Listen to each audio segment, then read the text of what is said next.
All right, I think we're ready to get started. We are now live everywhere on social media. I'm starting the recording now. Confirming for our folks in support services that we're about to get started. And council member, you can take it away when you're ready.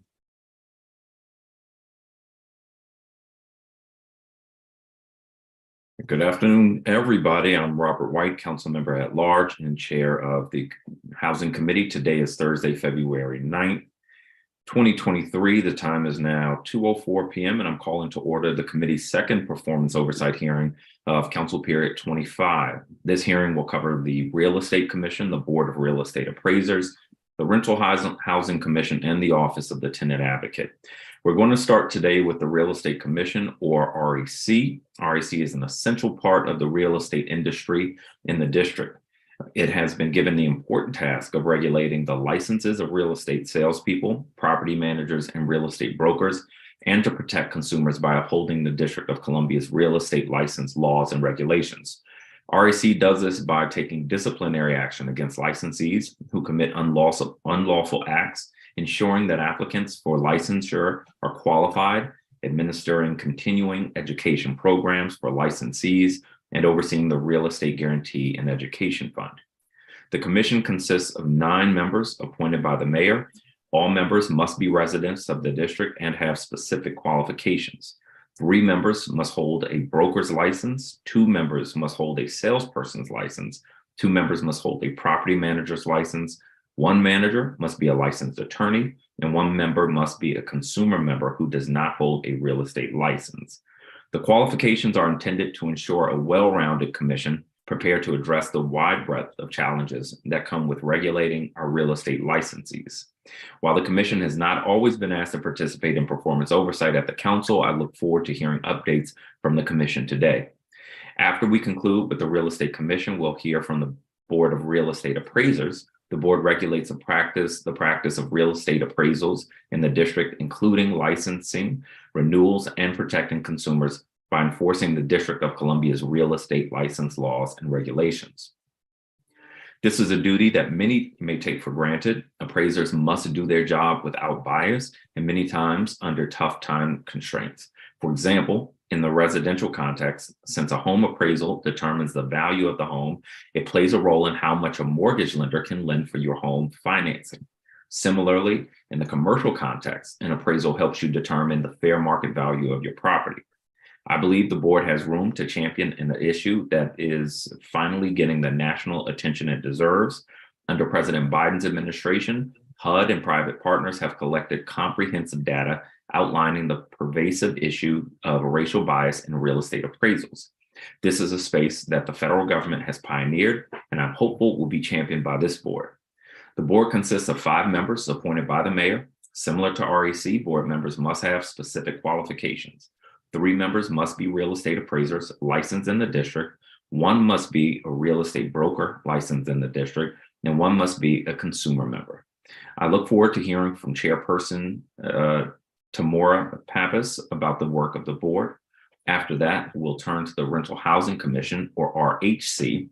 This body existed since the 1980s as a judicial and rulemaking authority. However, its formal independence from the Department of Housing and Community Development was only clarified a few years ago.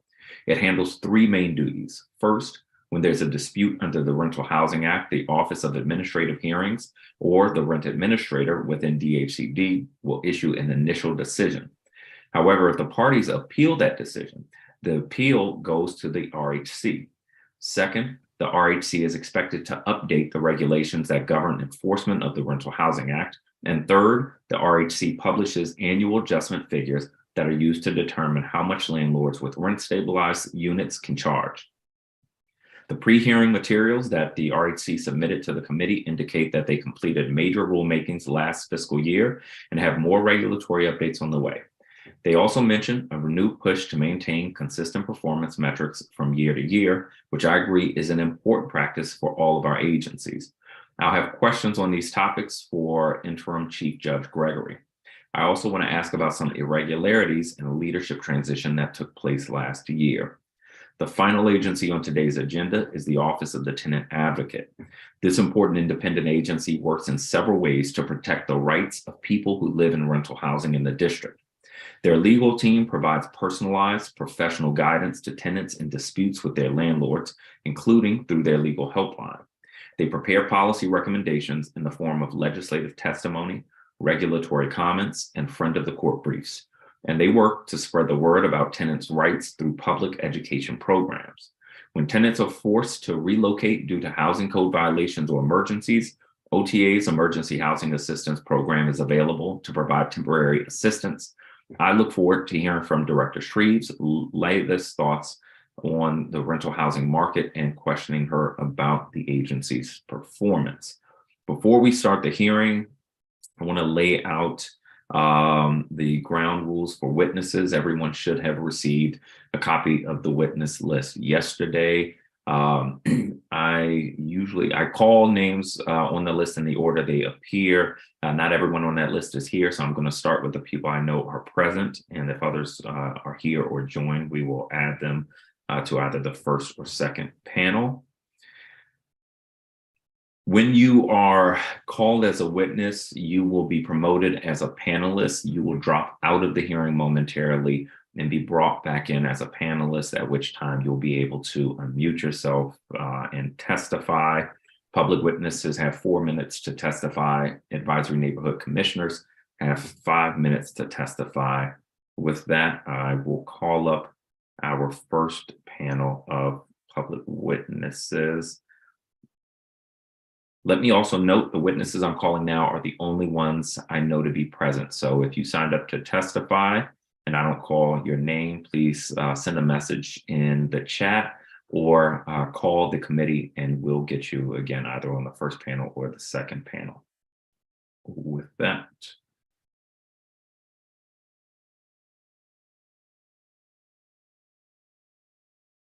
And I'm going to ask my team to let me know if I forgot anybody because people have joined since I started this statement. Panel will be Sherry Acosta, David Branch, Dean Hunter, Deborah Kale, Robert Warren, Regina and Phil Fletcher, Roxanne Matthews.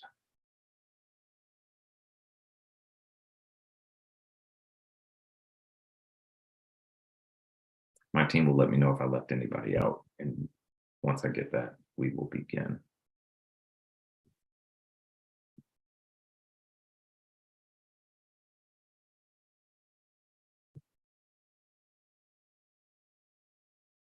I believe I called Deborah Kale, and let me add Armand Gill to this. So that'll be our first panel. If others join, we will add them.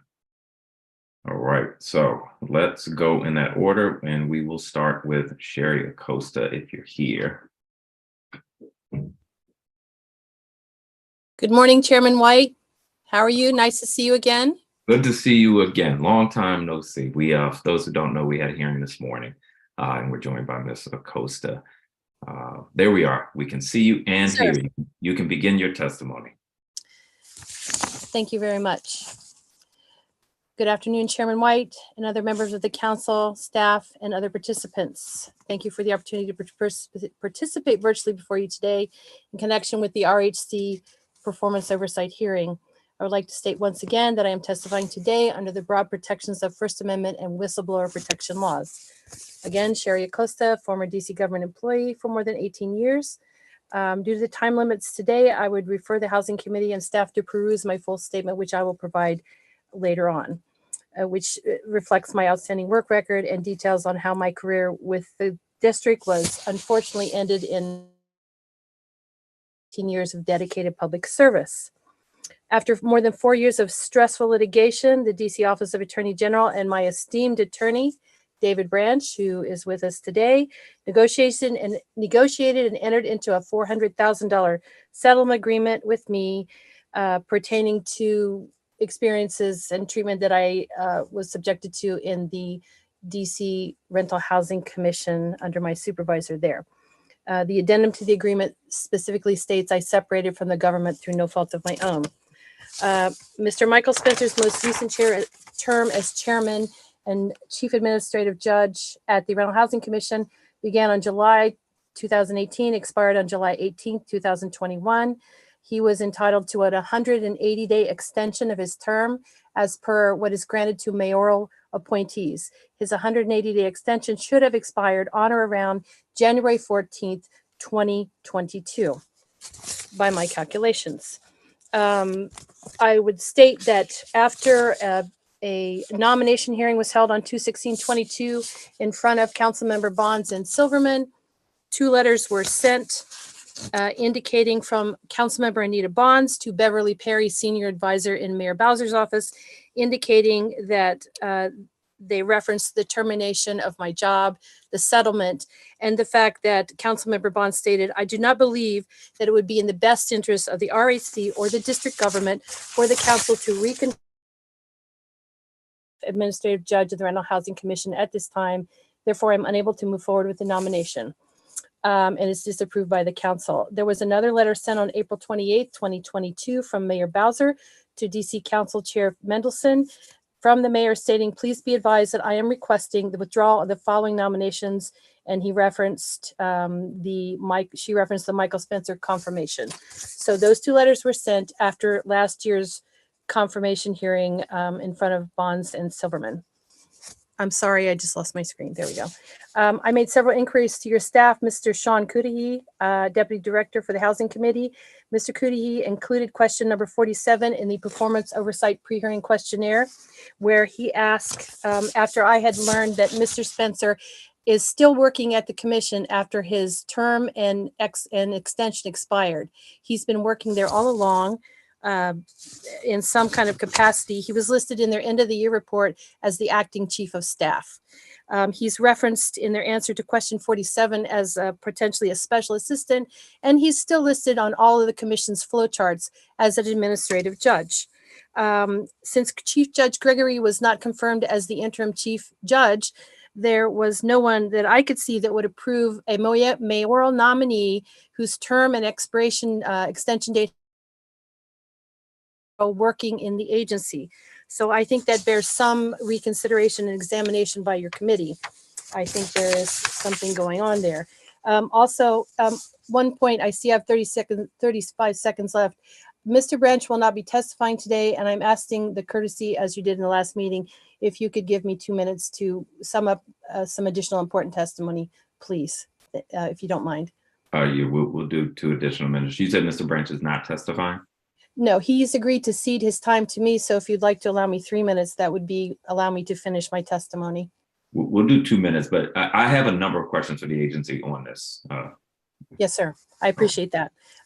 So I will have 2 minutes, and I would also add that I think it's a very good idea for the Housing Committee to investigate why this person is still on the payroll using the taxpayer dollars. His salary is still listed at around $180,000, the same as the chair of the commission. They also list all of about 6 or 7 members of the commission receive CBA bonuses last year, totaling over $6,100, and including Mr. Spencer, who got over a $6,000 bonus, and Chief Judge Gregory. Their answer to question 32 states that I voluntarily resigned. I did not voluntarily resign. I was terminated by Mr. Spencer. So they provided inaccurate, misleading information once again to your committee. I believe that the many troubling issues plaguing the DC Rental Housing Commission, an independent DC government agency with no board oversight for oversight, checks, and balances, needs to be fully investigated by the Housing Committee, and appropriate actions need to be taken to remedy the situation at the RHC. I would once again like to thank Chairman White and the other members of your committee and the staff for your service to the district government, to your constituents, and to your work colleagues. I would like to offer my assistance and recommendations to the Housing Committee, and in any way that I can help with your investigation and efforts to provide full transparency and answers to the problems that exist at the Rental Housing Commission. I would highly suggest that we re-examine the dealings of former Mayor Fenty in 2010 and 11 when he tried to decommission this Rental Housing Commission, which currently has very few cases, no oversight, and is obviously continuing to abuse the public trust and DC taxpayer funds by their rogue actions and not applying by the spirit of the law. Thank you very much, and I'm happy to entertain any questions that you may have for me today. Thank you. Thank you so much. I appreciate you being here. You're welcome. Dean Hunter, I saw you earlier. Welcome.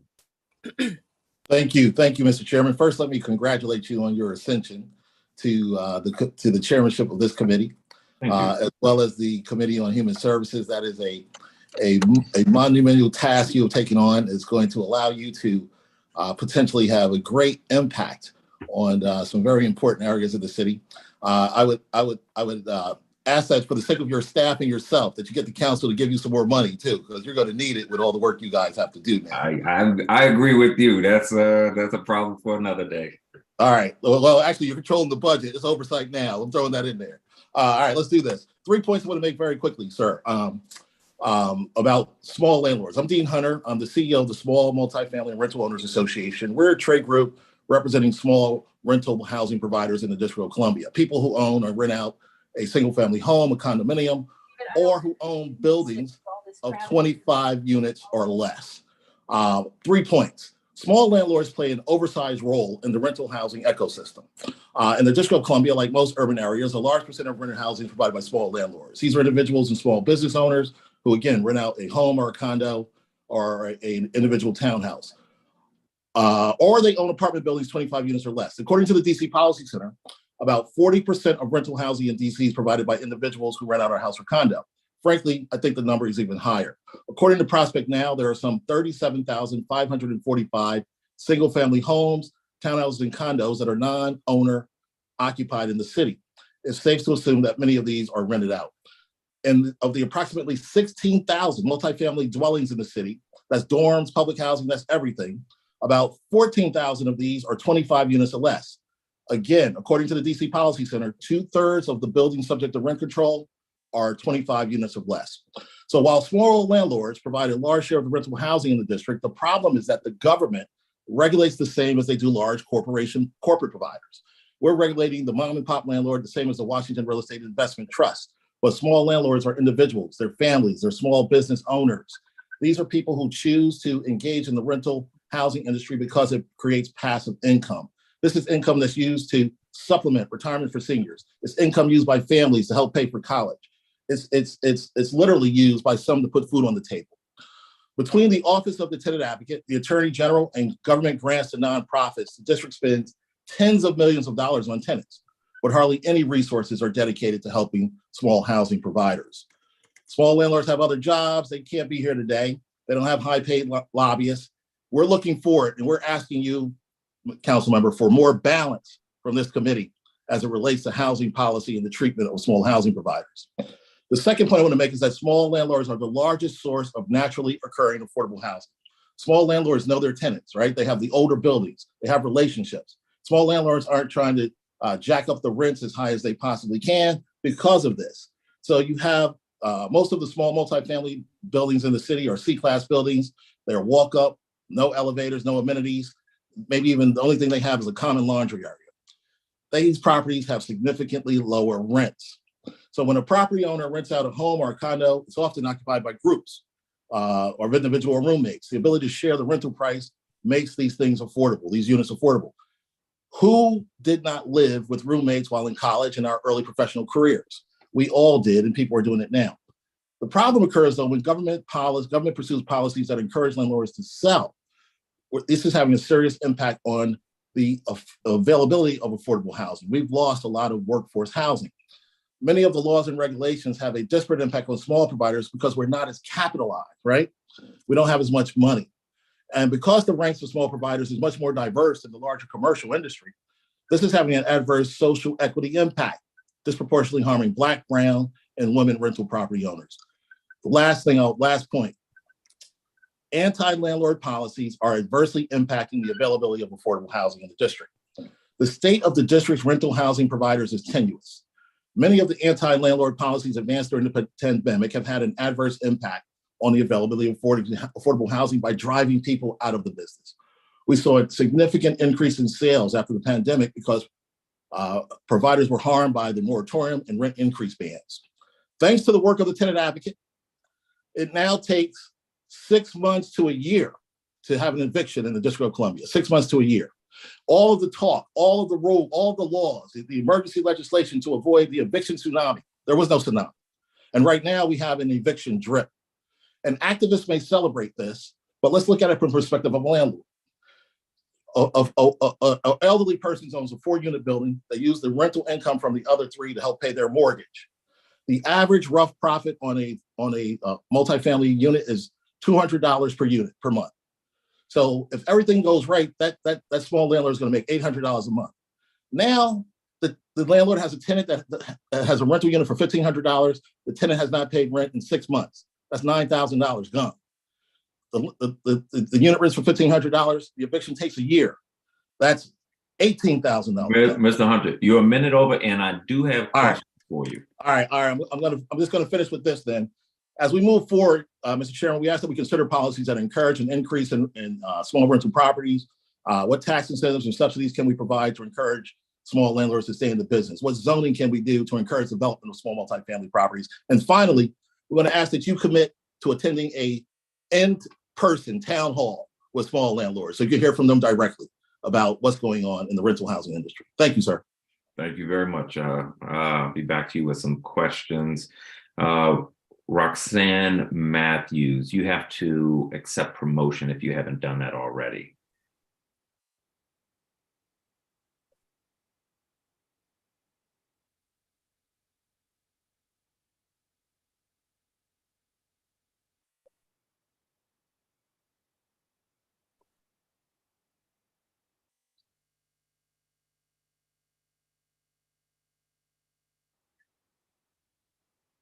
I think Roxanne is coming, so we'll give her just a moment.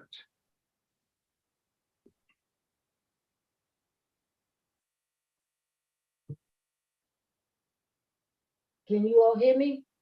We can hear you. Welcome. Hi.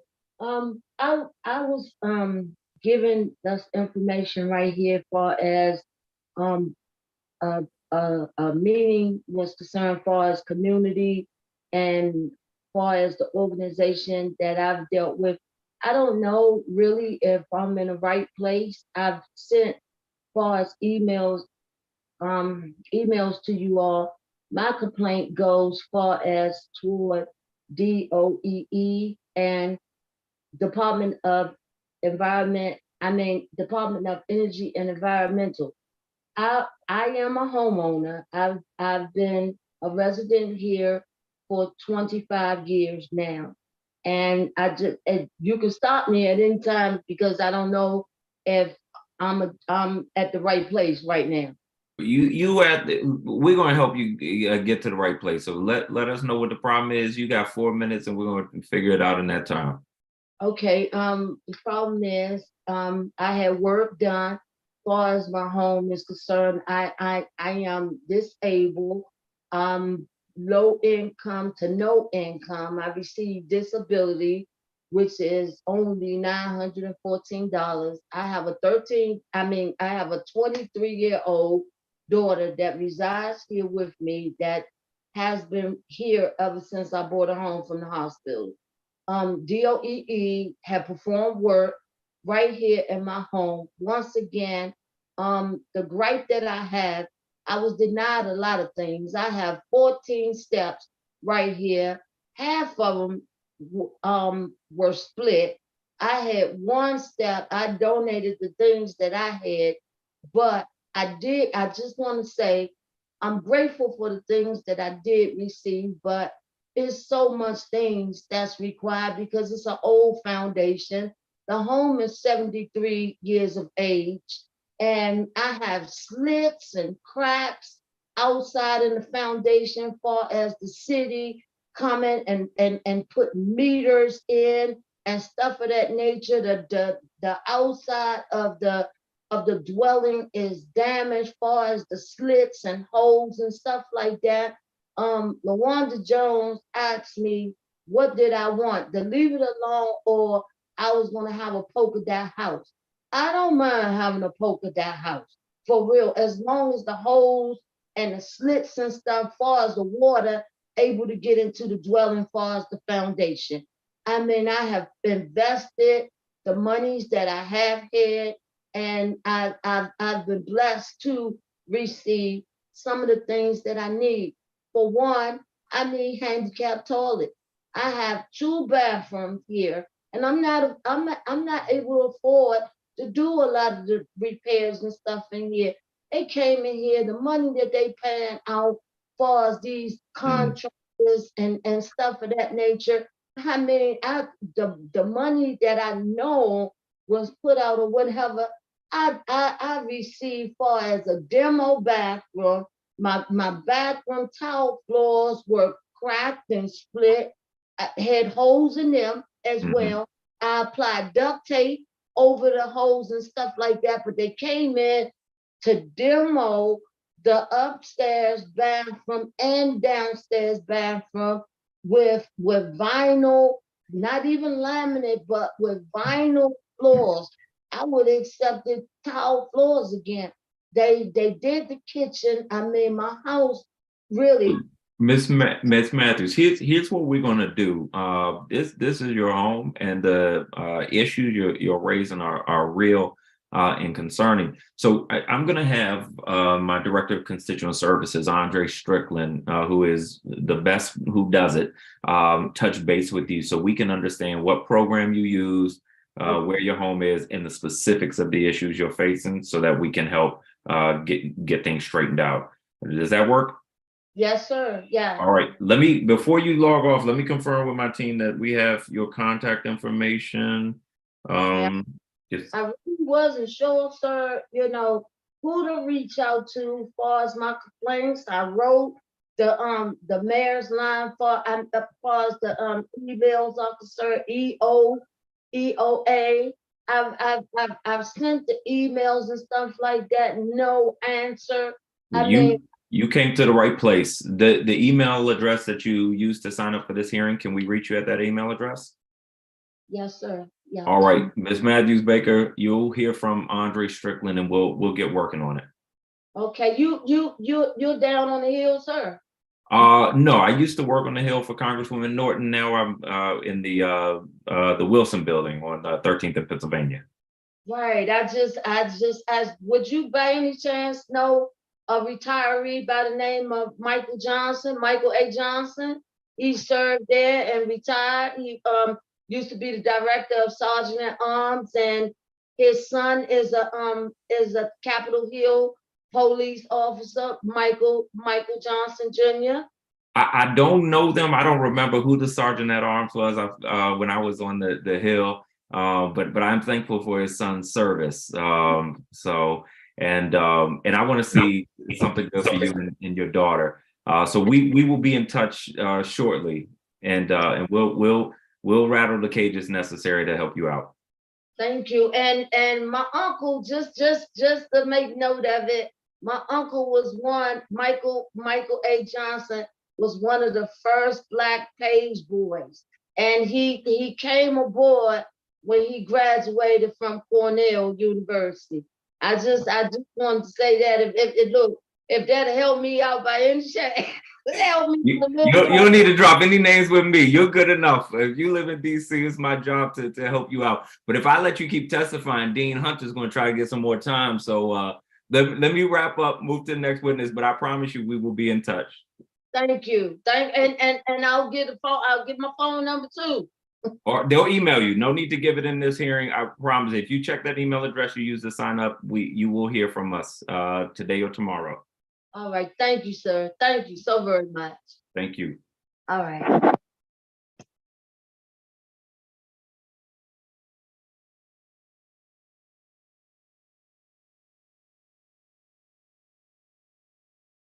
Armand Gill, and I apologize if I'm mispronouncing your name. Please correct me if I mispronounce it.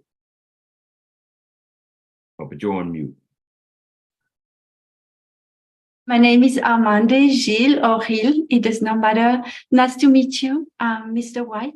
Welcome. I want to say thank you for your staff. That was such a nice reception for me on the phone. So I want to say a word for them because they deserve it. So I'm here to say two things. I'm going to say by give my total support to OTA for the work they do. I am a tenant, Mr. Hunter, I know, but I am a tenant in a Darrow building, former Darrow building, a huge property developers, landlord based in New York, very different from you, Mr. Hunter. And they, OTA has helped me through a bad voluntary agreement that they were attempting a second time. Because I have few minutes and I have another subject that I'm here for, I'm just going to say that I totally support, and myself and other tenants who are TA, we have a big group of TA leaders. We support OTA wanting to repeal that law on voluntary agreement. And I have received excellent advice from OTA, and whatever you can do to help them on the legal side or legislative side to support their need, it's highly needed, facing huge landlord and big property developers. So my goal today is to talk about a huge problem in rental housing in DC that has settled as a huge issue right now, and I think OTA receive more and more calls, is exposure to secondhand smoke. I'm not talking only about smoke of cigarette, I'm talking about smoke of all kinds of substances. When you live in a big building, like this Darrow building, it seeps through the floor, through the plumbing, through the walls, through everywhere. This old building are enclosed, there is no aeration. And so it has resulted in sleepless night, cutting the heat for not receiving the heat through the heaters. I mean, all kind of accommodation made by the tenant to put up with that. There is no, I am not going into, because I'm time limited, into the danger of secondhand smoke, of nicotine and how it affects people in the nation. I'm not going to go into the issue that the big tobacco industry target preferably people that are low income and people of colors, and that low income is a big determinant of smoking. To make sure you understand my position, I was a witness for OAG in the lawsuit against Darrow, and I did testify for this issue, and so it's not been easy for me with the landlord.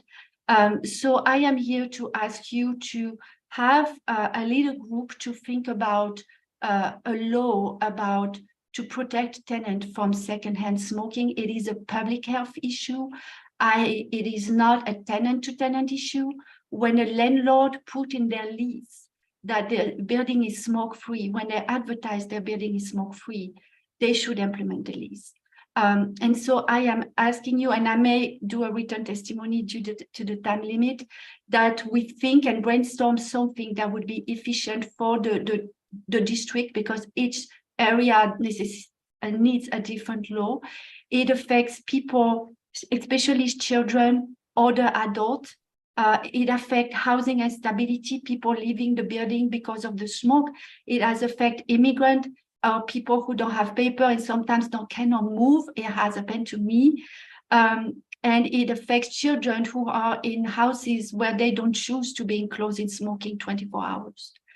So it's a social justice issue. Low-income neighborhoods are less protected by smoke-free law than higher-income neighborhoods. It's the fact.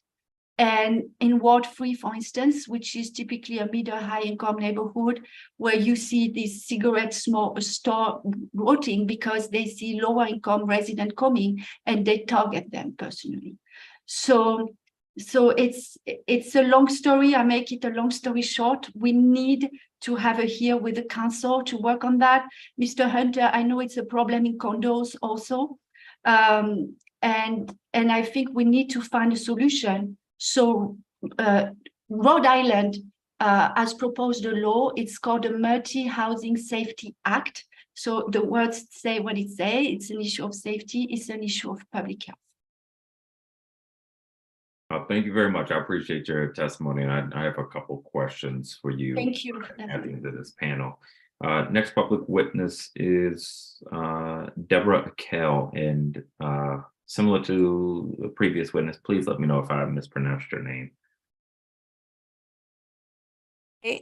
There we go. Hi, everyone, and Chair White, it's a pleasure. Thank you.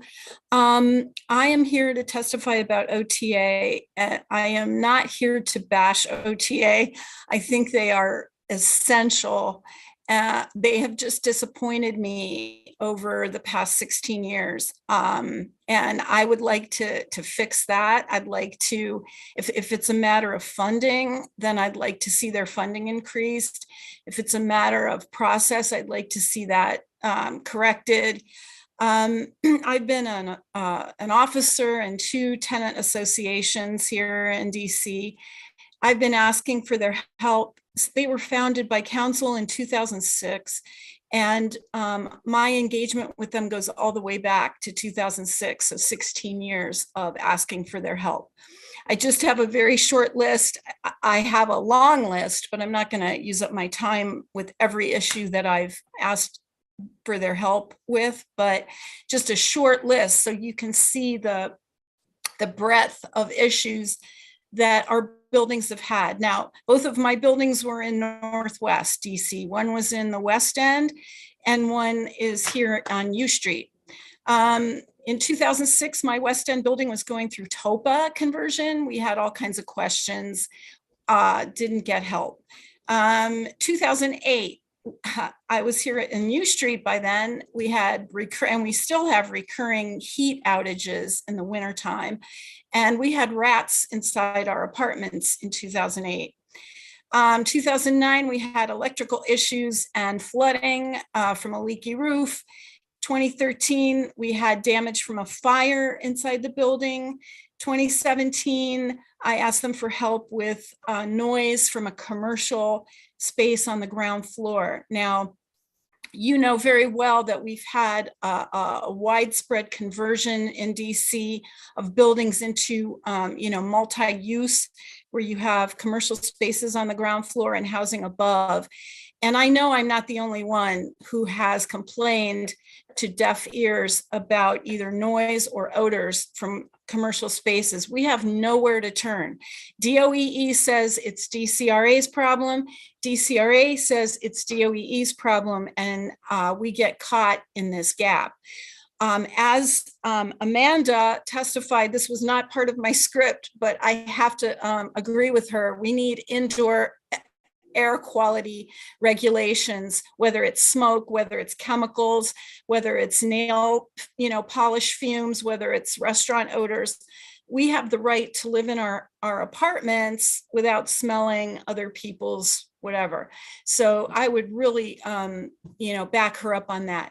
In 2019, I asked for OTA's help with boiler problems in the building, asking about heat regulations and indoor air quality once again. And I do want to talk a little bit, I want to elaborate a little bit in the time I have left about the indoor air quality.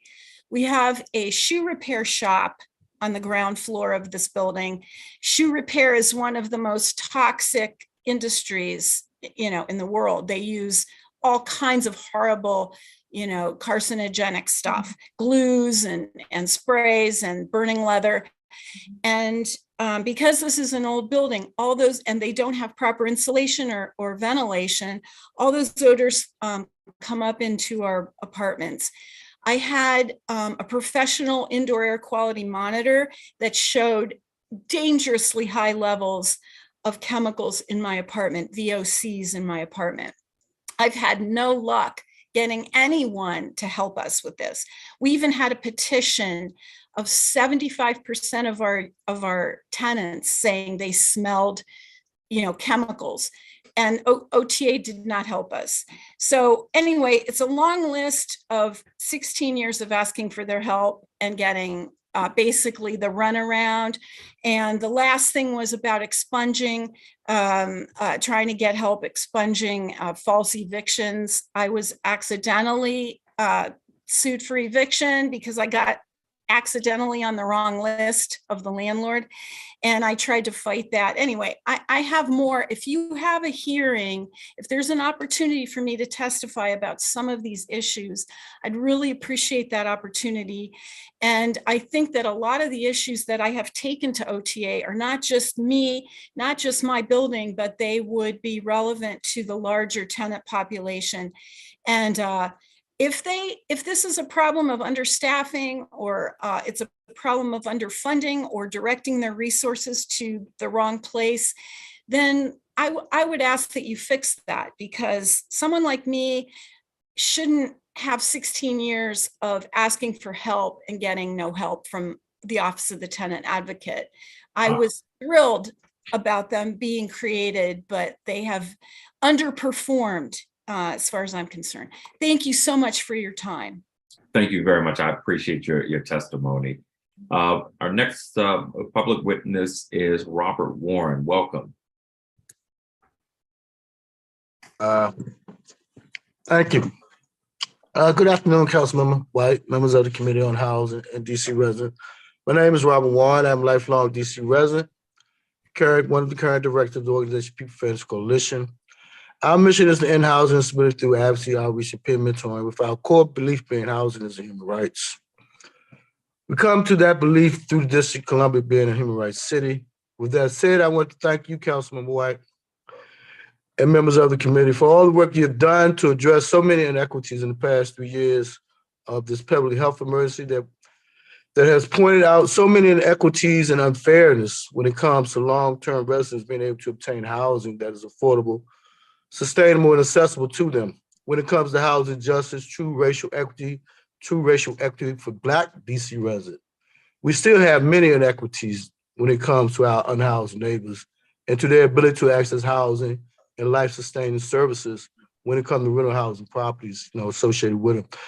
We at PFFC have what people call the Universal Right to Housing campaign. Our members over the last 14 years have been engaging with the United Council on Homelessness to promote housing justice for DC residents who have been dying from alarming rates from presentable causes. Along with many of our coalition partners, we have determined that housing is healthcare, and housing is healthcare that saves lives. With that in mind, our main focus is to establish, along with our consumer partners of the Energy Council on Homelessness, as mentioned in Goal 12 of Homeward DC 2.0, to form a housing commission that would look at housing as a human rights here in the District of Columbia. The mayor, in one of her addresses at Howard Theater during the 2020 president's campaign, supported Mayor Bloomberg acknowledged his housing platform of looking at individuals over the age of 55 years and giving them vouchers based on their age and income levels, which would bring about housing stability. That is what PFFC, we are hoping that we as a city, about what that public policy should be for individuals who are matched to vouchers and wait for years to get housed. We have identified with one of our coalition partners over 17,000 vacant Class A rental units in the District of Columbia. And as has been pointed out, there are a number of Class C units in the District of Columbia that need to be improved, specifically for residents who are older. We need to be looking into these buildings to make sure that they're still safe, specifically some of these older dwellings. And hopefully, a lot of the agencies associated with the Housing Commission and this particular oversight that we're doing can be a part of that commission that can look at housing, how long-term DC residents will be able to access housing, through the LSP voucher, and not just the Class C units that make up most of the rental units, but in some of these high rent districts where DC is paying exorbitant rates for apartments just based on their location in Washington, DC. So like I said, our hope is that, that the city council and the mayor would look at Homeward DC 2.0 and Goal 12, and once and for all, we would form a commission to look at housing. I know she had her own commission on housing. I think it was more so for individuals in the community to be able to purchase homes, But we also need to be looking at how DC residents, low-income DC residents, are going to be able to obtain rental housing, and that's universally affordable to them. Thank you for this chance to testify for you.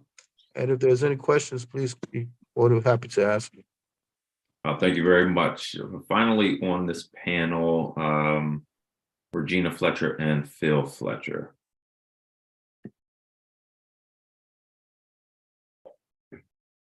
Good afternoon. Good afternoon. Chair White. It's my husband, Phil Fletcher. I'm Regina Fletcher, members of the committee. My husband is a diehard, born in DC, Commanders now and former Redskin fan. Whatever you want to call. And I came here 40 years ago to work for the federal government. We're now both in our 70s. Actually, I'm 70, he's 69. And we're owners of a home in DC that we plan to move into when we retired. We worked 2 and 3 jobs to purchase our retirement home, and we, for more than 20 years, we allowed other people to enjoy our home by renting it out. We didn't realize that DC laws would prevent us from moving into our home and also allow the tenant to threaten, harass, and even intimidate us with no recourse on our behalf at all. We have videos of the tenants screaming at us and our associates when we try to come over for scheduled appointments to make repairs or inspect the property. There are photos showing that she is home, but she refuses to open the door. My husband has sat out in the heat waiting for her, trying to get her to open the door. There's a video from the Metropolitan Police Department body-worn camera showing the date that the tenant reported us for trespassing when she had access to come in and make repairs to the property. And when we got there, she wanted us then to take COVID test. And because I would not put a stick up my nose and show her that I didn't have COVID, she called the police on us, and they came down to the property. The other owners in the area are older owners. People were very upset, very concerned about it. And we just feel like we're criminals in this whole process, all because we allowed this tenant or a tenant to live in our home. And now we want to live in DC. We want to move back to our home. So it just doesn't feel just or fair. And now in May of 2022, we notified the tenant's caseworker at Housing Up that we would not be renewing the lease. The tenant was in a 1-year program. And at the end of the program, we said we would be either occupying our house or selling it, but we were not intending to continue renting when we retired and when we were in our 70s. That started this barrage of strategies, I can only call it strategies, of the tenant trying to stay in our home by reporting to DCRA at that time that we refused to make repairs before she even notified us that there were any issues with the property. And then when we would go over to try to repair the property after her request, the door locks had been changed. In one instance, she was in the property holding the lock down because we thought she wasn't home, and we were going to go in. We had a key to the property. We were going to go in and make the repairs because it was a scheduled appointment. And I'm not talking about a day. I'm talking about 3 days, sometimes even a week. She was in the property, and when she found out that we were trying to get in, she opened the door to show that she was there, had her camera, and we videotaped her, and she was just yelling and screaming and telling us to get off the property. She also has filed restraining orders against us to try to prevent us from coming into the house to inspect or make repairs, while she is, on the other hand, filing a code violation lawsuit stating that we're refusing to make repairs. She's told our property managers that they can't come in, and has reported them for improper behavior. So now my husband and I live about 250 miles away from DC. Whenever there is an issue, we have to get in our car, travel 5 to 6 hours to try to find out what the problem is. We're not used to this. We have never had any kind of these things happen to us in the past. And we're not really asking for assistance in this particular matter with this tenant, but we hear these horror stories happening to people all over DC, and it just doesn't make sense. It's like there's an adversarial relationship between property owners and tenants. there is a group out there that is representing tenants no matter what they do. And then there's another group that's considered the enemy. We're not the enemy. We would not have our home out there to rent if we didn't want someone to come in there and stay and rent. And we have always tried to provide a safe environment for our tenants, always. We've rented for years and never ever had a problem with a tenant until now. And then we're being told that we can't move into our house because the tenant wants to stay there. So in our 70s, we're going through health problems, stress, medical conditions that we've never had before. So we're just trying to find out if there is any way that we can have some type of assistance from DC government. There is a tenant advocacy group. Is there some type of group that can assist landlords or property owners in trying to at least correct problems like this without having to go to court, to go before a judge? And again, this 90-day notice that we have to give to a tenant that we are, quote, evicting her because we want to move into our home, that is a notice in a way that for us who are over 70 years old, we don't have that time. We don't have a year or 2 years to spend in court to be able to go and enjoy our home. So again, I'm not quite sure what your committee could do, but I would like, we do want to bring these issues up to your attention. And again, like I said, we're pretty much solutions people. We both worked for the government for over 30 years. And so we'd like to see if there's something that we can do to help. We'd like to do that. But at this point in time, our hands are tied with this. So we'd like to thank you so much for giving us the opportunity to tell our story.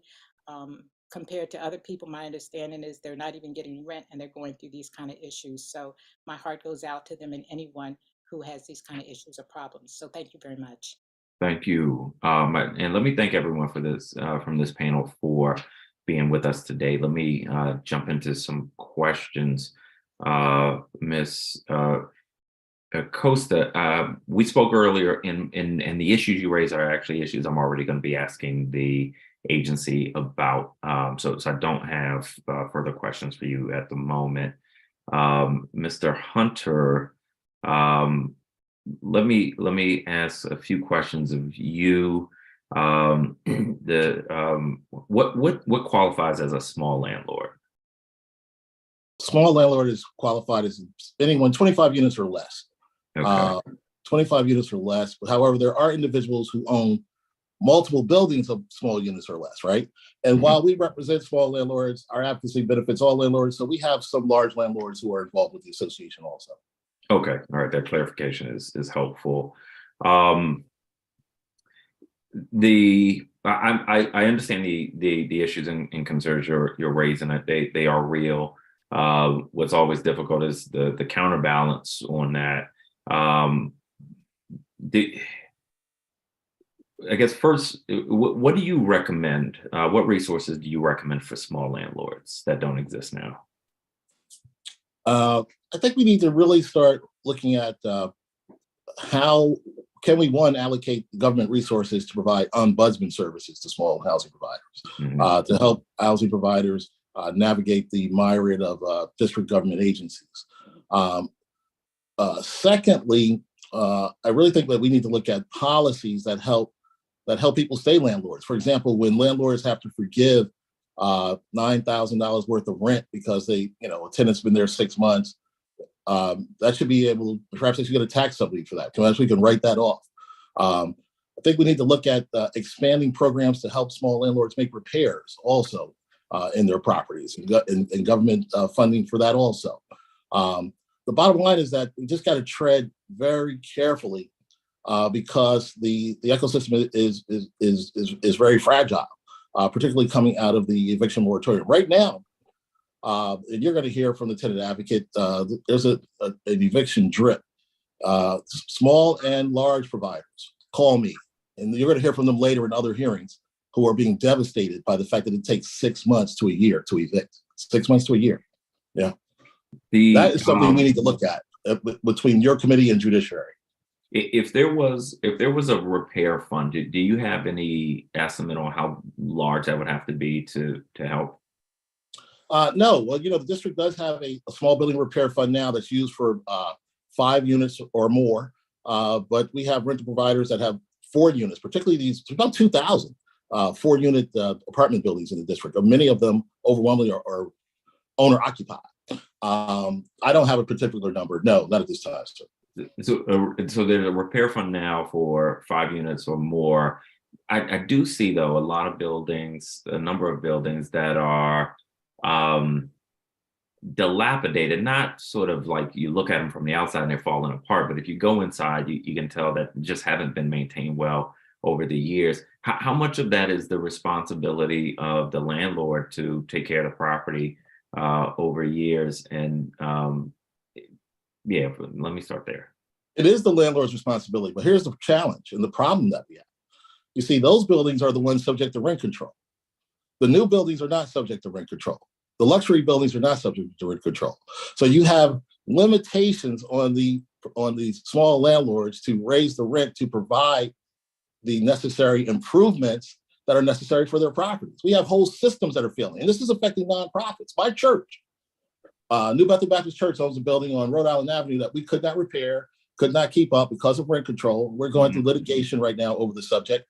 That's a church. Imagine people have literally lost their property because of these problems. Yeah. So we do need to have some further discussion. I have a lot of questions. The problems are more clear than the solutions, but I want us to be solution oriented.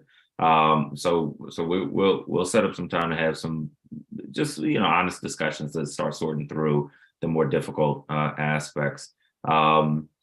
With respect, and this is relevant to Mr. and Mrs. Fletcher, the eviction process certainly can take time. I'm sensitive to the impact that would have on a small landlord, especially a very small landlord. I also am sensitive to the fact that the District of Columbia is wildly expensive with respect to housing. So if eviction is quick, you're going to see a lot of people with nowhere to go. How do you have any thoughts on how we resolve that? Right now we have a crisis, and you're going to hear more from this because we're going to have providers come out during the other hearings to talk about it. But I mean, even large landlords, if people are telling me they got 20% of their, they have 100 units and 20% of them are delinquent, hundreds of thousands of dollars in debt. I really think we need to look at providing more resources to the court. We need pro bono counsel for small landlords who are trying to represent themselves. We made it impossible almost for a small landlord to represent themselves in court right now. And I'm going to tell you, this is not a lie. Richard Bianco, my general counsel, won't even take new landlord tenant cases. I have landlords who called me over the last couple of months who could not get lawyers. Okay. We've recruited some more, but we need to really look at systemically what kind of resources and support we can provide small providers. And again, I look forward to meeting with you, and I'm encouraged because I know you're smart, I know you're a thinker, and I know you're going to do the work. So this is very good. I appreciate it. I look forward to it.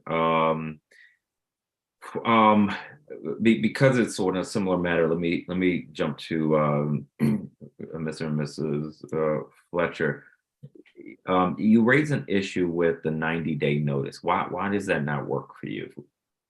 The 90-day notice is a notice that you have to give the tenant, you have to give to the rental accommodations division, and then it puts the tenant on notice that you want to either move into the house or sell the house or something, but they would have to find another place. Once we gave our tenant that notice, they didn't do anything. And so we didn't know, we thought, and so what we wanted to do was to make sure that she had found, the Housing Up had found other accommodations for her. So we contacted the Housing Up organization, and they said they never knew anything about it and that they would find her another property.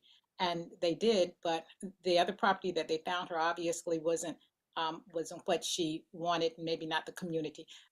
Our house is a 5-bedroom house that is in the Southwest Warwick area. It's a wonderful area and it's a wonderful community, and we've always loved it. We worked in there, and so that's why we wanted to move in. But they're trying to find her accommodations, but again, this is one person living in a 5-bedroom house, and I don't think she'll be able to find that anywhere else. So that's why I think the problem is here. It's not that there's not affordable properties out there. there are affordable properties.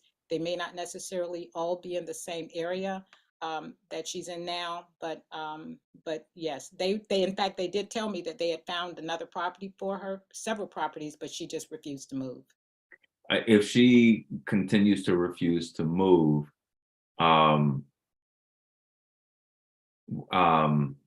what recourse do you have? To go to court, and do an eviction, a court eviction. And I'm being told that it's taking, 3 to 6 months to even get a hearing case, and then up to a year. I don't know. We've never filed a lawsuit against a tenant for eviction, never. But that's what we've been told that the process is. And we, just like Mr. Hunter said earlier, we tried numerous times to find an attorney to represent us.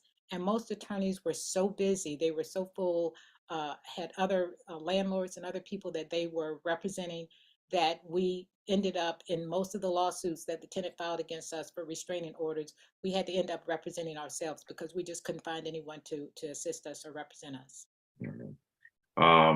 What you all are going through does sound like a lot. It sounds difficult, and I do hear these kinds of stories.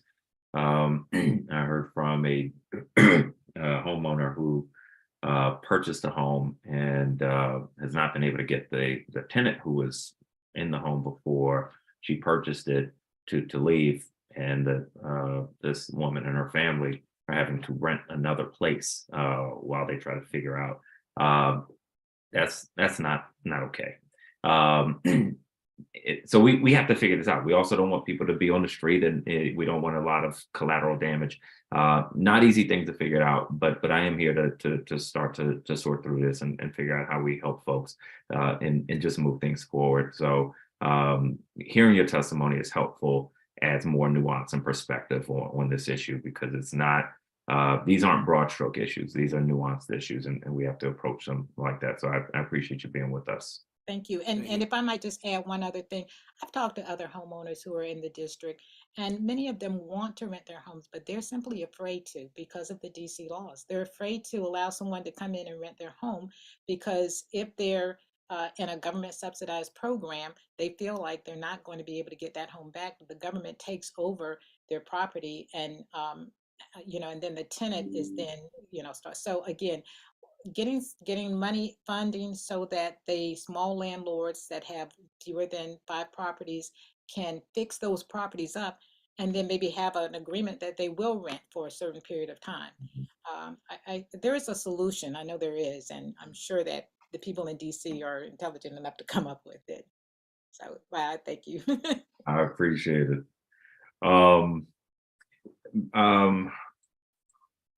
Miss Gill, you are asking that the district repeal the voluntary agreement law, and you correct me if your characterization is different than mine, allows landlords to enter into an agreement and even give compensation to current tenants in exchange for waiving their rights and the rights of future tenants. Why do you believe we need to repeal this law? Well, as you know, as the law has changed in DC, and thankfully there is more of a mixity of population in terms of socioeconomic status. Some landlord, and I'm talking here, I am in a different context than the two witness that you have. Our building are under a big, huge property developers that has so many buildings in DC. They hire preferably to tenants who are subsidized because DCHA gave them 180% of the rent.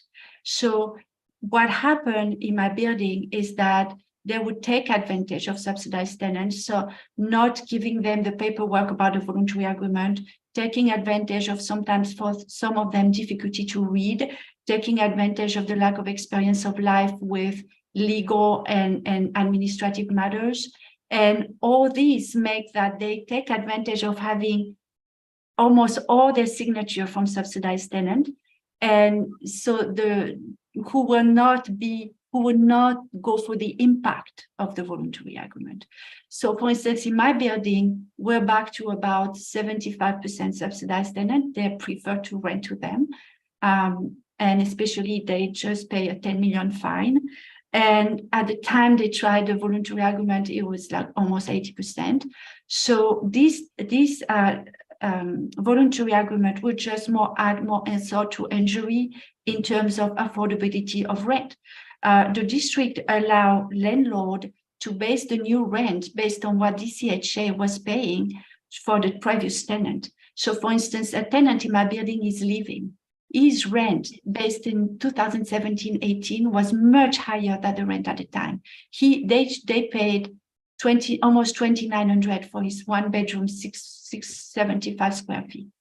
They are now putting that rent at $3,044 for just a 1 bedroom. So in DC, you're going to have the situation that either people that are below the threshold of poverty being able to live here, that are helped by the government, or people that earn more than 120K a year that will be able to pay such rent. So that's let me move to another issue if I can. Yeah. Is smoking allowed in your building? So smoking is not allowed in my building. Okay. Does the landlord take any action? So the landlord was not taking any action, has delayed the most possible. It's still going on, like as I was before I came online. Have you complained to management or? I have complained. I've been retaliated against. It has been used. I'm in charge of the TA. I have sued them before. So they, I'm the most wanted. So what's their response when you complain? I complain too much, or either they would say they don't smell it, or we cannot do anything. It's because of the city. The same issue. We cannot evict people. We cannot do this. We cannot do that. I must say that in my building, you need to know there's a lot of drug. So when I talk about substances, I'm not talking only about nicotine. It's very rare they smoke only cigarette. It's a mixture of everything. So I would agree with Mr. Hunter and the previous person that it's very hard to evict tenants who are either aggressive, like I have been assaulted. I have in my building a 80 years old, 100% blind man, African-American, who was punched down on the floor by a guy who has done other things and is still living in the building. I have been stalked. I have been all kind of things. So it's very hard to evict this tenant. And Darrow don't have too much of an incentive because the rent paid by DCHA are very high. And this rent are not reinvested in the building. So what to do? There's no law in DC. And in fact, I am suing my landlord right now. My neighbor is suing the landlord. There's another lady in another Darrow building. But their claim in court is that the landlord is not responsible to implement that part of the lease, basically. And they say it's a tenant-to-tenant matter. In other words, they would like me or my neighbor to sue 6-8 people they've placed around me that keep smoking. And it's what would be your preference in terms of? So my preference would start by saying two things. One, if a building has more than 50% subsidized tenant and this big landlord benefit from federal money, our building should be under the HUD rule. And the HUD has decided in 2017, because they prioritize public health over the smokers, to make their public building smoke-free. Just Mr. White. Let me pause you for a second. So the building, I understand, is supposed to be smoke-free now, and it's not. So what I'm trying to understand is how you would prefer the management company or the owner to handle the issue when you or another tenant complain about smoke. Well, right now they're trying to do something about 1 or 2 tenants, but they started very late.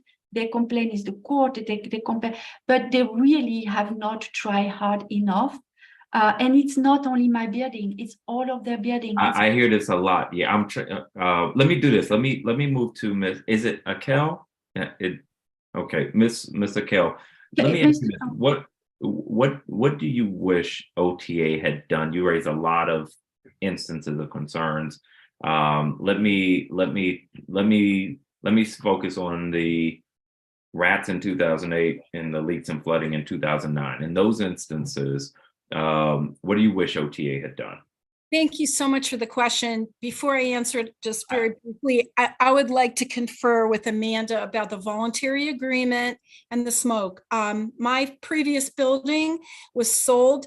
The new owners forced all of us to sign a so-called voluntary agreement if we wanted to get the buyout. And of course, we had to get the buyout. And it wasn't really voluntary. So I agree with her on that. Why did you have to get the buyout? Well, okay, so we're losing our homes. I had been in that building 15 years and we're losing our homes and everything's going up. And if they're going to come in and force us to move, shouldn't there be some sort of compensation for that? So what they did was they negotiated with us. We had TOPA rights and they negotiated. We would give them our right of first refusal so they could get the building. And then let me pause you for a second so I can understand this issue. You didn't want to take the buyout. No, we all did want to take the buyout, but in order to be eligible to take the buyout, we were forced to sign this voluntary agreement. All right. If you had not taken the buyout, what would have happened? They would have taken, well, you mean me personally or everyone? Would your situation have been different from others? Yes, I wouldn't have been, I wouldn't have. Okay, let's talk about you then, because I don't think we can talk about others. So yeah.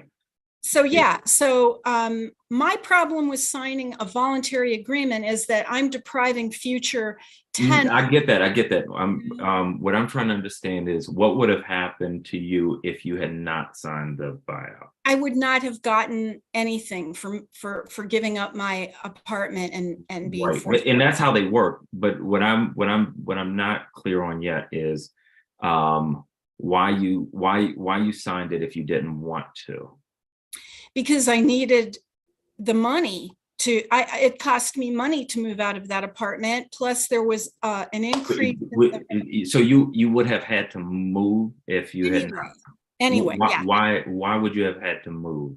Because our tenant association negotiated what we did not have enough people in the building. We did not have a majority of tenants who wanted to turn it into a co-op where we retained ownership.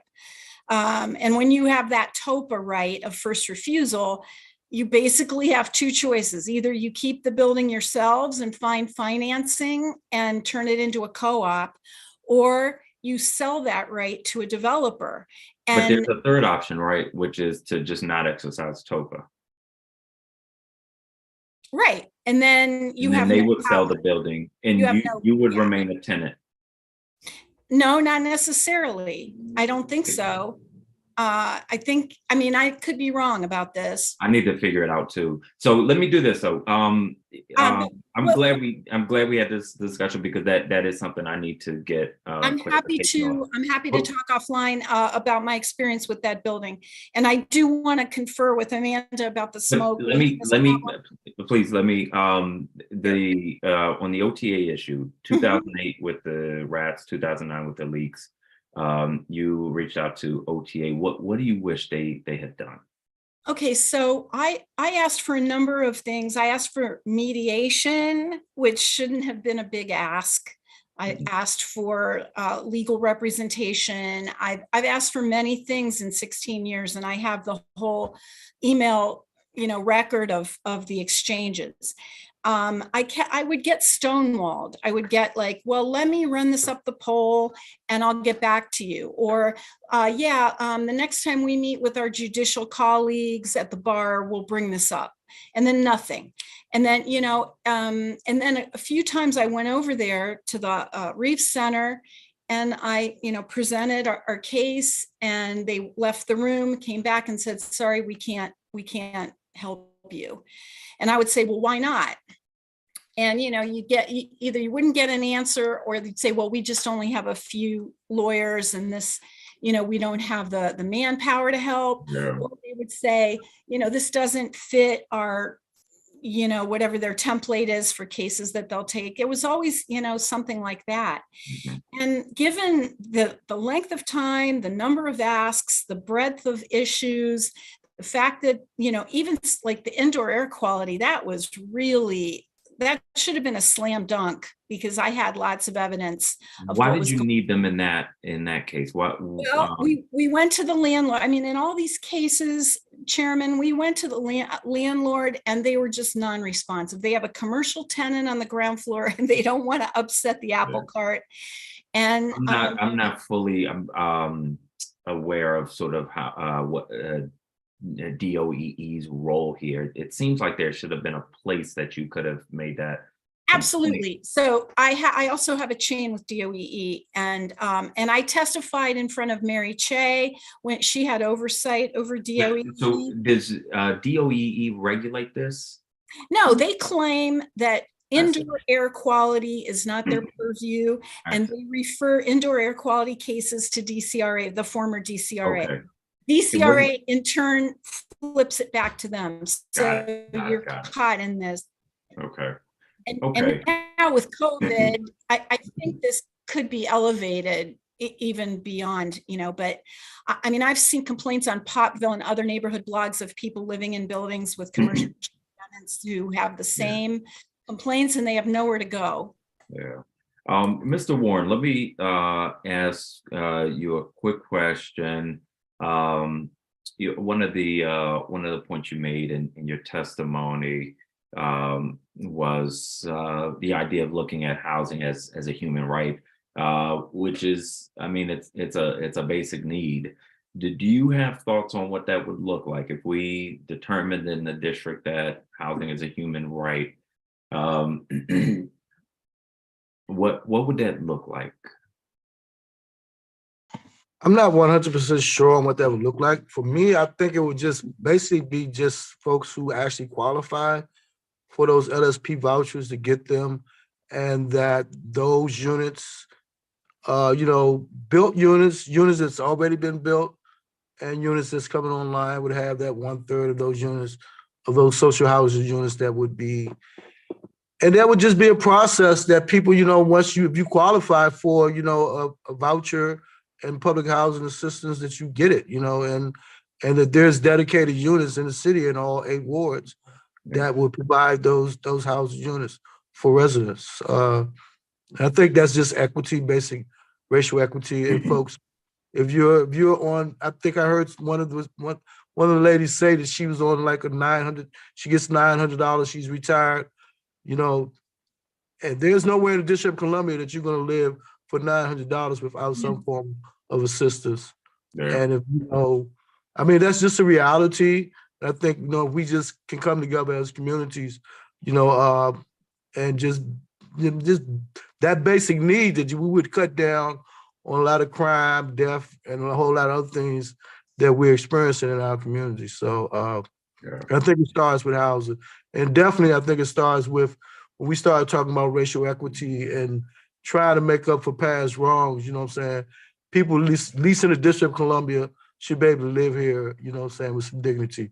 I agree. And you raised something very connected to this in your testimony, the fact that there are hundreds of people who have already been approved for housing vouchers who wait for years and continue to be homeless as they wait. Meanwhile, we are executing encampment clearings, knowing that there are enough housing vouchers to house everybody who's living in encampments, but the city has not created a system to get those folks into housing quickly enough.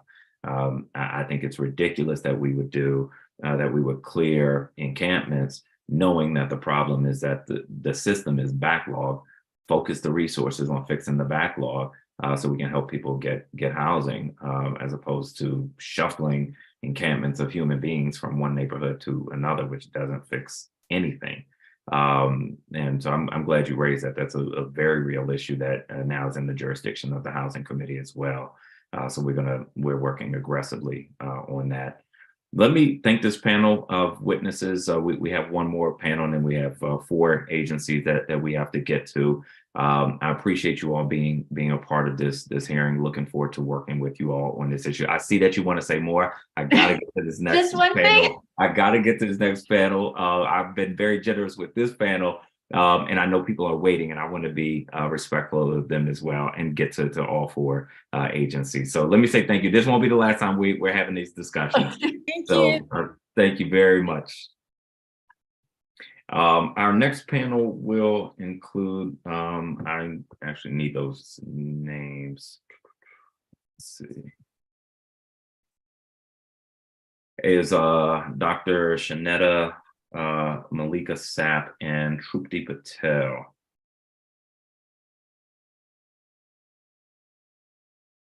Commissioner Trupti Patel, my apologies.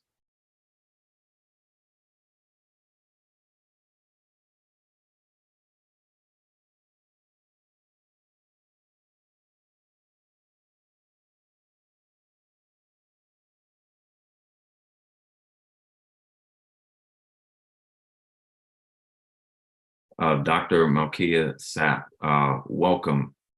Thank you so much, Chairman. I'm excited to be here and talk to you this afternoon. I was just listening to the last panel, and a lot of the concerns that I have as the CEO and a property manager for about 10 small landlords in the area, which pretty much represents maybe 10 units or less, all of my clients that we represent. We've been going through quite a bit during the COVID period, and even coming out of the COVID period, it's been very, very rough. I've spoken to you before about some of the incidents at our properties from residents attacking us, not paying rent. And now, since we're going into year 2, since we've had the emergency moratorium release, we're now just getting into courtrooms. I'm having my first eviction then in the next 30 days, that a tenant that will be letting go that owes us $45,000. And that's one household in a 10-unit building. My clients right now that have held this property over 15 years in their family are now looking to sell because they can't pay the mortgage, they can't pay the water bills. And I'm thankful for the annual increase that we were able to do last year. However, with the number of expenses each and every year that we face, and trying to maintain the building, trying to maintain regular contracts, and trying to ensure that our properties are habitable and safe, our hands have been tied. Some of our tenants have applied for the ERAP and the rental assistance. There's a problem and a gap there. There's a lot of red tape. What I've seen in a lot of our cases where we've actually put them on hold, it is taking about 3 to 4 months to initially getting a court case. But when you're first getting into that initial hearing, your tenant has the tenants typically are asking for a jury trial, which takes additional 3 to 4 months to get on the calendar. But in the midst of them doing that also, they're taking the time to call DCRA, to call them in to say that there's issues in the property, but they're not letting landlords into the property, as some of the other panelists have spoken, like Fletcher's. For one of our clients, she has given the 90-day notice that was given well over the 90 days. It was actually given 120 days. The tenant actually agreed to move and signed a document. However, when that time came in October of 2022, the tenant refused to move. We are now just getting a court date for May of 2023. And this landlord, this owner, is now living and renting an apartment and trying to subsidize the monies that have not been paid for this particular household, which is over $15,000. I am thankful for Mayor Bowser because she did do the grant program that handles help with some of the rent that was delinquent from the beginning of 2022 to August of 2022. City First Enterprises handled that grant, and the time frame it took, we only had about 2 to 3 weeks to apply for it. We were successful in applying for 3 of our clients, as well as getting some funding. But again, that only covered a certain portion of months where tenants had not paid prior to that and did not get funding from State DC or ERAP, because when they're applying for these programs, especially ERAP, the representatives are reaching out, asking for ledgers, et cetera. And then when we're sending them all of these documents, they're not communicating with the tenant, telling them why they were denied. Typically, what I've seen and why tenants have been denied is because they cannot come up with a payment plan with the landlord for the additional rent, in which they're asking us to go ahead and write it off. I am asking that you please work with small landlords, individuals that have 20 units or less. That is who I represent today. I'm only able to maintain my company based on the rents I collect. I have not collected rents in most of my properties for the last 2 years. Outside of the grant that we received from the mayor, I think that there should be additional programs of funding, and they should be able to assist landlords outside of the assistance that the ERAP programs has given some residents and have not given other residents. I have residents that have now been out of the hole for 2 months because of the grant funding that was received, but now they're back in the same position where they're 5 months and they're not looking for employment. Outside of that, we're trying to bring in more housing residents, but the housing authority is not competent in regard to scheduling inspections, holding tenants accountable for their portion of the lease in which they sign. And I think that we need to understand as constituents from all agencies, even the Office of Tenant Advocacy, to work with small landlords so we can come up with solutions, teach individuals how to budget, how to maintain their housing, and to give them sufficient opportunities not to be tied to one particular area. Most of the properties that I manage are in Ward 8.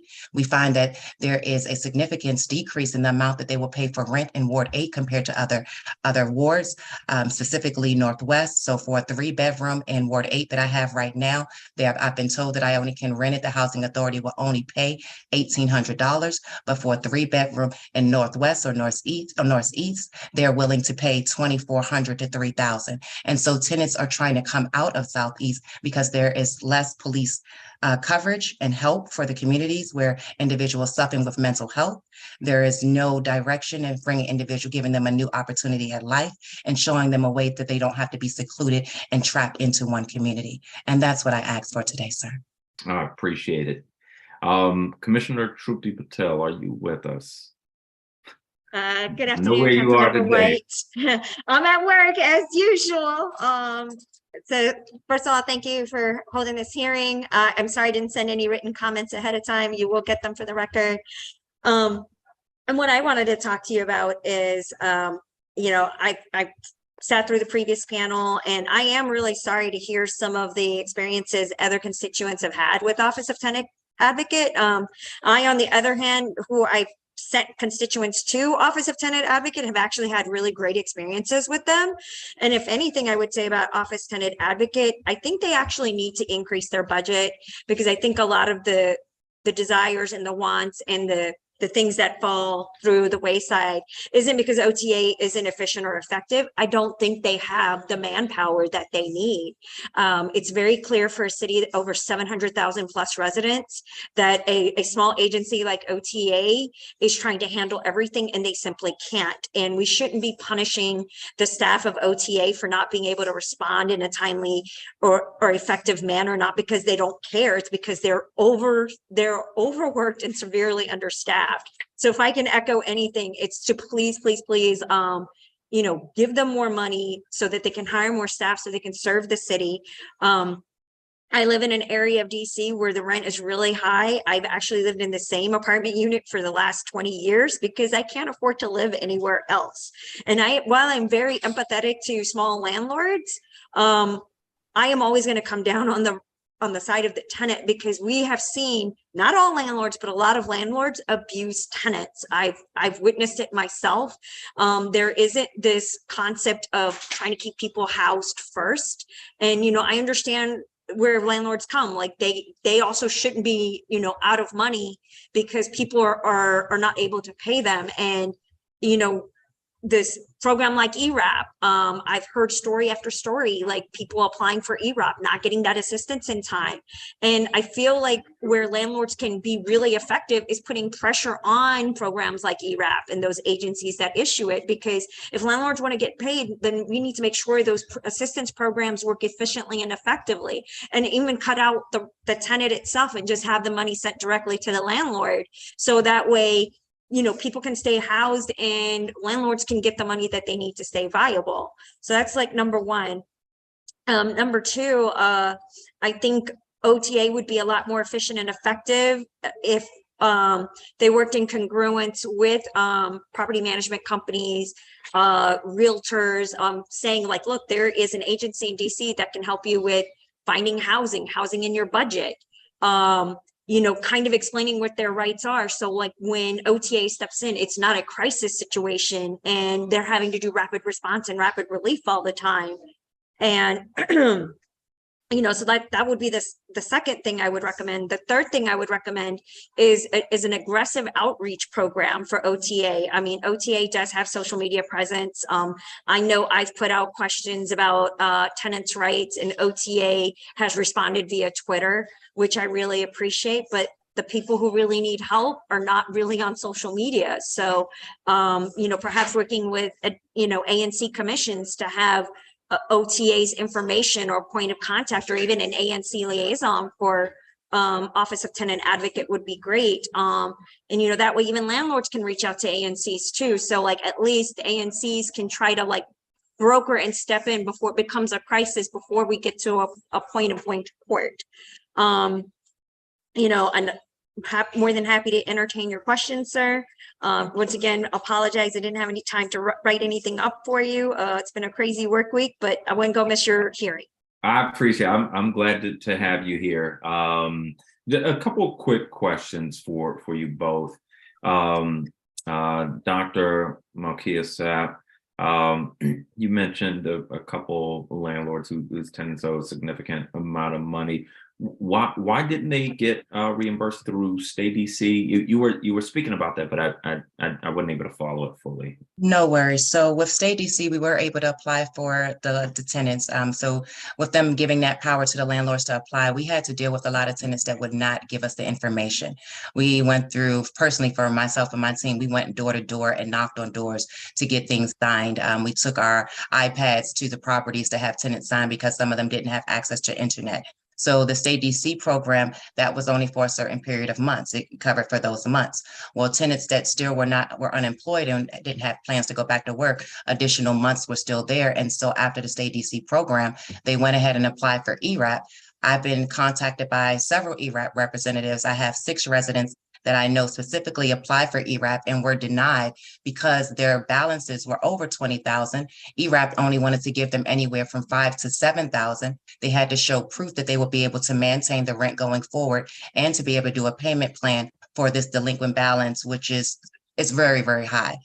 So for a person that owes over 20,000 and you're telling them to come up with a payment plan and they don't have a job or they don't know where to go get a job, it's very difficult. So I think that some of the things that need to happen within the ERAP program is that they actually pay rent up for a resident and give them at least 1 month after the total balance is paid to get on their feet, and then follow up with some of them in regard to work enforcement. There's tons of opportunities. I manage public housing communities where it was a responsibility of us as managers to meet with residents every 6 months to see where they were on job placement, were they actually out looking for employment. Some of our residents have looked for employment, some have not, but it has to be something, because when the tenants are applying and they're not hearing for 2 to 3 months, we're asked to send leases, we're asked to send ledgers, and then there's nothing. I know that ERAP specifically asked me to waive $12,000 for a tenant that owed us $20,000, and it just did not make sense to my client that has already been bleeding. So one issue of contention that we've got to figure out is, and you both spoke about this from different perspectives, is you mentioned, Dr. Malkia, that some of the landlords you represent are looking to sell their properties because with the amount that hasn't come in, it's, I guess, difficult for them to maintain the property. Is that correct? If they're going to go into foreclosure, they have not been able to pay the mortgage. Specifically, one of my property right now is a 10-unit building. What happens? Let me pause you there. I apologize for cutting you off. When the owner sells the building, what happens to the building? So when the owner sells the building, it's brought up typically by a hedge fund or a larger investor that's going to raise the rents. Our rents, I can speak on only my building. For a 1-bedroom, it's less than $1,200, and you don't find that typically in the city at all. So when they do it, they rehab it and increase these rents.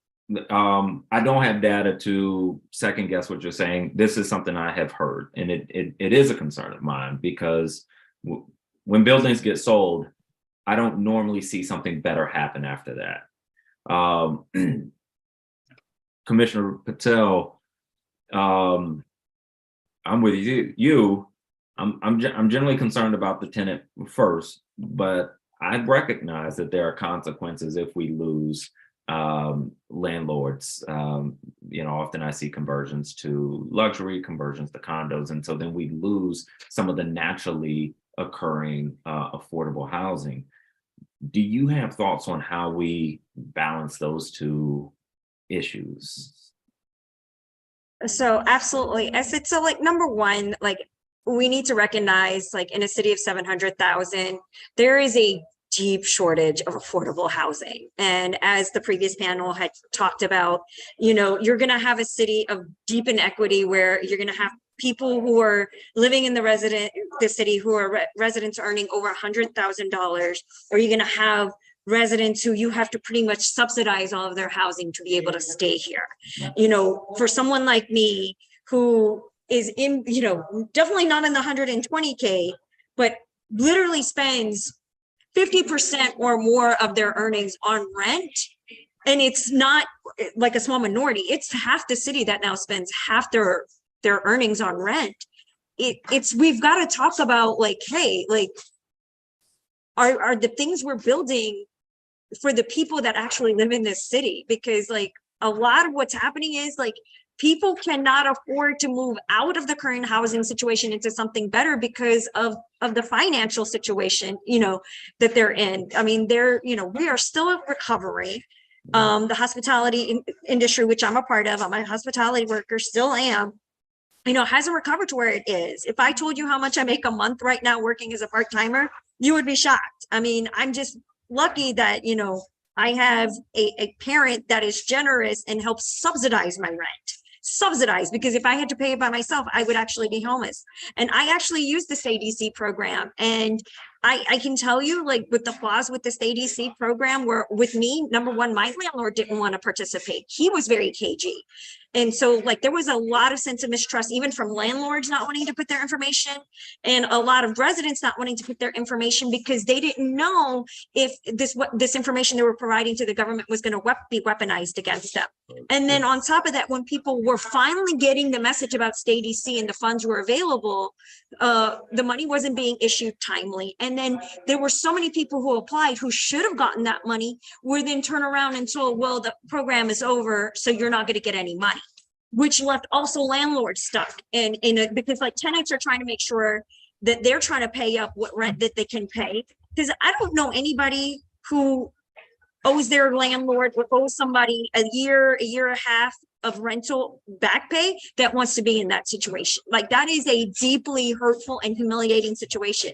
As someone who is currently on public assistance, I was on food stamps. I am currently on Medicaid just because of the fact that things like COVID happened. I have not been able to have stable income. And, a lot of these issues that we're talking about to solve the housing problem are outside of your purview. We need to have a deep, true investment in jobs and economic prosperity for the citizens that live here in DC. Mm-hmm. I agree. One of the things I believe firmly is that we have to be clear on our North Star. And I think often we end up getting into battles about sort of renters versus landlords and a lot of historic debates. And sometimes forgetting to step back and saying, all right, what is it we're trying to achieve? And for me, what I'm trying to achieve is a city that's not displacing people with moderate incomes. And if for folks who share that goal, we have to recognize the burden on people who are working hard in a city that's too expensive to live in. Also, the policies that may lead to conversion of naturally affordable units. And so I don't think often we are too far apart on end goals, not universally, but sometimes we need to come together and start figuring out what this path looks like. That's what I'm interested in doing in this committee, is focusing us on our goals and working through what is the path to get there. And that's not easy to work through because these aren't simple issues, but I do think that we can make a good bit of progress. Yeah, and that's what I'm hoping that we're going to do. Well, that is what we're going to do. That's where I'm hoping to sort of pull people into that discussion, so we can start debating productively with each other to say, all right, how do we get there? And I see a lot of promise, but we got to make some progress pretty quickly, because we're losing folks from the city and people are struggling to hang on. So I am very grateful to be chairing this committee, so I can have these types of conversations and engage in this type of work in a different role than I was able to as a member of the committee, but not chair. And I am grateful for folks who sign up to share their experiences, so that we can, to help us, get it right and understand what people are seeing and experiencing on the ground. So let me thank both of you for being part of this hearing.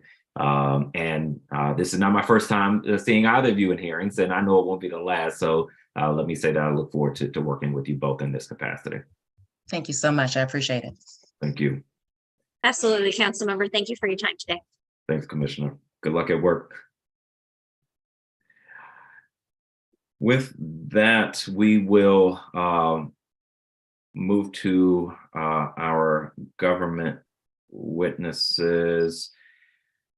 We're going to turn to the RHC, and I want to welcome Chairperson Frank Petranton.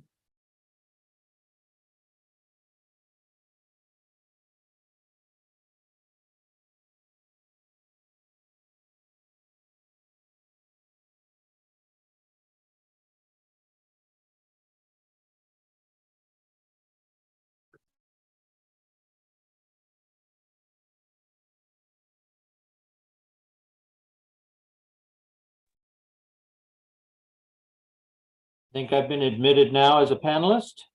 You have, are you able to turn your camera on? My camera is on. Let me see. It seems to have, how's that? There we are. There we are. All right. Good afternoon, Chairperson. Good. Members. Let me pause you for a quick second. I apologize. First order of business, Chair Petranton, did I pronounce your name correctly? All right. Second thing, it's the practice of this committee to put our government witnesses under oath. So I would ask that you raise your right hand. Do you swear or affirm under penalty of perjury that the testimony you are about to provide to the Housing Committee is the truth, the whole truth, and nothing but the truth? I do. All right. Well, thanks again for being with us, and you can continue with your testimony. Thank you, sir. Welcome to Housing, and welcome to the members and the staff of the Committee on Housing as well. I'm Frank Petranton, Chair of the District of Columbia Real Estate Commission. I thank you for the opportunity to testify on behalf of the mayor at today's hearing. I'm currently serving my 5th year as chair, and I remain committed to the commission's work, which is to protect the public health, safety, and welfare of the residents of the District of Columbia and those persons, and to assure that those persons engaged in the practice of real estate have all the specialized skills and training required to perform the services they offer. I'm pleased to work with a dedicated body of commissioners who work tirelessly to achieve our mission, along with a dedicated staff and legal counsel at the Department of Licensing and Consumer Protection. The Commission's duties, as I think you mentioned during the introduction of this hearing, include taking disciplinary action against licensees who commit wrongful acts, such as offering a property for sale or for rent without written authorization, failing to account for in a timely manner all money and property received, and failing to exercise ordinary care in the management of real estate. The Commission also ensures that applicants for licensure are properly qualified, administers and approves continuing education programs for licensees, and oversees the Real Estate Guarantee and Education Fund. The composition of the commission is 9 positions, 3 of which are for brokers. They include me, Ed Downs and Elizabeth Blakesley, 2 property managers, Joe Borger and Monique Owens, and 2 sales agents, Erica Black and Ramona Barber. We also include Yolani Goldstein, the attorney member, and Patrice Richardson, our consumer member. Since I last testified in 2022, the commission has remained steadfast in its duties, adapting to the challenges of COVID by holding all of our meetings virtually via the WebEx platform, where the public is invited and is able to attend and participate in each meeting. We've received a number of positive comments on the digital format, and we would like to continue holding meetings virtually. And if we go back to in-person meetings, we'd like to be able to do those hybrid so that we can include a larger number of members or consumers that can attend easily and quickly.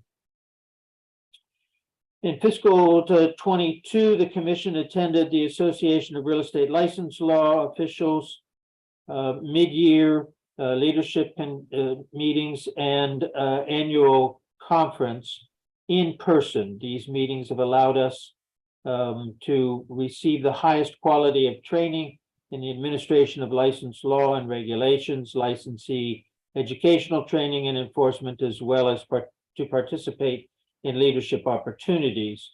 Currently, we have 2 members of the commission, Ed Downs and Elizabeth Blakely, who are in leadership positions, members of the board or committee positions. The commission is currently in the process of renewing licenses of 16,000 plus property managers, brokers, and real estate organizations, which are due at the end of this month, and agents, which are due at the end of August. Despite COVID-19, we still have an impressive number of individuals who are seeking to become real estate professionals, which attests to the populace's interest in living and working in the District of Columbia. The commission implemented final rulemaking during the past renewal cycle to require additional continuing education requirements for the practice of property management. The rulemaking requires 6 continuing education hours of property management for all renewing property managers, 3 hours of property management for all renewing salespersons and real estate brokers, and 3 hours of broker supervision for renewing real estate, for brokers who are renewing their real estate license. Additionally, the commission, via final rulemaking, revised its pre-licensing subject areas to include additional hours in property management. However, the commission requires every new applicant who applies via endorsement from other jurisdictions to also take that 3-hour course in property management. I might add that the Office of the Tenant Advocate was very helpful in reviewing our property management coursework to make sure that it included all of the interests of the District of Columbia. Commission continues to expand its educational offerings through public-private partnerships with local agencies and private organizations.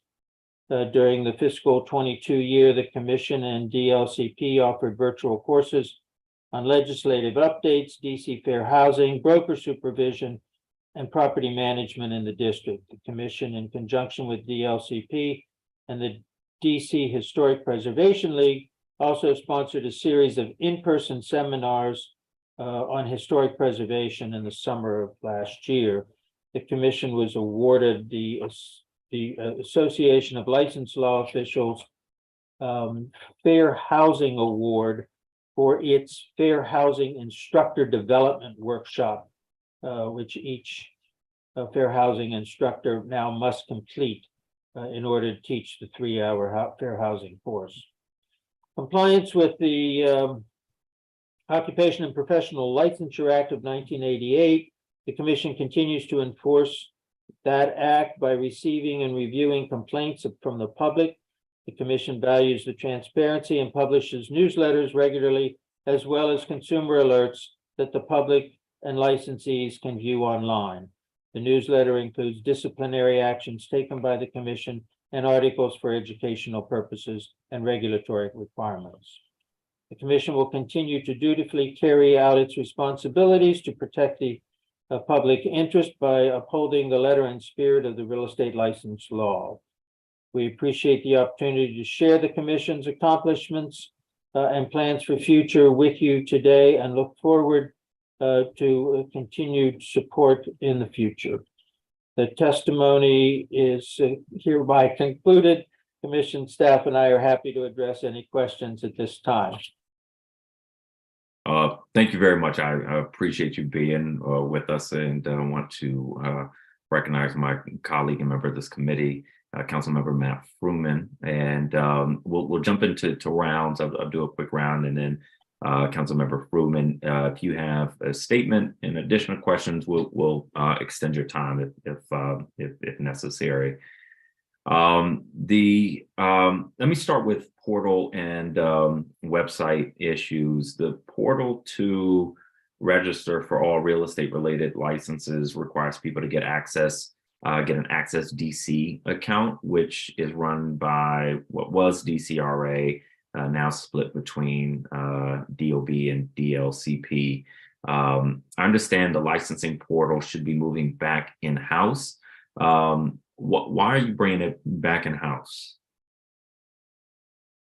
I think this was a budgetary suggestion. I don't know that we have the capacity to do it, however.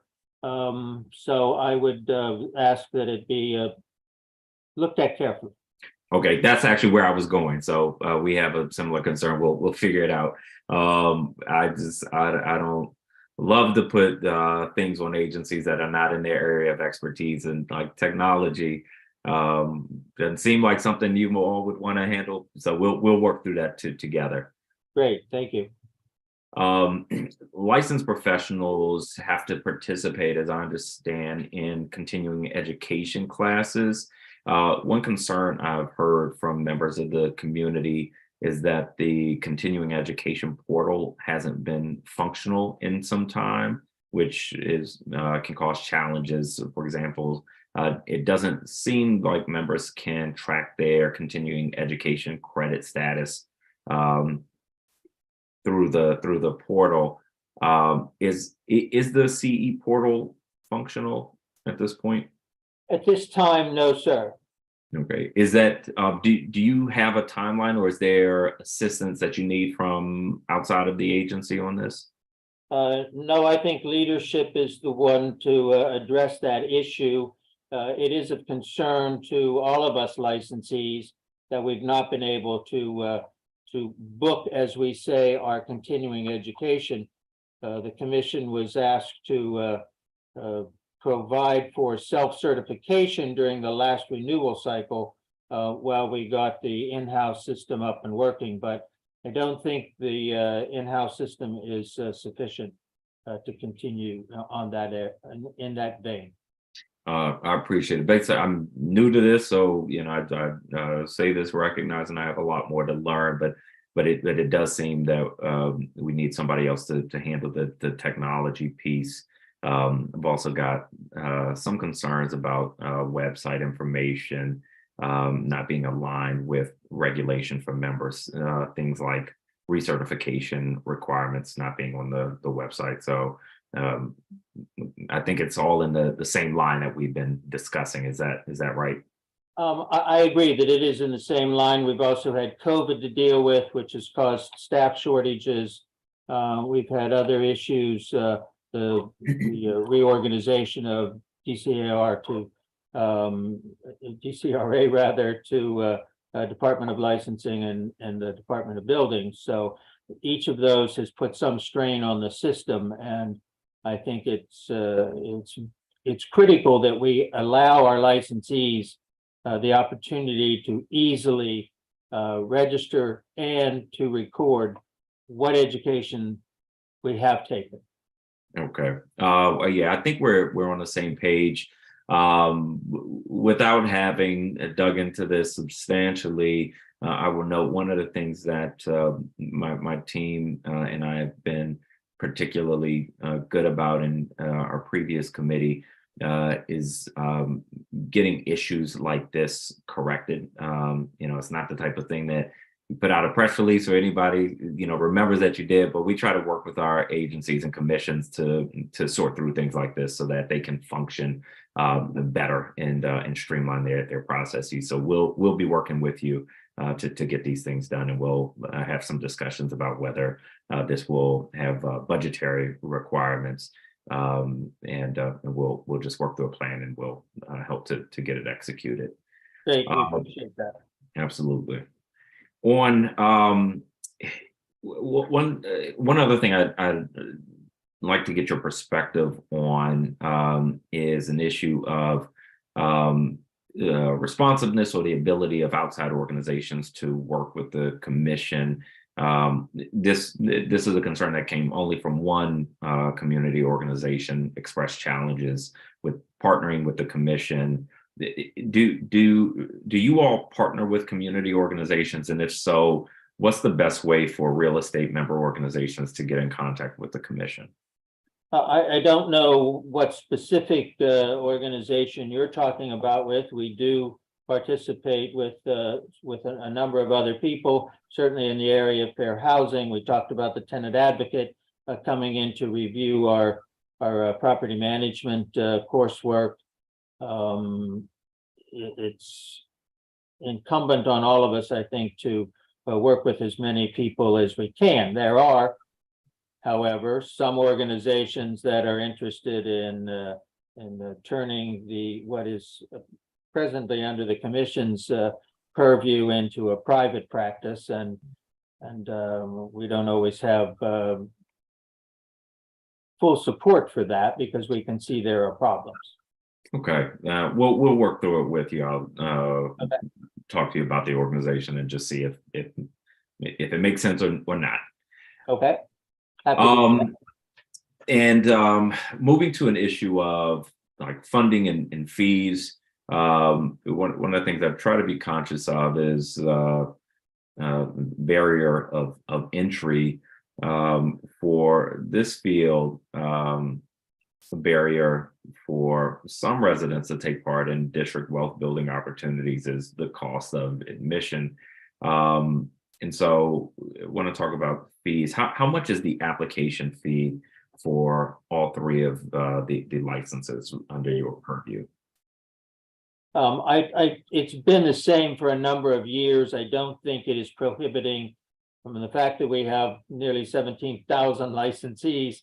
I don't think that's a contributing factor, but you may be hearing some issues about people getting involved in the real estate business that are beyond the care or ken of the real estate commission. I don't think our license fees are so high that it is prohibiting anybody from getting a license. Okay. What about national fees or fees for exams? Do you happen to know what those are? I don't know what they are currently. I've been doing this for 40 years, so I haven't taken an exam recently. I do have a daughter in the business, so I am aware of these things. I don't know that any of the national exams are really pertinent to getting a license in the real estate industry or the property management industry. Okay. We certainly have those. There is a portion of a national perspective in the exam, but we mostly concentrate on state portion, or in this case, the district. Okay, so there are no national licenses required to. No. Okay. What about costs for maintaining good standing? Again, we have a 2-year renewal cycle. The fee has not been increased in a long time.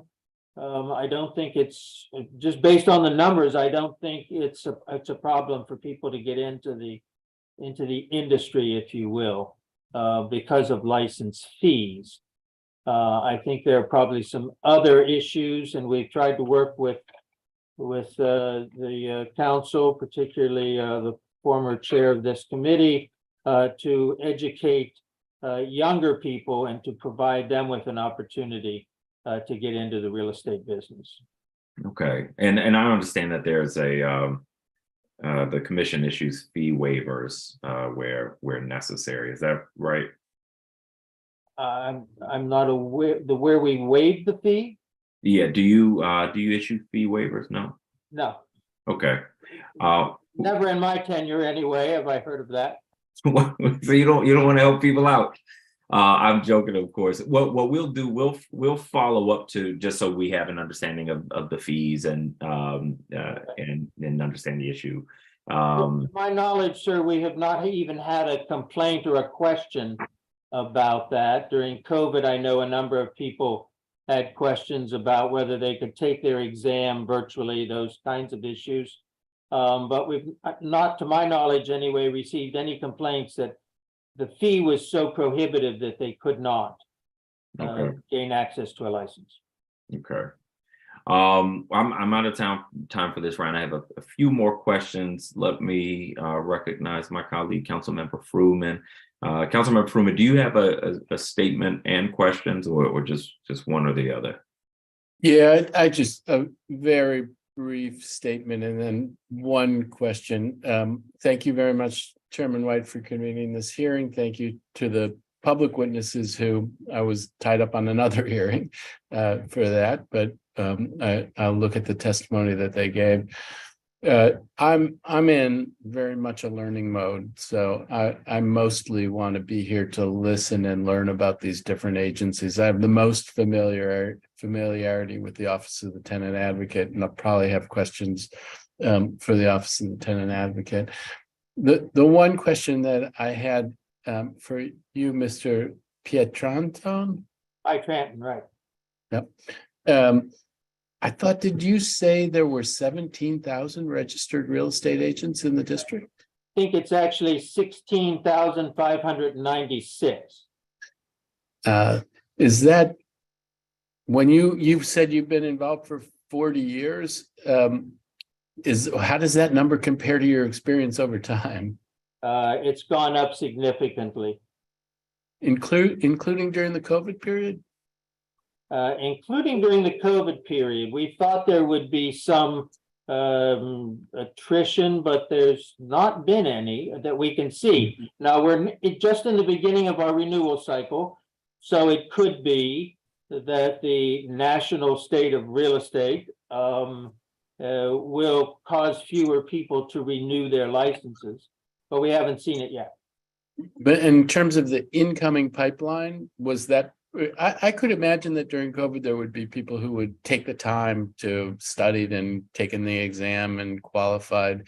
Did you see an uptick in the number of people flowing into the profession, or was it pretty steady over time? I think at the last renewal cycle, which is when we look at these numbers, I think it was just under 15,000 licensees. So there has been a significant increase. It's interesting. Okay, well, I really appreciate your testimony. I won't take more of your time. I'll let Chairman White get back to his questions. You're my council member, so I'm happy to talk with you at any time. Please do not hesitate to reach out. I'll tell you what, nobody else is hesitating to reach out, so you shouldn't hesitate either. Thank you, sir. Thank you. Thank you, Councilmember Fruman.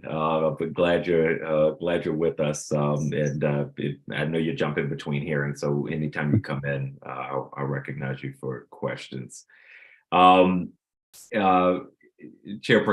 Pietranton, I want to understand just a little bit more about the licensee fees, because the commission receives funding. I think your only funding comes from the licensee fees, and the fees go into the real estate guarantee and education fund. Is that right? That's correct. Okay. How are those funds used? They are used primarily for the licensing procedure.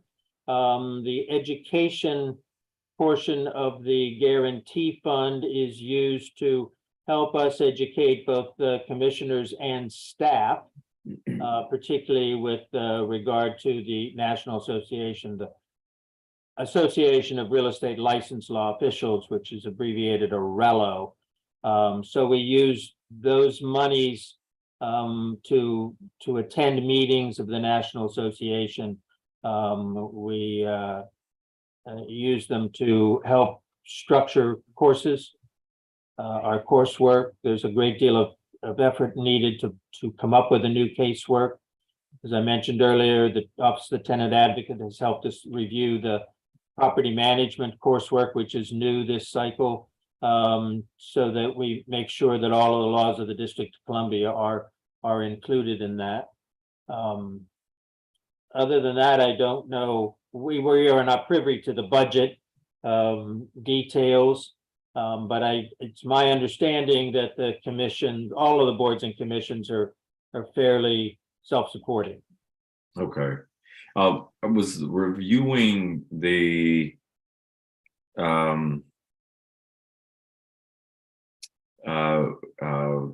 responses to questions from prior years, and I think this was from last year, that indicated that funds are used for attendance at the regulatory association meeting. Is that right? That's correct. Part of the mission of the guarantee fund, if you will, was not only to reimburse individuals who were aggrieved by a licensee, by the poor actions of a licensee, but also to help with our education. Probably 90% of all of the problems in the real estate industry with regard to protecting the public stem from education or the lack of education. And what is the regulatory association meeting? Is that like a national meeting? It is a national meeting. It's called the Association of Real Estate License Law Officials. Okay. Abbreviated ARELO. And we have had members of the staff of the commission serving in leadership positions there. We take our association or our contribution to that with that association very seriously. So we try to encourage as many commissioners as possible to really get a good feeling for what's going on in the rest of the country and how we should best approach our regulatory issues. Okay. And forgive me if I missed this in that response. Who goes to that? It's open to all commission members and staff of the DC Real Estate Commission. We generally have 4 or 5 members of the commission who attend. I've attended a number of years. We have 2 people on the board of directors. We have 1 person who was involved in, one of our commissioners involved in fair housing, which contributed to the award we received. So it's generally attended by staff and commissioners, appointed commissioners. Moving to a different topic, does the commission track the racial demographics of its members to sort of understand whether there are issues that we might not be seeing, or whether there's an imbalance between the overall population of the district and I'm sorry, and your licensees, I should say? I'm not aware that we specifically track race within our license renewal or the granting of a license. So you'd have to ask someone at the commission leadership if there is a component of tracking.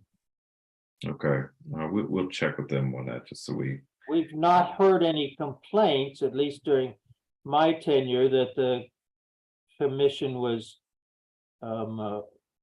had a preponderance of the demographic that was different from the population. I know with our licensees, we certainly don't have a preponderance of one race over the other. they're equally done. I'm not aware that we've ever asked that question. I don't remember in my own renewal application that I've ever been asked about race or age for that matter. Right.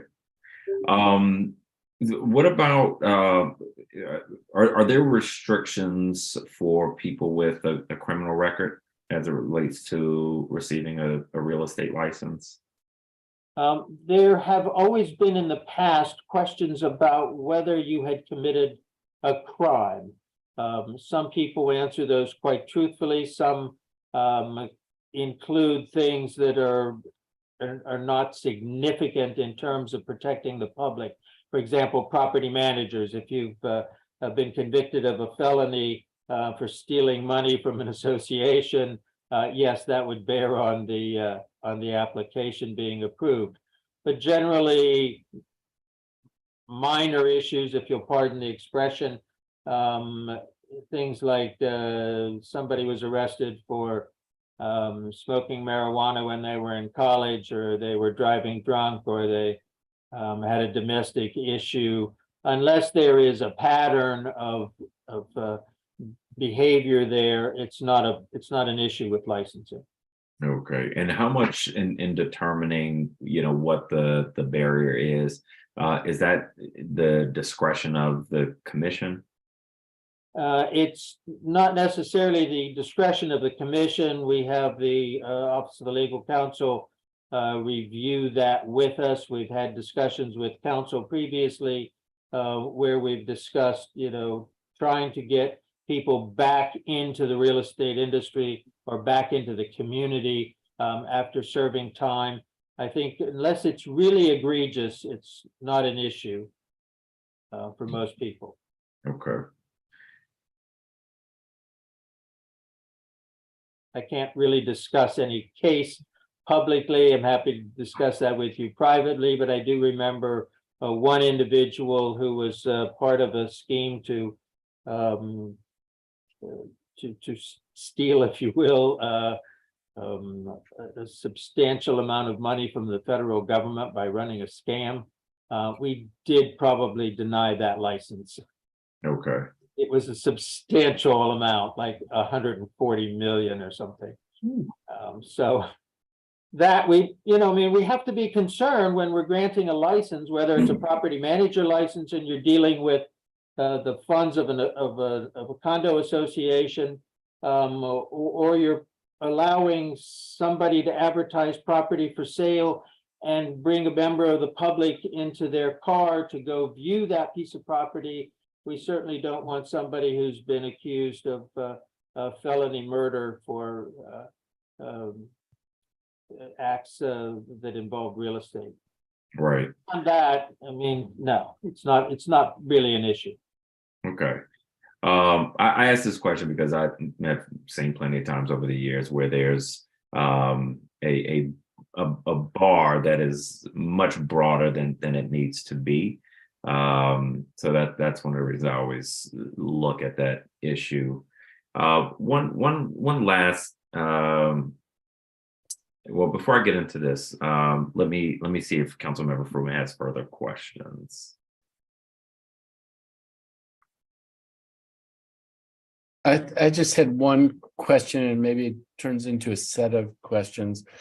I know you manage the admission into the field. Do you also take disciplinary action when somebody is in violation of a code of conduct or some other set of requirements?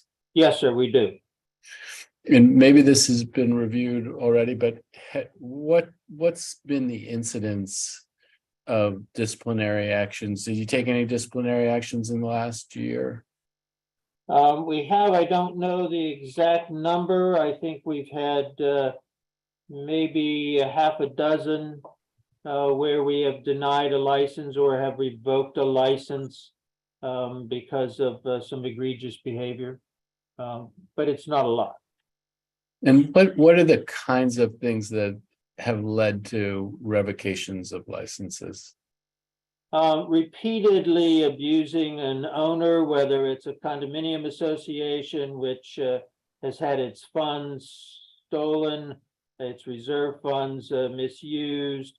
It could be an individual who has lied about their qualifications, had some involvement in some major scheme, or committed some felony that is just too egregious for us to allow them to continue to practice real estate. And you have oversight also over property managers, that's part of it? We do. So are there any instances of revoking the license of somebody for failures in the property management space? I can only think of one individual where we had to do that, and it was somebody who was licensed in a neighboring state who was clearly committing felony offenses, and we took similar action. But does it ever happen that as a result, we're going to have the Office of the Tenant Advocate, but where there have been complaints from tenants about the management of a building where it could rise to the level where you would look at the performance of the property manager as a basis for a revocation? Property managers are required in the District of Columbia to be licensed. We follow that law quite carefully. We don't get a lot of complaints in that area. We do get some. Mostly they are now coming from the smaller condominiums and cooperatives that are blossoming all over the District of Columbia, where it's either totally egregious and we can see that, or it's a question of everybody understanding what the duties are of that property manager, particularly with a common interest community. People think they can,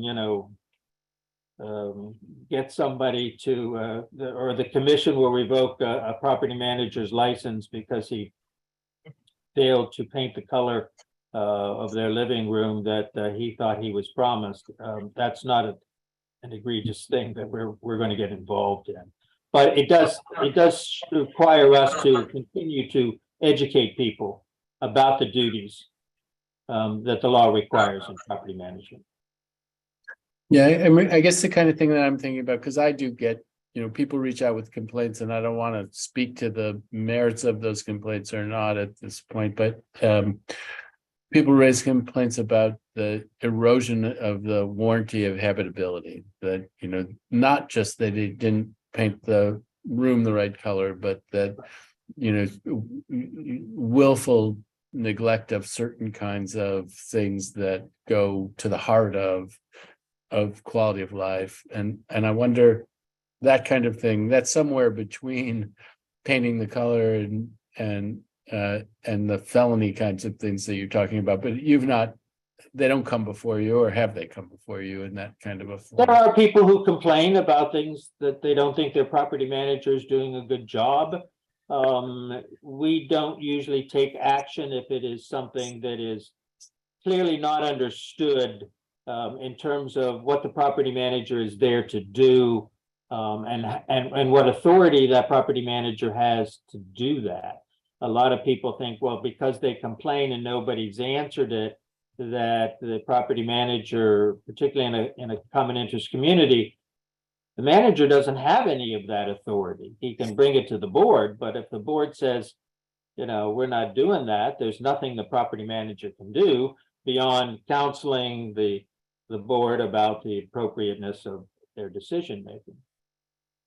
All right, thank you very much. I'll step back again. Thank you, Councilmember Fruman.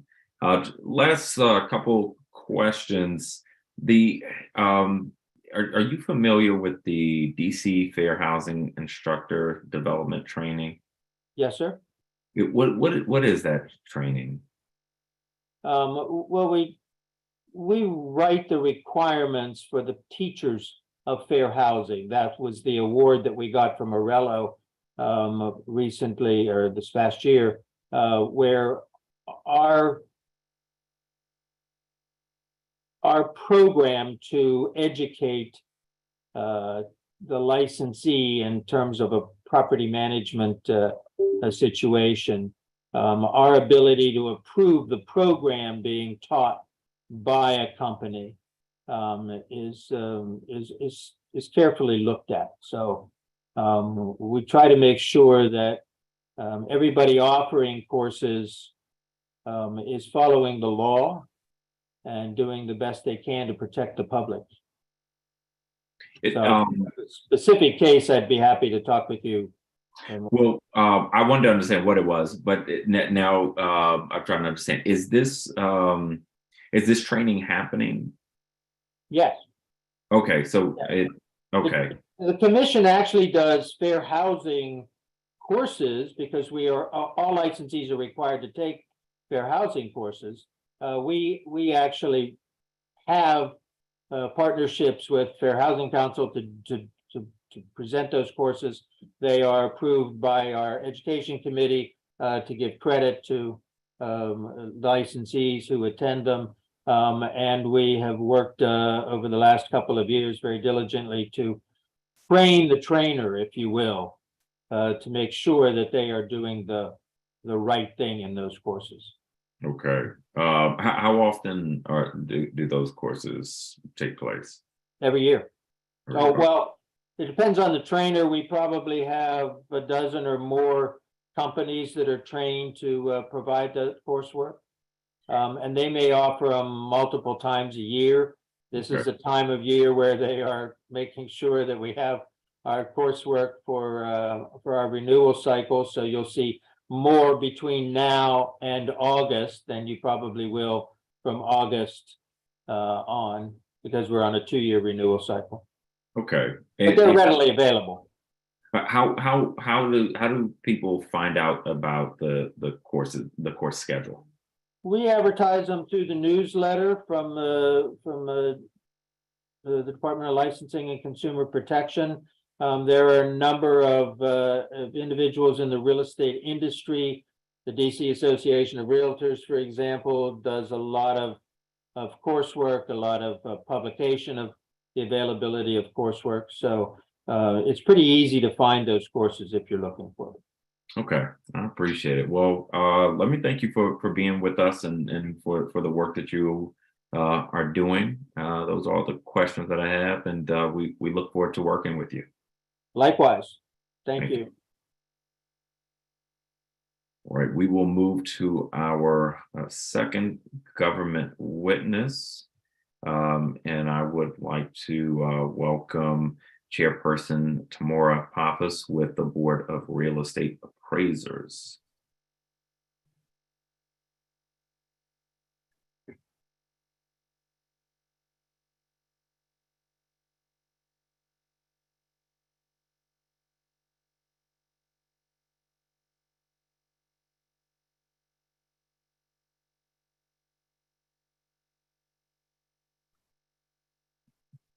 There we go.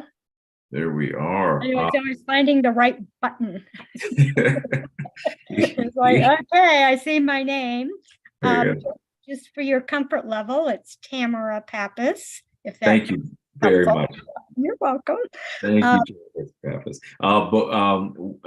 First, welcome. Thank you for being with us today. And yes, the practice of our committee to swear in our government witnesses. Right. Thank you for raising your right hand. Do you swear or affirm under penalty of perjury that the testimony you are about to provide to the Housing Committee is the truth, the whole truth, and nothing but the truth? I do.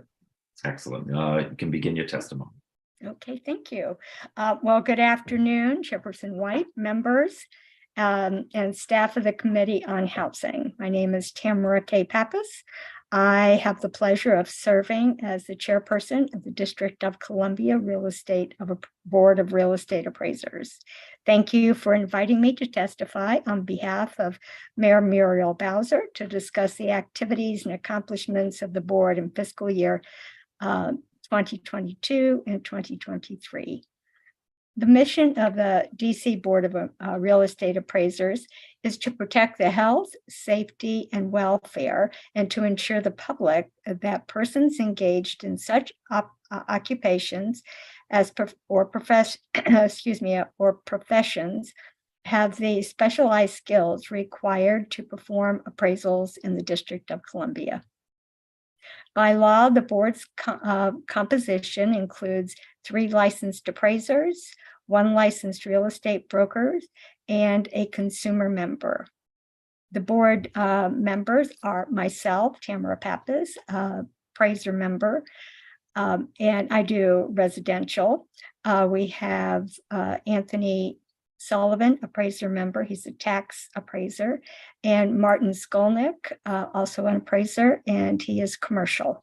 And Anthony Bowling is our real estate broker member. We do not currently have a consumer member. We have been requesting that. She resigned, just unable to make meetings. So we're in the lookout for a consumer member. I would be remiss in my role as chairperson if I failed to compliment the continued support of the board staff and legal counsel and the superb job they do facilitating the many activities of this board, including serving on the Association of Appraiser Regulatory Officials, or ARO, the board of directors, attending ARO conferences and committee meetings, reviewing all applications for approval, drafting board meeting minutes, meeting with federal officials on audits of the board, and review of all public complaints. Our newest board member, Anthony Bowling, attended his first ARO meeting this past October 2022. In light of COVID and its challenges, we would like to mention that the board continued to successfully hold its meetings virtually via the WebEx platform.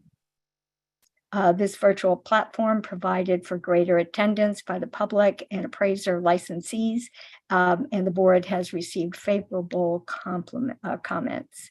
The board will continue to meet virtually and will meet in person if needed.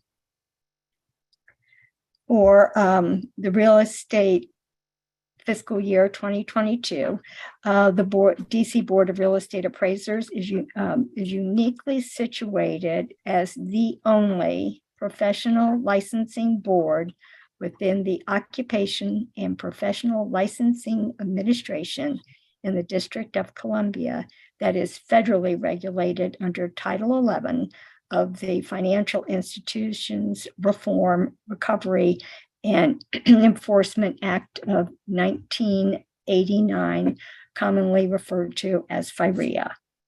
Accordingly, the board is mandated by Congress to follow FIREA as amended and its accompanying rules and regulations.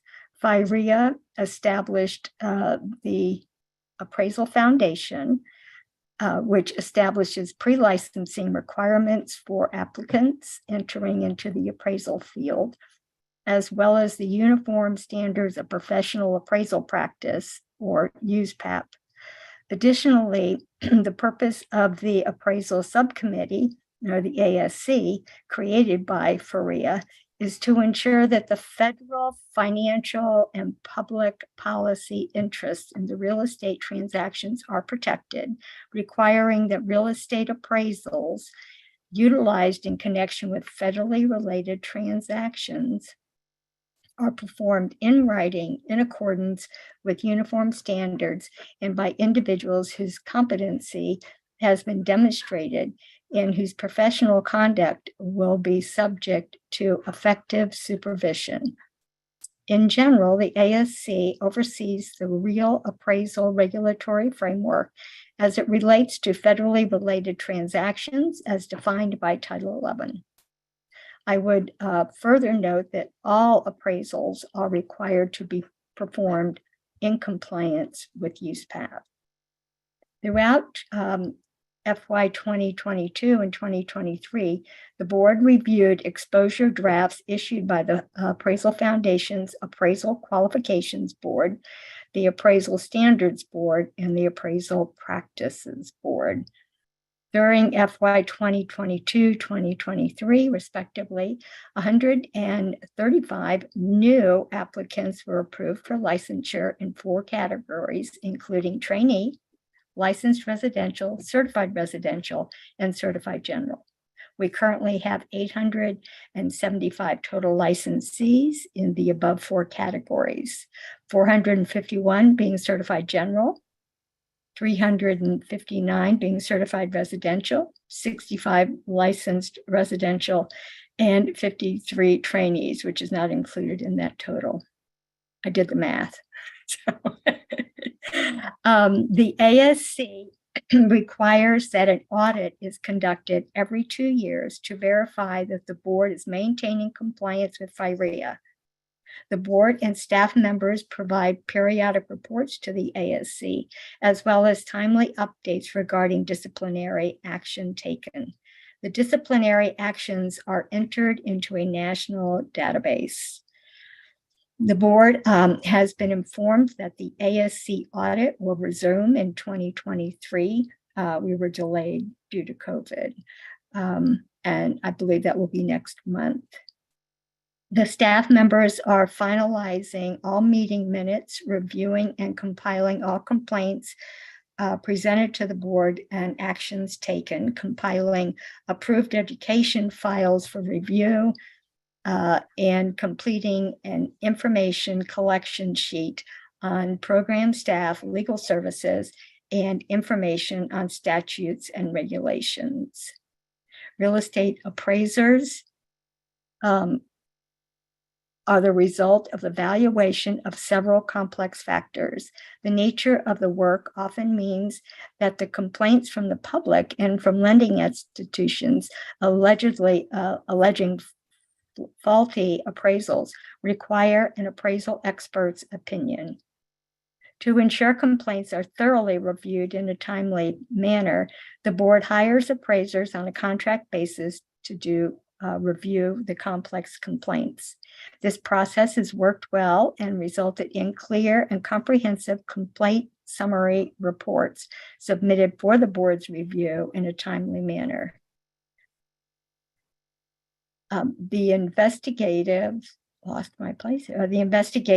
and appraisal review reports are reviewed by the board, and if violations are found, disciplinary actions can be taken in the form of fines, corrective education courses, reprimands, suspensions, and revocations. The DC Board of Appraisers continues to be successful in maintaining our membership with the Appraisal Association of Appraisal Regulatory Officials. The spring and fall conferences bring together the top regulatory officials from around the country and keep the board abreast of key developments impacting the board's enforcement of federal regulatory requirements. The Aero Fall Conference has been held in the past in the district. It will now go into a rotation for future meetings. Last spring's meeting was held on May 12 through 15, 2022. I'm happy to report that the fall conference was held in DC. These are both in person, October 13 through 17, 2022. The board was well represented in attendance at these meetings.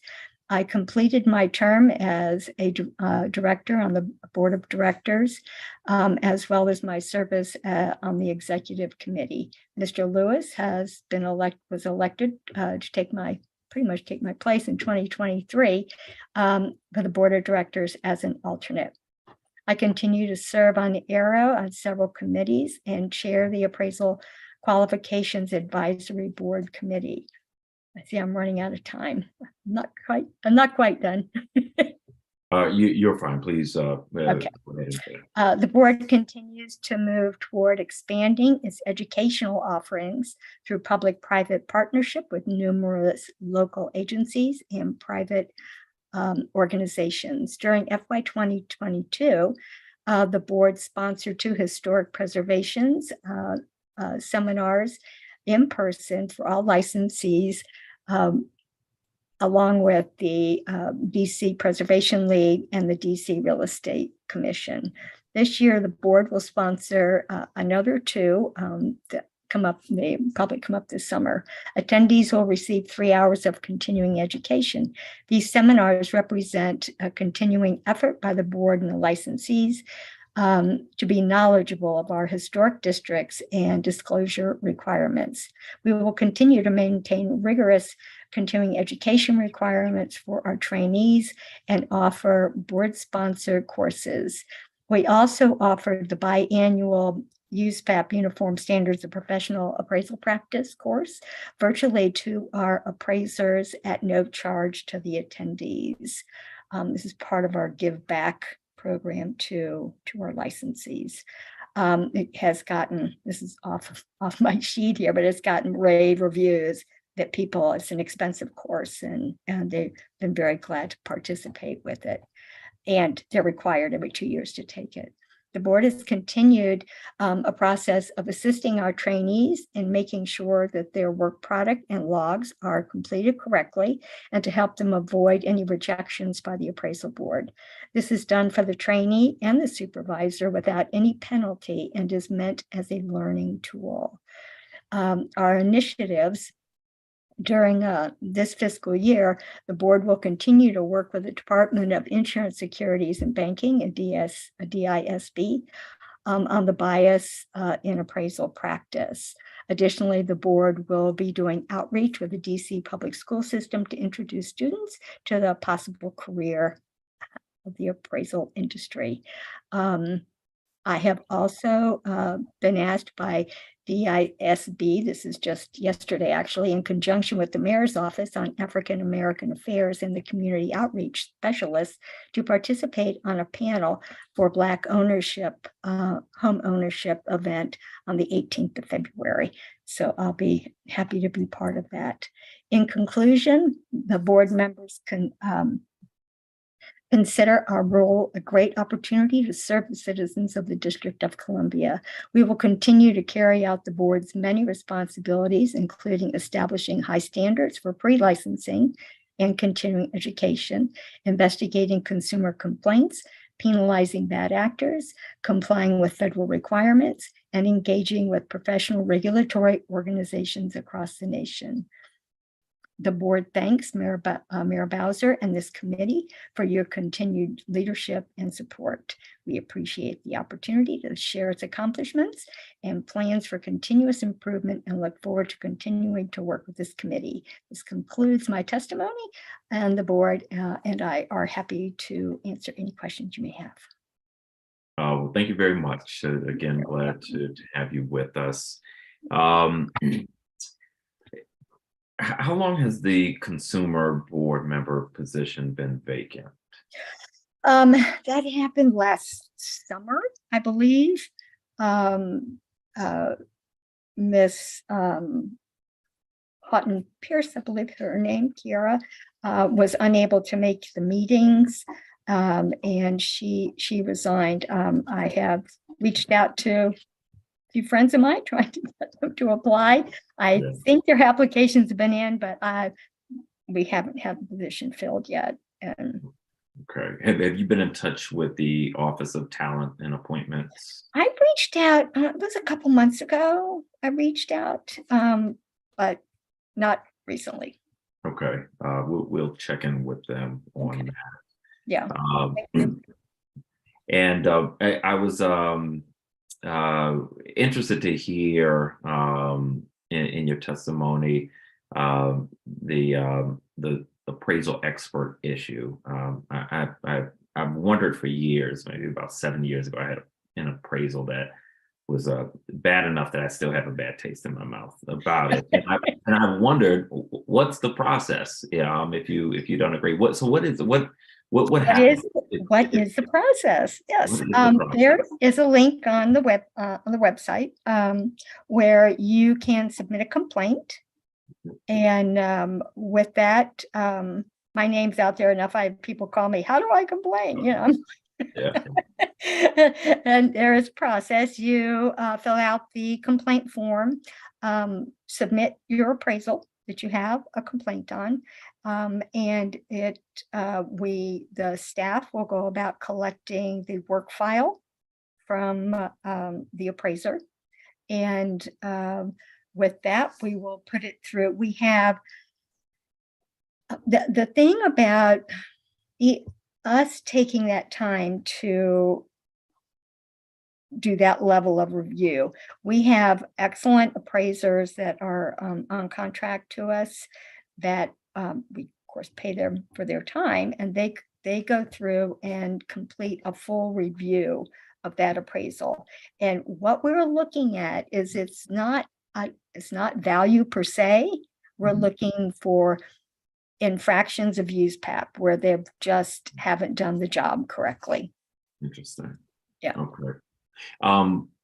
So is there a cost to the user No. for an appraisal? Okay. Oh, for a review or a complaint? Correct. No. Okay. So can a complaint end up in result in a revised appraisal? Only if it's through a lender. Yeah, we're stuck. You have to go back through your lender, hire your own appraiser, get a second opinion, and then take that. You can take the complaint to your lender, but we have no control over that. Interesting. Okay. Speaking of the website doesn't seem to work. Well, I can appreciate that. I think I want to say it might not be that long, but ever since we had problems with getting our renewals done on the switch over to a private. Now I don't know about I didn't realize our own website wasn't working for the DC Board of Appraisers. That's bad. Yeah. Let's work on that and see what's happening there, what we can do about it. Okay. Other than a website, what's the best way for members of the public and licensees to ask questions of the board? Come to the meetings. We do post that. Every member that is on our, and actually I'm pretty sure you can go to the website and find out when our meetings are. And there's a way to then log into our meetings for open meetings. And we also send out a link to everyone that is licensed with us. It's public. So Do you happen to know the website? I may be wrong. I may be going to the wrong place. I don't know my website, by heart. So I'm not trying to put you on the spot. But okay. my team is sending me a message that they are on the website. So the issue was mine.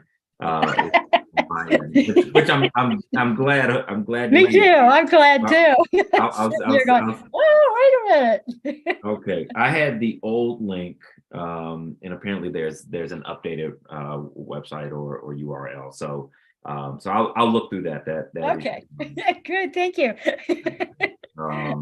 I'm glad. Also, funny. I mean, welcome. I'm glad you're taking over this. But I spent I don't know 3 or 4 hours last summer educating Miss Bonds on appraisals. Her and her team came in and sat, and I walked them through an appraisal. It was quite I love it. entertaining. Well, we are in learning mode, so I'll be glad to do the same for you. I appreciate it. We will take you up on that, and I think other members of the committee may want to join as well. So I really appreciate that. What are the tiers of appraisal licenses offered by the board, and what's the difference between them? So when you start the process and you want to become an appraiser, you have to start out with the trainee license. You're required to take, I believe it's 70 base hours, 75 hours before you can take your trainee make your trainee application. And then currently you have to then accumulate 1,500 hours of experience by hooking up with a supervisor before you can take your license exam or for your certified residential. We have trainee licensed residential, which cannot appraise over, I believe it's over $1 million in property value. Then you have your certified residential, and then you have your certified general, which requires 3,000 hours of, I want to call it practice or supervised appraising. And it kind of an exciting thing that's coming out, is going to be coming out this year, because we've had a severe lack nationwide of finding supervisory appraisers to take somebody on and teach them the ropes. Several education providers have come out with a practicum called BREA, it's acronym, and you can virtually learn many scenarios, and it will, you will be taught and mentored through that whole process. And it'll be out this year. I don't have an exact time yet. What's the cost for that practice? For that course? We don't know yet. Okay. And has this course been offered in the past? No, it's brand new. Okay. It's brand new. It's been in the birthing process for a couple of years now. And I think it's going to finally be born. Okay.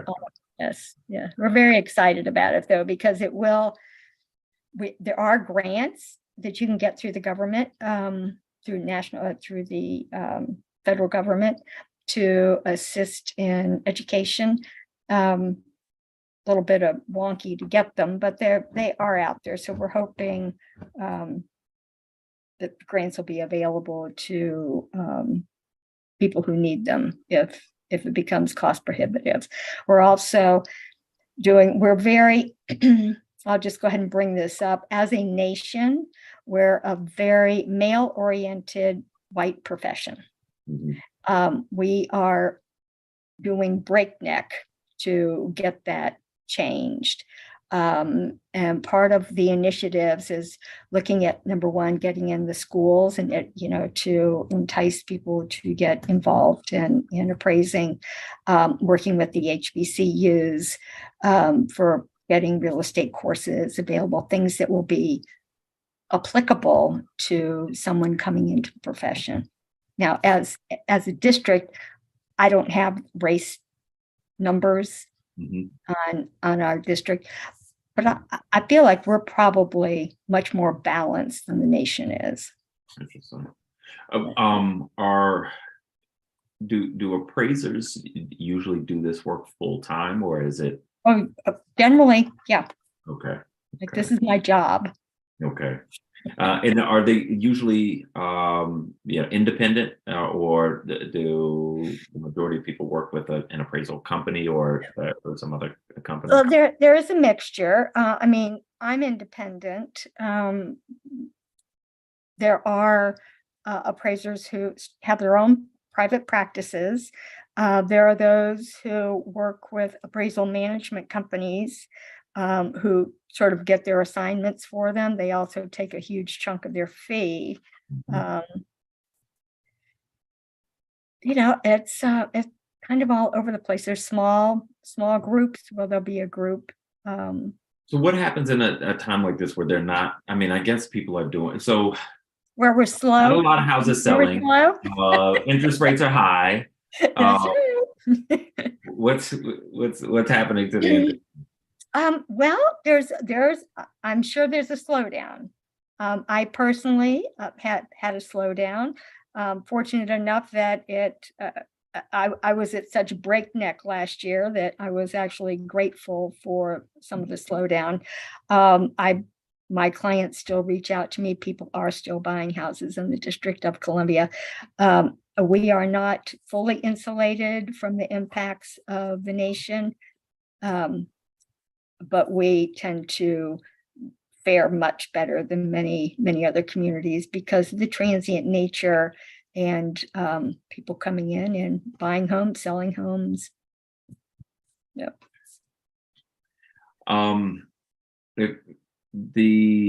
It looks like the licenses are renewed February 28th of Every other year. Yeah. So no renewal license process for this year, is that right? Yay. The cost to renew the license is around $195, is that right? Well, no, I mean, the application, well, the fees, application fee is 65. I think these are for new licenses at 170. But if you get over to certified, a trainee coming in, their associated fee is 445 for all of them, for all the licenses, and temporary appraisers pay 150 if they come into the district to, let's say they're working on a commercial project. They come in and get a temporary license. They're licensed in other states and they're going to hook up with other commercial people here. Right. They get a temporary, but renewals are 445. Wow. Are there national license or registry requirements in addition? That comes out of that. Okay. Yep. We do forward money to the appraisal subcommittee. There's pass-through fees. Yes. Okay. When's the last time the board raised fees? I don't know. I'm sure Mr. Lewis is on here somewhere or somebody. I don't think it was last year. I think it's been a few years. Okay. I feel like I've been paying that for a little while now. Okay, we'll follow up on the fee questions. Yeah, we'll follow up to get a clearer understanding of that. I apologize for getting everything to you so late. Didn't even know we had changed guards.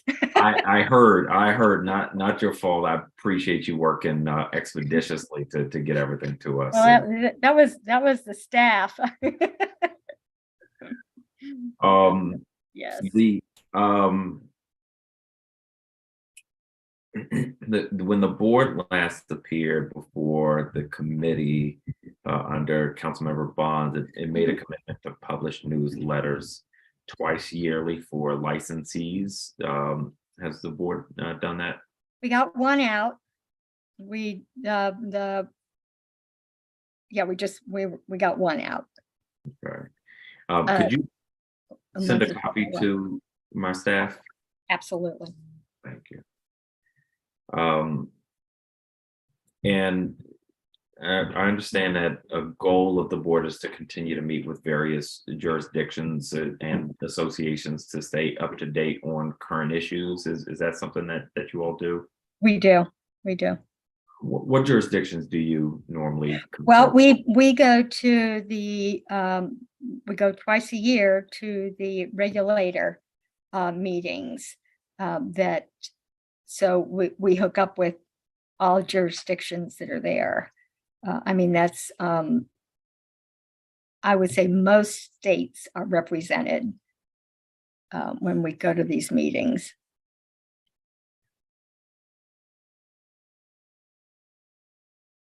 I want to move to the issue of education in this field. People who would like to receive a license have to have a bachelor's degree. Is that an industry standard? That's for commercial. Currently, it's an associate degree or equivalent. There are equivalencies where you can have so many courses in real estate or so many courses in that they accept in lieu of if they did put it up to the bachelor and they back off for certified. Yeah. Is that an industry standard? Oh yeah. Yeah. Well, see, what you need to know is we're mandated nationally. We don't get to pick and choose. We don't have any real, we have say, but can't change anything. Whatever the appraisal subcommittee, the foundation, the standards committee, the qualifications committee, we have to follow what they put forth. All of us, everybody. So one of the issues I was touching on at the beginning with my personal experience, this has become a national issue of bias in appraisals. The Federal Housing Finance Agency has reported that nationally, homes in Black neighborhoods are valued roughly 21 to 23% below what their valuations would be in non-Black neighborhoods. Specifically, in DC, homes in majority Black neighborhoods are valued roughly 2.3% below what their valuations would be in predominantly non-Black neighborhoods. How's the board working to address this issue? Well, I mean, education, one. I'm going to say the biggest challenge, I live in Southwest. Okay, so mixed neighborhood, we have houses from everywhere, right? The parameters around an appraisal, I mean, the first thing we do is you look at a neighborhood, you pull in, so you're looking within your neighborhood, within your market area for a single home. Then you have to look at how big is the house, what condition is the home in, what are the community, do they have churches, schools, shopping, do they have everything around them, public transportation. So when you take in all those things, I might find a house in a new development, let's say in Southeast. I'm in a new development. I can picture the house as Tanner, let's say Tanner Street down, and brand new houses. But I can only appraise that house based on what homes have sold for in that neighborhood. Now, I'm not going to go pick older homes or homes in inferior condition, but the appraiser is limited by factors that they can't artificially increase a value by going outside, and they can't artificially decrease a value by going somewhere else. I get what you're saying. It feels like a self-perpetuating cycle. Mm-hmm. Now we are getting many new homes in all of these neighborhoods where the values are 6, 7, 8, 900,000, $1 million. Are we getting the 3 million? I haven't seen them. The 5 million, the 8 million, the 10 million.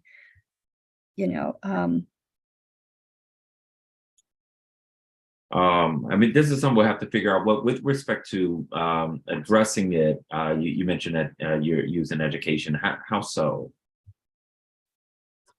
Oh, educate. Oh, okay. Well, USPAP, we've always had biases in our education in USPAP. You're not allowed to be biased, period. You're supposed to check that at the door, all biases. However, based on what's come up through the PAVE report, I'm sure you've read the PAVE report, and all the new awareness that's come into play, the Appraisal Foundation and the Appraisal Qualifications Board have put in the biannual USPAP course. They put in 3 hours dedicated to fair housing and bias. So that's our first swipe at this, and they put it that way, because we never saw it as an issue. I mean, I hate to be that ignorant, but it's like it wasn't coming up from people weren't complaining. It wasn't coming to our attention until recently. So we've increased that. Working with through education, like I'm very excited to be on this panel in a couple weeks to see what we can do. I mean, how do we address it? How do we have people understand they're human, and we all have our biases, but when you walk in a home, you're not appraising their stuff. You know, you're supposed to be looking, are the walls standing, or, you know, are the appliances, you know, is everything functional? What's the level of upkeep? We're not supposed to look at whether there's art on the wall and whether we like it or not, or like the color of the wall. Yeah, you know, it's just, when I go in, people tell me, oh, the place is a mess. I'm like, I don't do stuff. I'm doing your home, you know. Yeah, it's a really tough question. You know, how do we deal with this? Yeah. It is something that I think we have to contend with because of my experience that I've had. I know that if I have an appraisal, I need to make my house less black. And I don't think I'm alone in that by a long shot. And you shouldn't have to. That's the horrible thing. Yeah. You shouldn't have to do that. With the I know that you all do surveys. I think the board does surveys of applicants, licensees, and attendees of public meetings to gain feedback. Do you all still do that?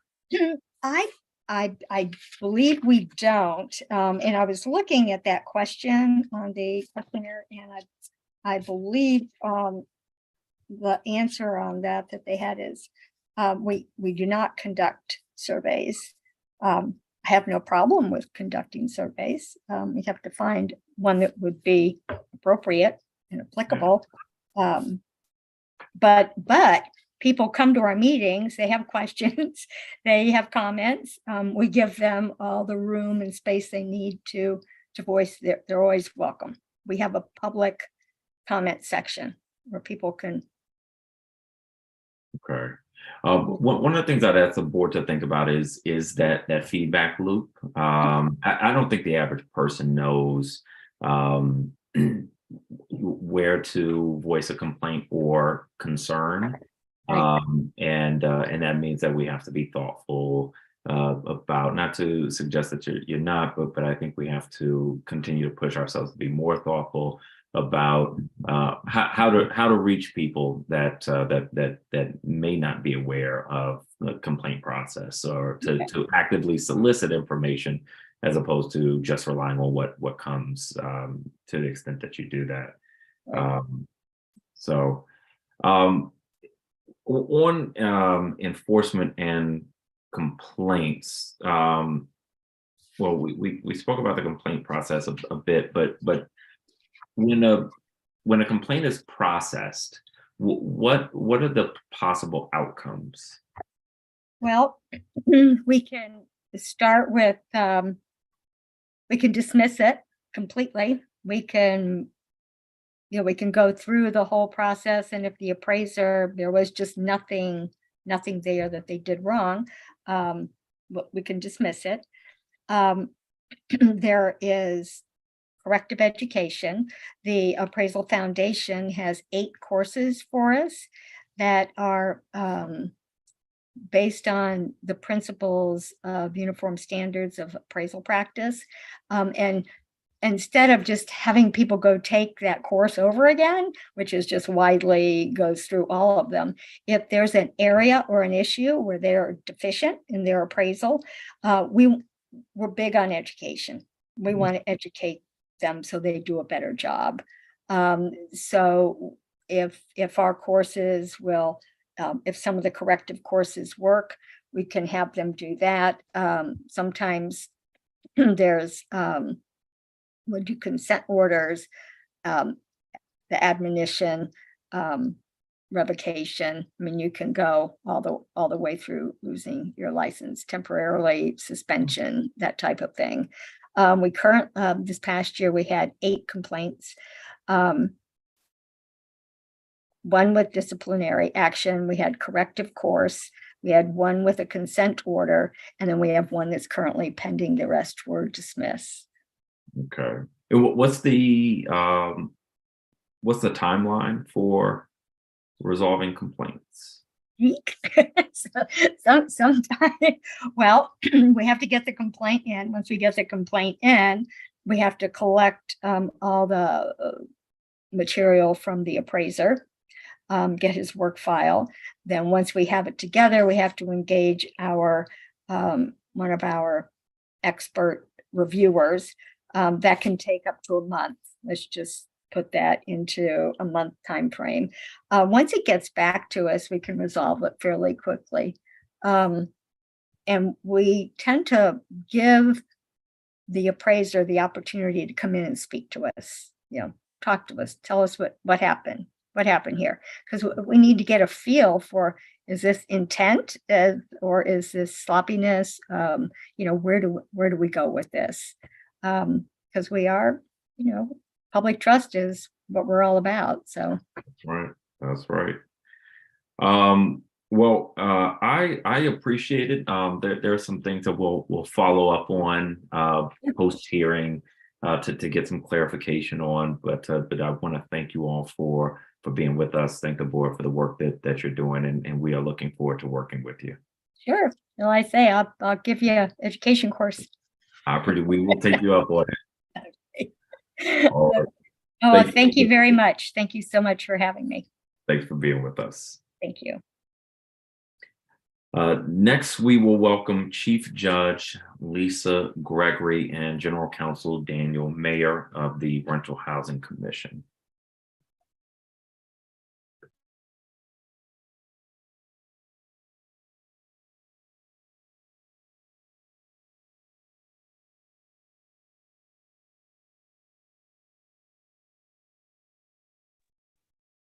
Welcome to you both. Thanks for joining us today. Glad to have you. As you probably saw in the previous panels, it's the practice of this committee to put our government witnesses under oath. So I would ask that you both raise your right hand. Do you swear or affirm under penalty of perjury that the testimony you are about to provide to the Housing Committee is the truth, the whole truth, and nothing but the truth? I do. Thank you so much. You can begin your testimony. Thank you. Good afternoon, Chairperson White and members of the staff of the Committee on Housing. I am Lisa Gregory, Interim Chair and Chief Administrative Judge of the Rental Housing Commission. I am joined today by Daniel Mayer, our General Counsel. Thank you to Mayor Bowser for allowing me to serve as Interim Chairperson. Thank you to the Rental Housing Commission staff for your hard work and dedication in preparing for this oversight hearing. I am pleased to have the opportunity to present the Commission's performance oversight testimony for fiscal year 2022 and 2023 to date. As you know, the Rental Housing Commission serves three key roles in implementing and enforcing the Rental Housing Act of 1985. First, the Commission acts as a specialized appellate court, hearing and deciding cases between housing providers and tenants where one or both parties are dissatisfied with a ruling by the Office of Administrative Hearings. These cases primarily involved the Act's rent stabilization program, commonly called rent control, and related issues like housing code violations, notices to vacate, and retaliatory action. On appeal, the Commission reviews OAH decisions to ensure that the Act was correctly applied and that procedures were correctly followed. Commission decisions can also be appealed to the District of Columbia Court of Appeals, which has the final say on the meaning of the district law generally. Secondly, the Commission determines and publishes the annual rent adjustment of general applicability for rent stabilized units. The 2023 numbers will soon be up on our website and will be published in the February 10th DC Register. For most covered units, effective May 1 of this year, the rent may be increased by 8.9%. or 5% for units occupied by seniors and persons with disabilities. Third, the commission is charged with issuing, amending, and rescinding regulations to implement the Rental Housing Act of 1985. In fiscal year 2022, the Rental Housing Commission published a notice of final rulemaking, which went into effect on December 31st of 2021. The entire rulemaking included roughly 200 pages of regulations covering nearly every aspect of the Rental Housing Act and agency procedures. Before this time, most of the regulations had not been updated in nearly 40 years. All these documents, including public comments, are available on rhc.dc.gov under Rental Housing Act and Regulations. While working with the Rental Accommodations Division of DHCD on their updates to the forms that housing providers and tenants must use for rent stabilization issues, several errors and ambiguities were identified in the newly amended rules. As a result, at the beginning of FY23, the Commission issued a notice of emergency and proposed rulemaking to make necessary technical corrections. On February 3rd, 2023, the Commission published a permanent final rulemaking. We stated last year that we would publish plain language guidance documents. I'm glad to report that we will be doing just that in the coming weeks. Not only will we complete plain language guidance documents, but we will increase our participation in training events with our stakeholder partners to update those affected on the new rules. We have already begun a virtual training with the Office of Tenant Advocate on the new rules in FY23. The RHC aims to be proactive about identifying problems, staying on top of developments, and educating tenants and housing providers. As an example, the Eviction Record Sealing Authority and Fairness in Renting Amendment Act of 2022 took effect in May, amending, among other things, Title V of the Rental Housing Act. This new law made substantial changes to how notices to vacate and evictions must be sent to tenants, and added new provisions on how housing providers may screen potential tenants.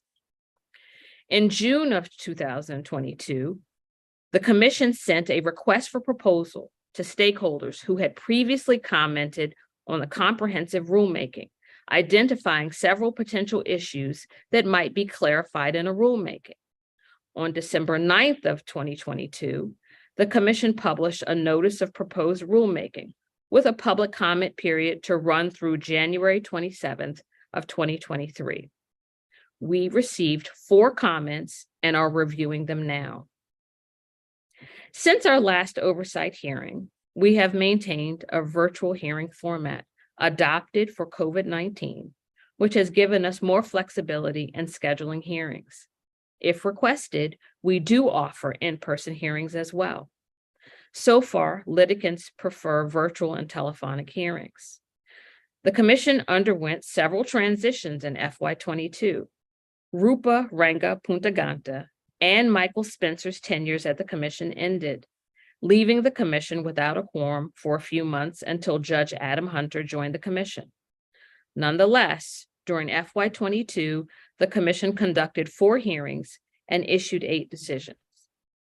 I'd like to turn now to discuss the Commission's progress in timely resolving cases on appeal. In FY22, 5 of the 8 decisions issued by the Commission were issued an average of less than 340 days after a hearing was held. We have suggested that the state model standards for appeals, which is how we arrived at the 340-day target, be used to measure timeliness in the issuance of RHC decisions. Moving forward, we will use those metrics on an annual basis to assess our improvement, which is related to one of my priorities for this year.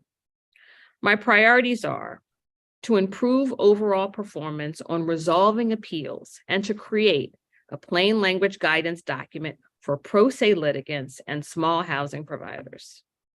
To reestablish participation with OCA's Performance Accountability Program and report data on an annual basis. To conduct preliminary research and obtain support for an integrated case management system and archive system.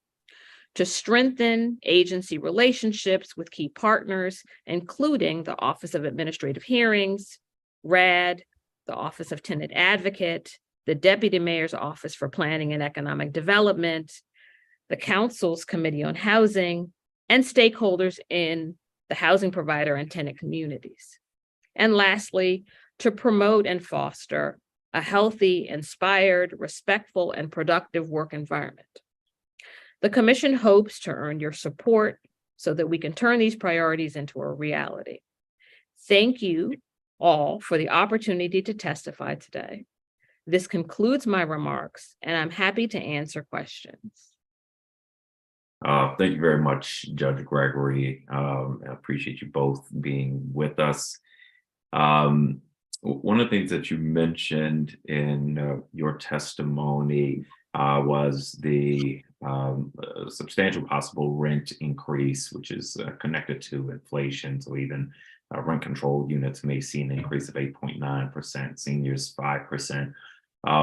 What's the role of the Rental Housing Commission in this issue and sort of the increase in rent that may be beyond the means of many affected residents?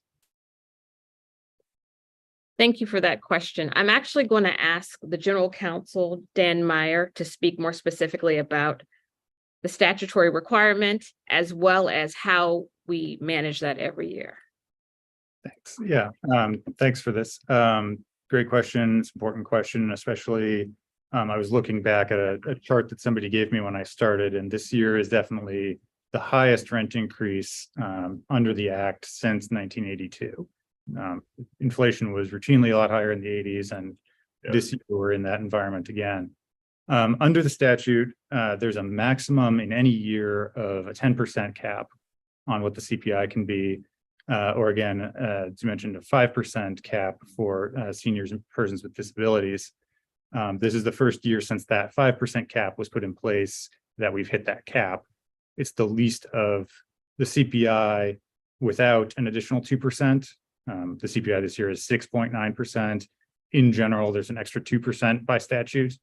So it's the lower of that, or the Social Security cost of living adjustment that is nationally for Social Security recipients, which I believe is 8.3% this year. So this is the first year we triggered that 5% cap and have come pretty close to that 10% cap for the first time in about 40 years. All of that is set by the Rental Housing Act itself. The Rental Housing Act directs the Commission to look at the Consumer Price Index for for wage earners and clerical workers. I believe CPIW is what it's called. And that's information that's gathered and published by the Bureau of Labor Statistics, part of the federal government. And we look at the change from 2021 to 2022, and that determines the rent increase that will go into effect for 2023. But do you or should you play a role in assessing whether the rent increase is beyond the means of residents? So we do not currently. There's no standard under the statute. It's a certification by the Commission of what the data shows from the federal government. Just so everyone's on the same page, there's no question. We have certified this is what the number is, this is what the data is showing. The statute doesn't contain any standard where the Commission would make any kind of assessment of affordability. That assessment, I think, is made by the council in that there's the 5%, 10% Social Security, various caps under there. Any further reasonableness analysis or anything like that is not provided in the statute. Okay. And I would add, if I may, Chairman White, that I think that, as the Commission is a neutral, independent body, And the name, the Rental Housing Commission, is already a bit confusing for the average layperson on the street. And so the integrity of the commission is always at stake.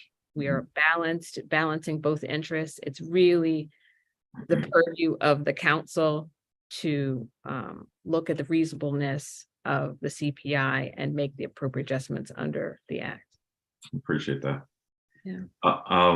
You indicated in your testimony, Judge Gregory, that you're currently reviewing public comments on the proposed rulemaking for the Eviction Record Sealing Authority and Fairness in Renting Amendment Act of 2022. Are there any significant areas of uncertainty that you're still trying to work through? Is it just more a matter of making sure that you take time to properly evaluate all comments? So just a part of the proposed rulemaking, the final rulemaking is a comment, a public comment kind of a requirement. And so it is standard for us for all of the acts that are, or amendments to the act that are coming through from council, for us to ensure that we've digested them, but that we've also gone to the stakeholders and given them an opportunity to respond. And so at this juncture, and it's not officially good law yet until. No, not yet. We're waiting on reviewing those comments, and if there are going to be any changes. If there were substantial changes, it would have to go through another round of public notice and comment. I think my recollection from skimming the comments initially as they came in, we had some stakeholders that kind of wanted, let's just sit down and talk out some of the real nitty-gritty details on this stuff. I don't want to mischaracterize anyone's comment, but I don't think there was anything to the effect of you've gone completely off the rails here of what the statute says. But I think there was, it's complicated areas with notices to vacate and tenant screening, making sure housing providers understand their responsibilities, so as clear as we can make the rules. And we try to follow that rulemaking process to the letter, because I feel like that is one of the ways that the tenant and the housing provider community get to dialogue with us. There are not a lot of opportunities for, I'm sure in your role there are, but as a commission, there are not a lot of opportunities for them to talk directly to us about how the law will affect them. And so the rulemaking process, we stick to that so that we can hear as much as we can. It has been a few years, and I won't say how many, since I've studied administrative law. Is there a hard time period between the close of public comments and issuing a final rulemaking, assuming there's not another round of comments? No, the APA, Administrative Procedures Act, requires 30-day notice and comment period after a proposal is issued and before the agency can take final action. There can be, internally legal sufficiency review issues usually kicked over to the Office of Attorney General and Legal Counsel Division over there. The things take time. Reviewing the comments takes time. Making any changes, having this discussion, that can all take time. It's not required to take any minimum time from the close of comments to publication, but getting it right is key. So. When do you expect that you'll release the final rule? Hard to say at this point. I think it's going to depend on those stakeholder conversations. Okay. Moving within a matter of a few months, I think, is probably ideal. Okay. All right, we'll continue to talk through that. I don't know how long the regulations usually takes. I have no point of comparison on this. Our last one, unfortunately, was catching up on about 20 years worth of legislative enactments. So we're doing better at this rate in terms of it was a law that went into effect last May. So, and even between it going into effect and publishing a notice of proposed rulemaking, just coming across some issues there of determinations that turned out to be more complicated than we would have thought before we got that proposed rulemaking out. But I'm happy to talk more about these in all the details in every aspect if you want to have that conversation. I want to move to your docket. Looks like you docketed 22 cases in fiscal year 22. How does that compare to the commission's workload in past years? No. I think it was that there were 22, just to be clear, there were going into fiscal year 22, we had 22 cases on the docket. I'm not sure how many of those were new that were coming in. I think Right. as between that, I think that's about typical to have 15 to 20 or so on the docket at any point. I don't think we have those numbers in front of us, but we can go back over prior oversight submissions and get that information. Right, we have a backlog, so it's not the case that the 22 are new. 22 pending. Right, they're not new appeals.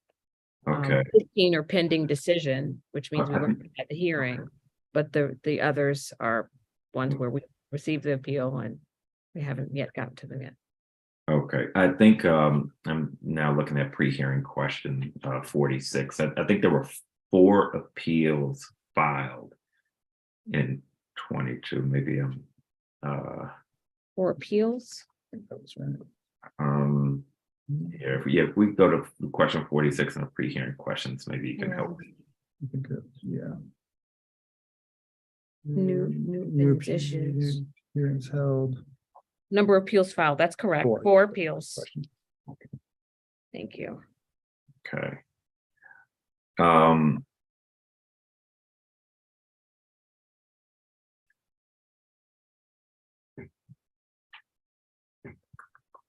The other thing that caught my eye here was the number of cases resolved within 340 days or less. I don't know where the 340 days, I don't know where that number came from. I haven't figured that out yet, but it did strike me that only 5 cases were resolved in 340 days or less. Why the long time period for resolving cases? It's a fair question. I know that the statute references that the commission is supposed to resolve decisions within 30 days, and that's completely untenable. So part of the time, well, let me say first that the 340 days comes from the former chair found a state, well, I can't get their name right, but it's a state appellate courts across the nation, and the average time it takes them to resolve their cases. And we liken ourselves to a state appellate body. So why does it take 340 days? Well, part of it has to do with the time that it takes for us to receive the full record. So whoever's appealing has 10 days from an OAH decision to appeal to the Rental Housing Commission. But we cannot act on the appeal until we've received the record from below. And so there have been instances where it'll take 30 days, 60 days, 90 days. I mean, up to a year for us to receive the record from below. And we've streamlined a lot of that working with OAH in recent years too. There were in the past some problems getting the records on paper, but doing it electronically, working with them, we've picked that part of it up. Yes. So there's that as a factor. There's clearly a factor that we continue to have a backlog, right? So everything is kind of in queue, waiting for us to conduct the hearing. And then after that, I would say that we sit as 3 judges. There's 1 judge that is assigned to work with general counsel or the attorney advisor to draft the decision.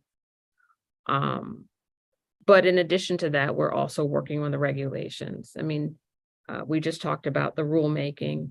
The last rulemaking that we completed, Chairman White, was begun in 2014. So the same judges that are sitting and participating in the hearings that are drafting decisions are also actively half of their time or a good portion of their time working to make changes to the regulations. I will also say that it is a tremendously complicated area of law.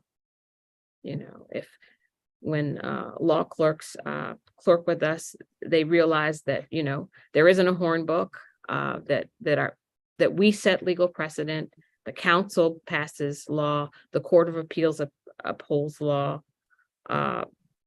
and it just takes time. These cases are ones where the parties are repeat customers. So, you know, a new judge that would start the commission next month might be assigned a case where we have issued 3 other decisions where it's been remanded back to OAH and then it comes back again. So the complexity of the cases, the fact that we worked really hard to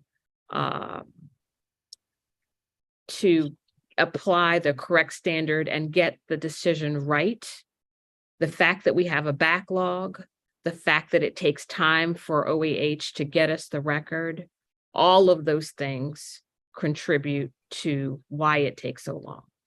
The 340 days that we cite is something, again, that we pulled from the state standard. So I would offer that we are not tremendously outside of a norm with state appellate courts, although by no means are we satisfied with that standard. So I don't know how to, there are so many different types of cases. They take different amounts of time to resolve. So I don't know how to use that standard from the, looks like from the model time standards for appellate courts. I don't know how to apply that here. But it seems like there are not a tremendous number of cases coming in.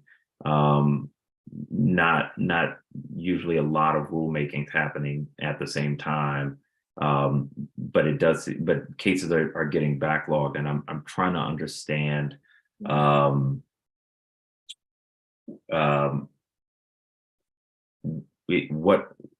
what we do about the backlog. It's interesting that, you know, the commission has been in existence since the 70s.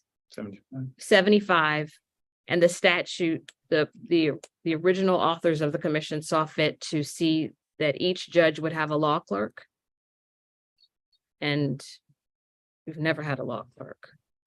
I would say to you that we probably are going to need to figure out a way to have judges sit longer potentially than 3 years. I think one thing that comes to mind is that, again, it's a very complex area of law, and there's been I would argue, a bit of turnover with the judges that sit on the commission. And oftentimes when you come to the commission on day one, again, you don't quite understand all of the nuances of this area of law.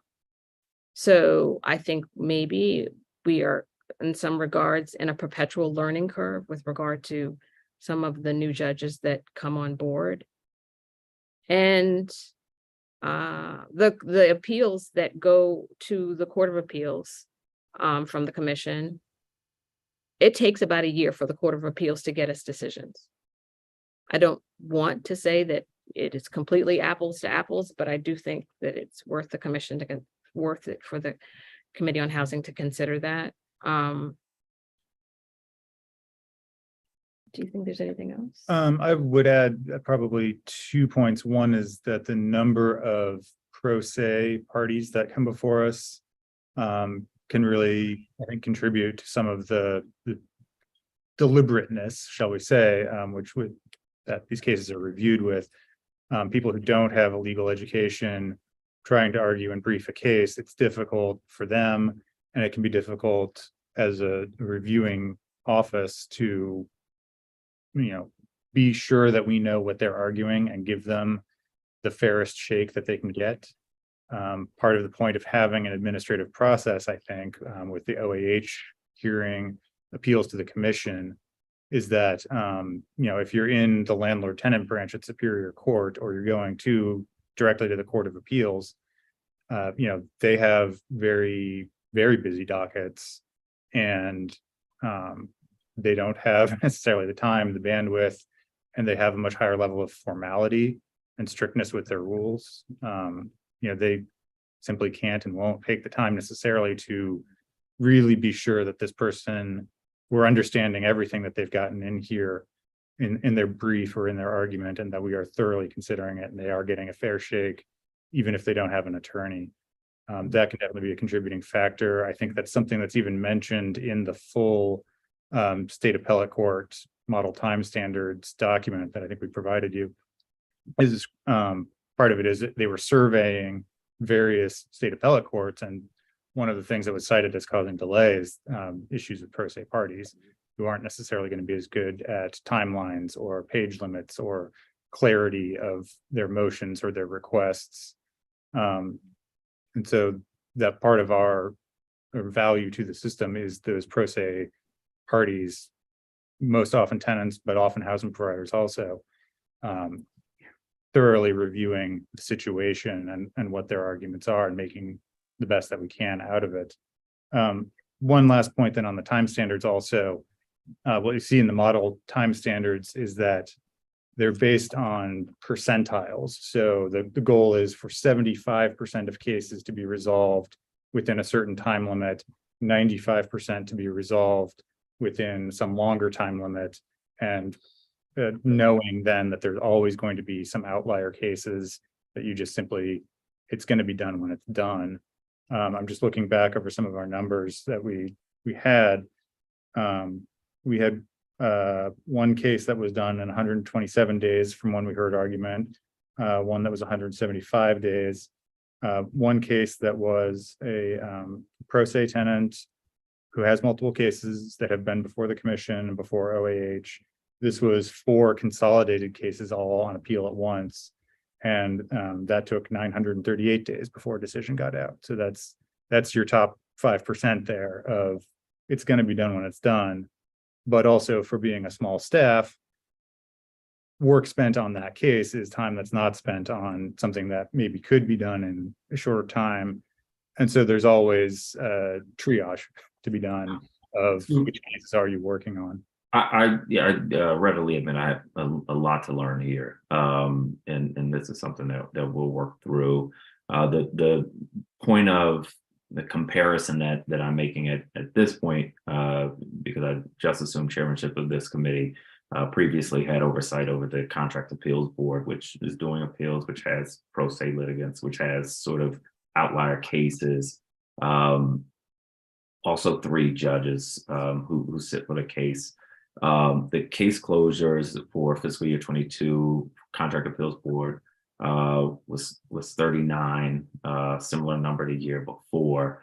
And so what I want to understand, we won't understand it all this evening, but over time is I do want to understand the caseload and the timetable. So we'll work through the details on that. But this is something that I'm hoping we can sort through in the coming months to just figure out what the path ahead looks like.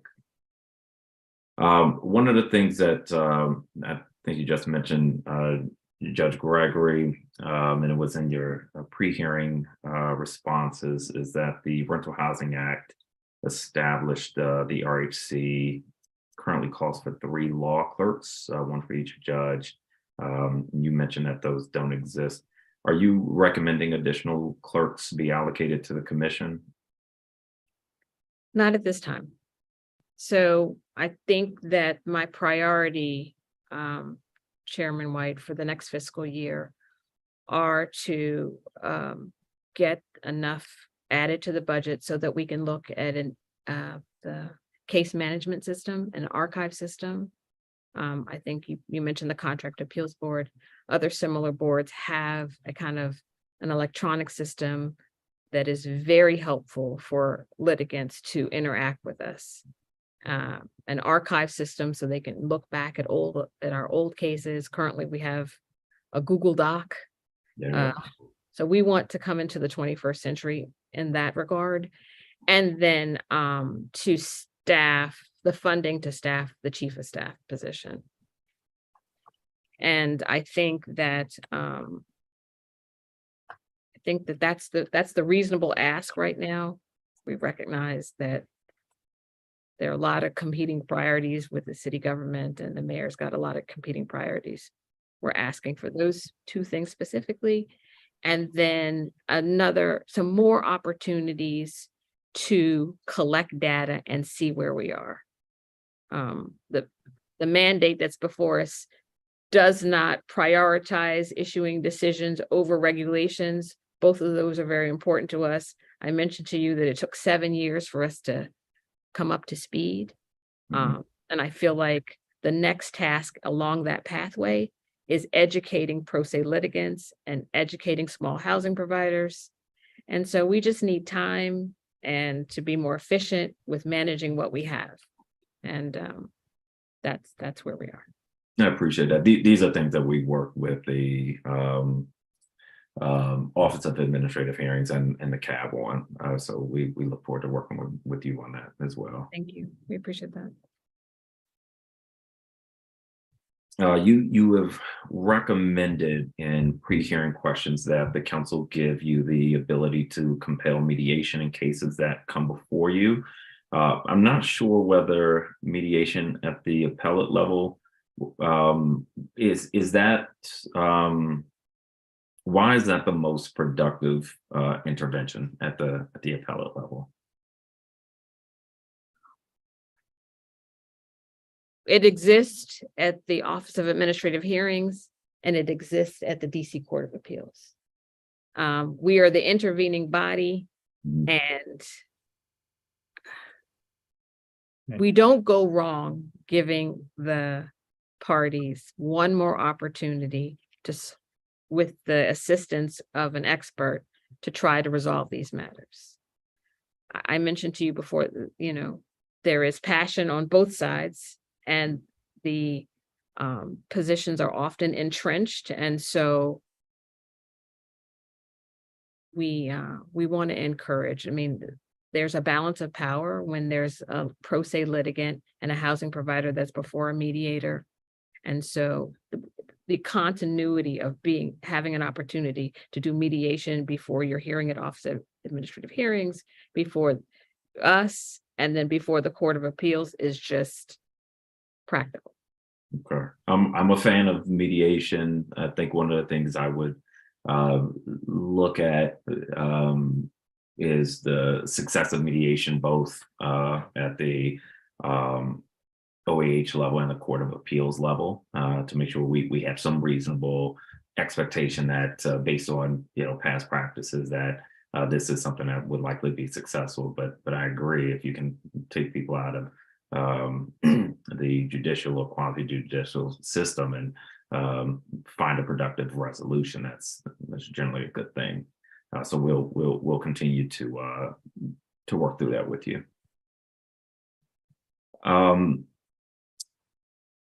You've heard from, as has the committee now, Sherry Acosta testify at multiple proceedings today. I believe one of Ms. Acosta's concern was that her position was disqualified from union membership because it involved handling individual parties' confidential materials.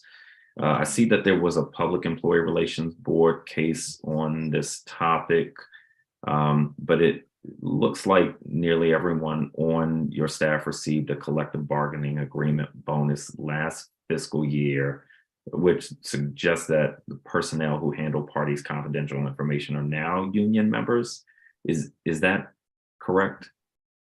Yeah, so well, to start off any of this discussion, of course, it's always the policy of agencies not to discuss individual personnel matters on the record. So forgive me for being circumspect. Well, I'm not going to ask about her employment matters. Yeah, so I bonuses that were handed out, I'm not I'm just trying to figure out if they are- I'm not sure why it was coded as CBA bonuses. Okay, I think that's an OCFO question. So no, it is not that everybody is member of a collective bargaining unit. That's not correct. It's only a couple, three that are now part of that. To speak generally, a position that can be disqualified from a collective bargaining agreement has to do with providing support to management side in any potential bargaining issues. So it's confidential materials that are confidential in the union management context, not confidentiality necessarily of parties that are before the commission in any rental housing cases. Just to clarify that point.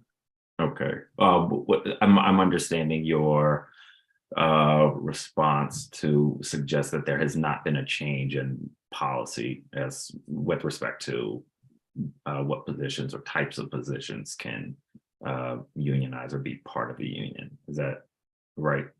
That's correct. Yeah. Okay. That's correct.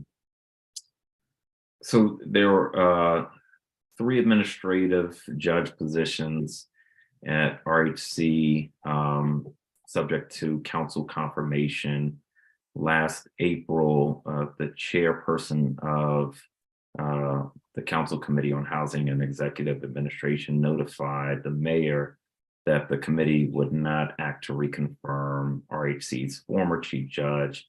Now that individual is listed as an administrative judge in your pre-hearing submission materials. The recent annual report lists this individual as the commission's acting chief of staff. Why would he appear on the payroll records as an administrative judge? Because he's in an acting position. I have not formalized posting the position and having someone apply for it. He's remained at the commission, and in his personnel records, it reflects an administrative judge, but he's been acting since I've been acting chairman. Oh, he's been acting chief of staff? Yes, he's been acting chief of staff since I've been acting an interim chairperson. Okay. So that employee is not hearing cases. Is that correct? Absolutely not. Okay.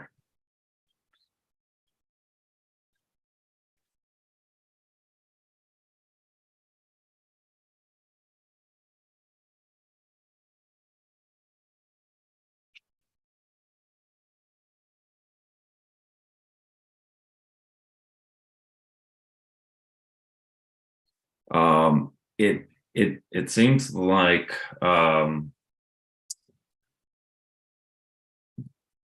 RHC and my predecessor as chair of this committee with Oversight had differences of opinion as to this individual's readiness to serve with the RHC. You've provided some thoughts in writing about his qualifications. Is there anything else you think the committee should know about your decision to keep him on at his prior salary level and with responsibilities at the agency? Yeah, so well, 2 parts. Keep him on at his current salary. He's in an acting role until I formalize a chief of staff position, in which case I would need to right size the salary. And I've requested funding for the position, right? And I won't be requesting funding at the current level.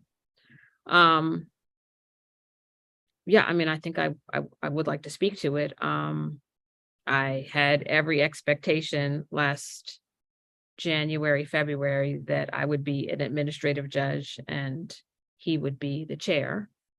And I don't think that I'm alone in that. And then Rupa left and Michael remained. And it was April, late April, way past the holdover period, that he learned that his nomination was being withdrawn because the committee did not act on it. It was submitted by the mayor, but the council did not act on it. And I learned that I was going to be made acting. And I think that my thinking at the time, and it continues to be, that a commission with 7 people requires me as the leader to think about measured responses and not reactive responses. And I think that there's a difference between findings and settlement. And so when I think about the commission and the work that we had to do and the backlog, I had two thoughts. One, about the morale of the commission, and then another about good stewardship. And when I resolved in my mind about either of them, it made sense to me that as the acting chairperson, I needed continuity. I needed someone who was going to potentially support me as I continue to stand up a brand new agency. We are 4 years old. And I needed someone with the institutional knowledge. And so I think I decided at that point in early May that there was a value add there, that he should be around. I want to add one other bit that I think is pertinent, which is that employment discrimination is my favorite area, right? That's my background. I worked at the EEOC as a writing attorney. I worked at DDOT for 10 years, running the Office of Civil Rights. And I briefly worked at the Office of Human Rights. I've studied it when I got my LLM in public procurement. I studied international human rights law at Oxford. It is my area. And I think that I know what a respectful work environment looks like. I know how to make sure a small staff is in a safe and respectful work environment. And so I had every confidence that keeping this individual as the chief of staff was not going to run afoul of any of the areas of law that are so dear to me. And I think that when you ask me about the backlog, I have to keep in mind that it is very difficult to run this small agency and also be a very productive writing attorney, a writing judge for the commission. And so all of those things were in my mind when I decided that for now it made sense. It absolutely made sense that I don't go down from 7 staff members, 7 employees at an agency to 6. I don't lose the institutional knowledge, and I don't lose the support that I have as I try to stand up this very small agency. I can appreciate that answer. I have some questions about it that I think would be more appropriate offline. I should clarify for the record. I don't know any of the folks in the agency background. I don't know the facts of the allegations. The council, certainly the committee, it is the jurisdiction of the committee to determine appointments, and previous committee chair made a determination, which I respect. Again, don't know the details of it.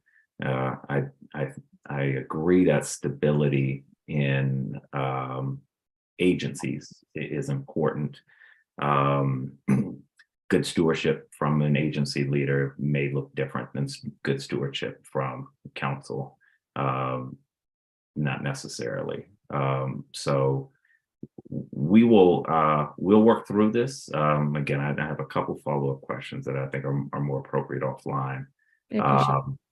But I appreciate the work that you and your team are doing.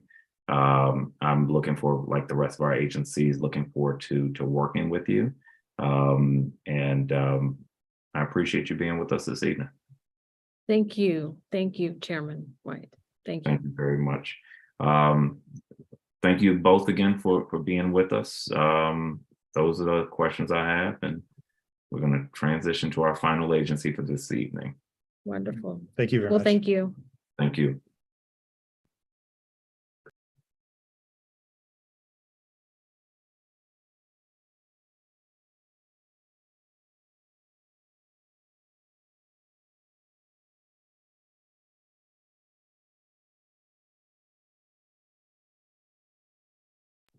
We're now going to welcome our final witness for the evening, and I want to welcome Chief Tenant Advocate Johanna Shreve of the Office of the Tenant Advocate.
Ms. Shreve, I believe you are, or were promoted, and we are losing you.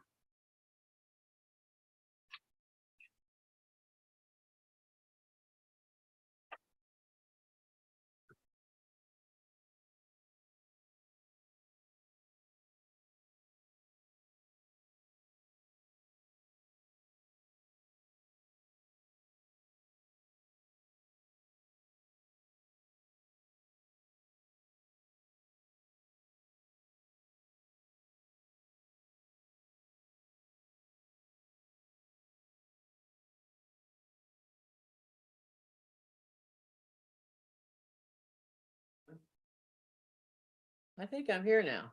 There we are. You are here. Yeah, I mean, it's, and gee, we've run out of time. It's 6 o'clock. Good evening.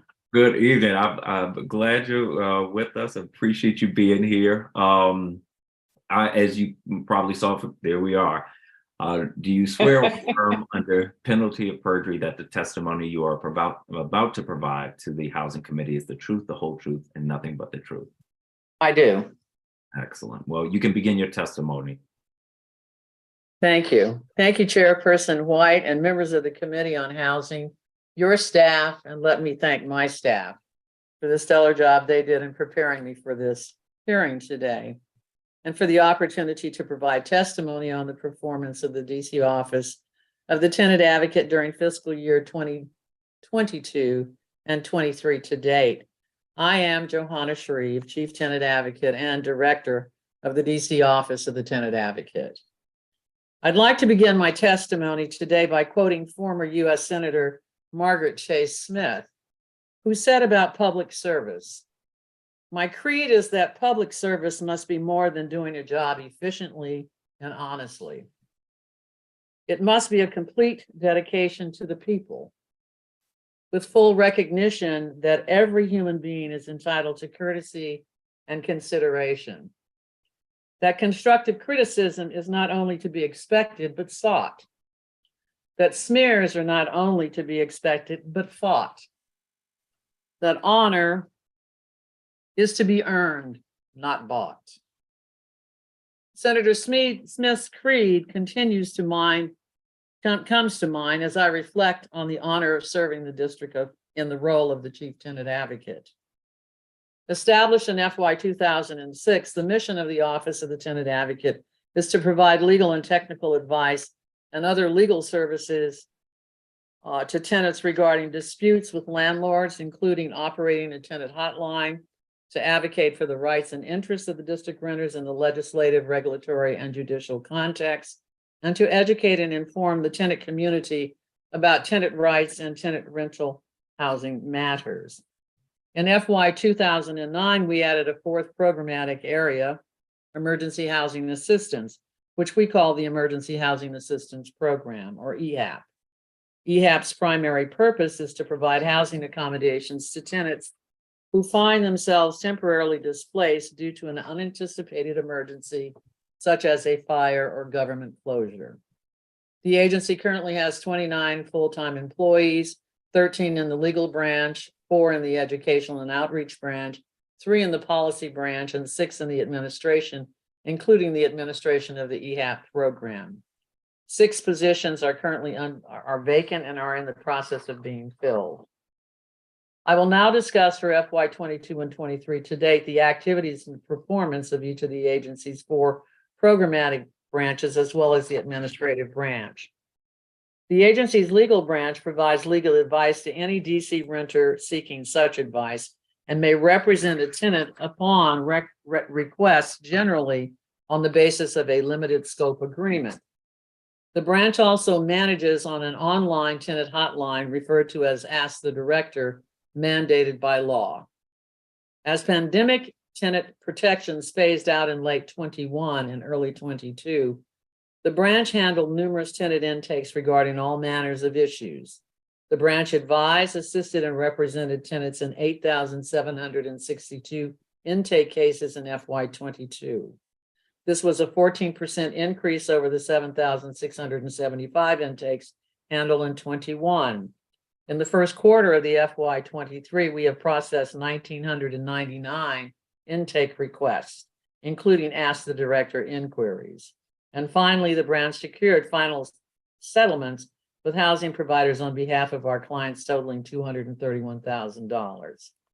The top 5 issues received by the legal branch included lease issues, housing code violations, rent increases, evictions, and TOPA issues. I note that regarding rent increases, many tenants reported receiving exorbitant increases imposed immediately following the expiration of the rent increase moratorium at the start of FY 22.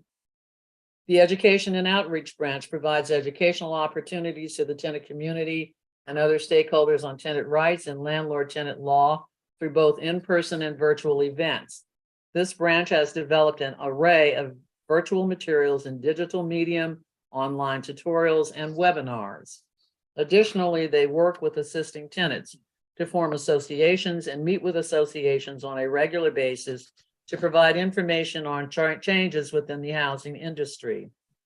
Our E&O branch connected with 4,722 tenants and others at a total of 232 events.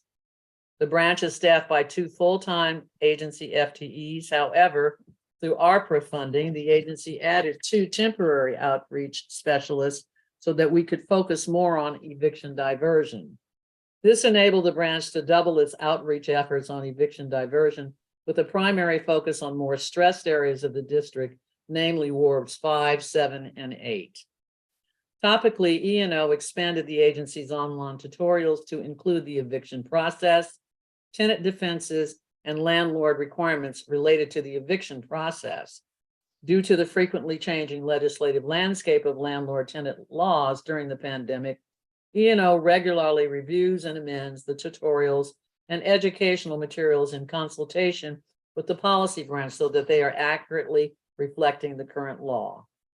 During the second month of the new fiscal year, OTA held the first virtual tenant forum to educate tenants and stakeholders on the revised housing regulations and to answer questions from the audience. This event was a collaborative between our office, the policy, our outreach office, the policy team, and the Rental Housing Commission. The policy branch works with government and community partners to identify and fill gaps in the district's tenant protection laws. It engages in wide-ranging policy and litigation consultations, develops legislative proposals and testimonies, consults sister agencies, provides comments on proposed rulemakings, develops and submits amicus curiae briefs in judicial and administrative courts, particularly on statutory and regulatory matters, and provides stakeholders with forms and information about legislative and regulatory developments. Legislatively, one of the branch's functions is to help ensure that chief tenant advocates' goals and priorities and those of this committee and others are mutually informed. Last year, the branch consulted widely regarding ongoing legislative priorities that I will discuss later in my testimony. The policy team regularly consults with the committee and the council regarding rental housing related measures taken up for consideration by the council. First and foremost in FY22 was the matter of emergency and temporary tenant protections that the council enacted partly in response to the COVID-19 pandemic. In the months following the expiration of the COVID public health emergency in July of 2021, the council phased out many of the pandemic era tenant protections because many tenants reported ongoing economic hardships. The OTA advocated for the PHE protections to last for as long as possible, as well as permanency for some. So in FY22, the council enacted permanent legislation requiring 30-day written notice, eviction notices for non-payment of rent, requiring eviction record sealing in certain instances, and establishing new tenant screening protections. The policy branch also submitted testimony with amendatory recommendations in support of two measures in which we have a keen interest. Bill 24-947, the Proactive Inspection Program Act of 2022, would reform the district's current proactive inspection program for multifamily rental buildings by creating a tiered system for better targeting buildings for proactive inspection. The targeting criteria, which we believe could be improved upon, includes those buildings and with more recent and more numerous unabated housing code violations. Bill 24-802, the Green New Deal for Housing Amendment Act of 2022, introduces to the district a vision of what we believe could be a promising addition to the district's affordable housing toolbox, social housing. The RHC's first major revision of the implementing regulations of the Rental Housing Act in 35 years took effect on December 31st, 2021. This is a project on which the OTA worked closely with the RHC, sister agencies, and others. The rulemaking helps to resolve some of the OTA's long-standing rent control concerns. They include certain unfair practices regarding housing provider petitions and the problem of de facto rent ceilings and certain rent concession practices that violate the council's abolition of rent ceilings in 2006. Last month, the policy branch provided comments to the RHC on its rulemaking for the Rental Housing Act amendments included in Law 24-115. The OTA was solicited by the Real Estate Commission to provide input into the commission's study guide for property managers, which property managers in the district use to study for the exam in order to be licensed. The branch provided extensive comments and revisions to this study guide to ensure that it accurately and completely covered district landlord tenant laws and regulations so that property managers are better equipped to do their jobs properly. Finally, the OTA legislative director holds a seat on the Property Maintenance Technical Advisory Group, called TAG, under the Construction Codes Coordinating Board. each of 20 or so tag works in 3-year cycles to provide the CCCB with recommendations for revising a chapter of the district's construction code. In our case, the Property Maintenance Code at DCMR Title 12G in the current cycle areas of interest include the respective responsibilities of housing providers and tenants regarding pest control and air conditioning, temperature, and duration of AC if it is a provided service. In the judicial context, the OTA received good news regarding an amicus curiae brief that the agency filed with the RHC in July of 2021 regarding the rent control statute of limitations. In that case, the landlord had failed to give the tenant a required rent increase disclosure, causing the tenant's vacancy rent increase challenge to be untimely. The OTA argued in its brief that the doctrine of equitable tolling prevents the landlord from using the statute of limitations to evade the challenge. In June of 22, the RHC rendered a decision remanding the case to the Office of Administrative Hearings so that equitable tolling and related issues can be properly considered. In addition to assuring that all bills are paid and reconciled and that personnel matters are addressed in a timely manner, the administrative branch is responsible for 4 other key agency activities. First, the branch ensures that the agency meets the small and local business requirements under the district's Certified Business Enterprise Program. Second, it receives eviction data from the U.S. Marshals Service and monitors in collaboration with the U.S. Marshal's Office all scheduled evictions in the district. In 22, 346 evictions were executed out of a total of 754 that were scheduled. In 23 to date, 101 evictions were executed out of 405 scheduled. The charts below are attached at the end of my testimony reflect the eviction data of FY 22 and 23, including a breakdown of the numbers by ward. Third, the branch is responsible for administering the Emergency Housing Assistance Program. EHAP assisted 296 families and spent $568,975, a 3.5% increase above the approved budget of $550,000. In the first quarter of FY 23, the OTA has assisted 86 families to date. This has been at a cost of $293,278, or 53% of our 23 approved budget funding. Under the law, the OTA has the responsibilities of receiving copies of any housing provider notice of intent to sell a single-family dwelling. The OTA has also assumed the responsibility of reviewing each notice upon receipt for legal sufficiency and notifying DHCD for further action when problems are identified. Upon receipt of a legally sufficient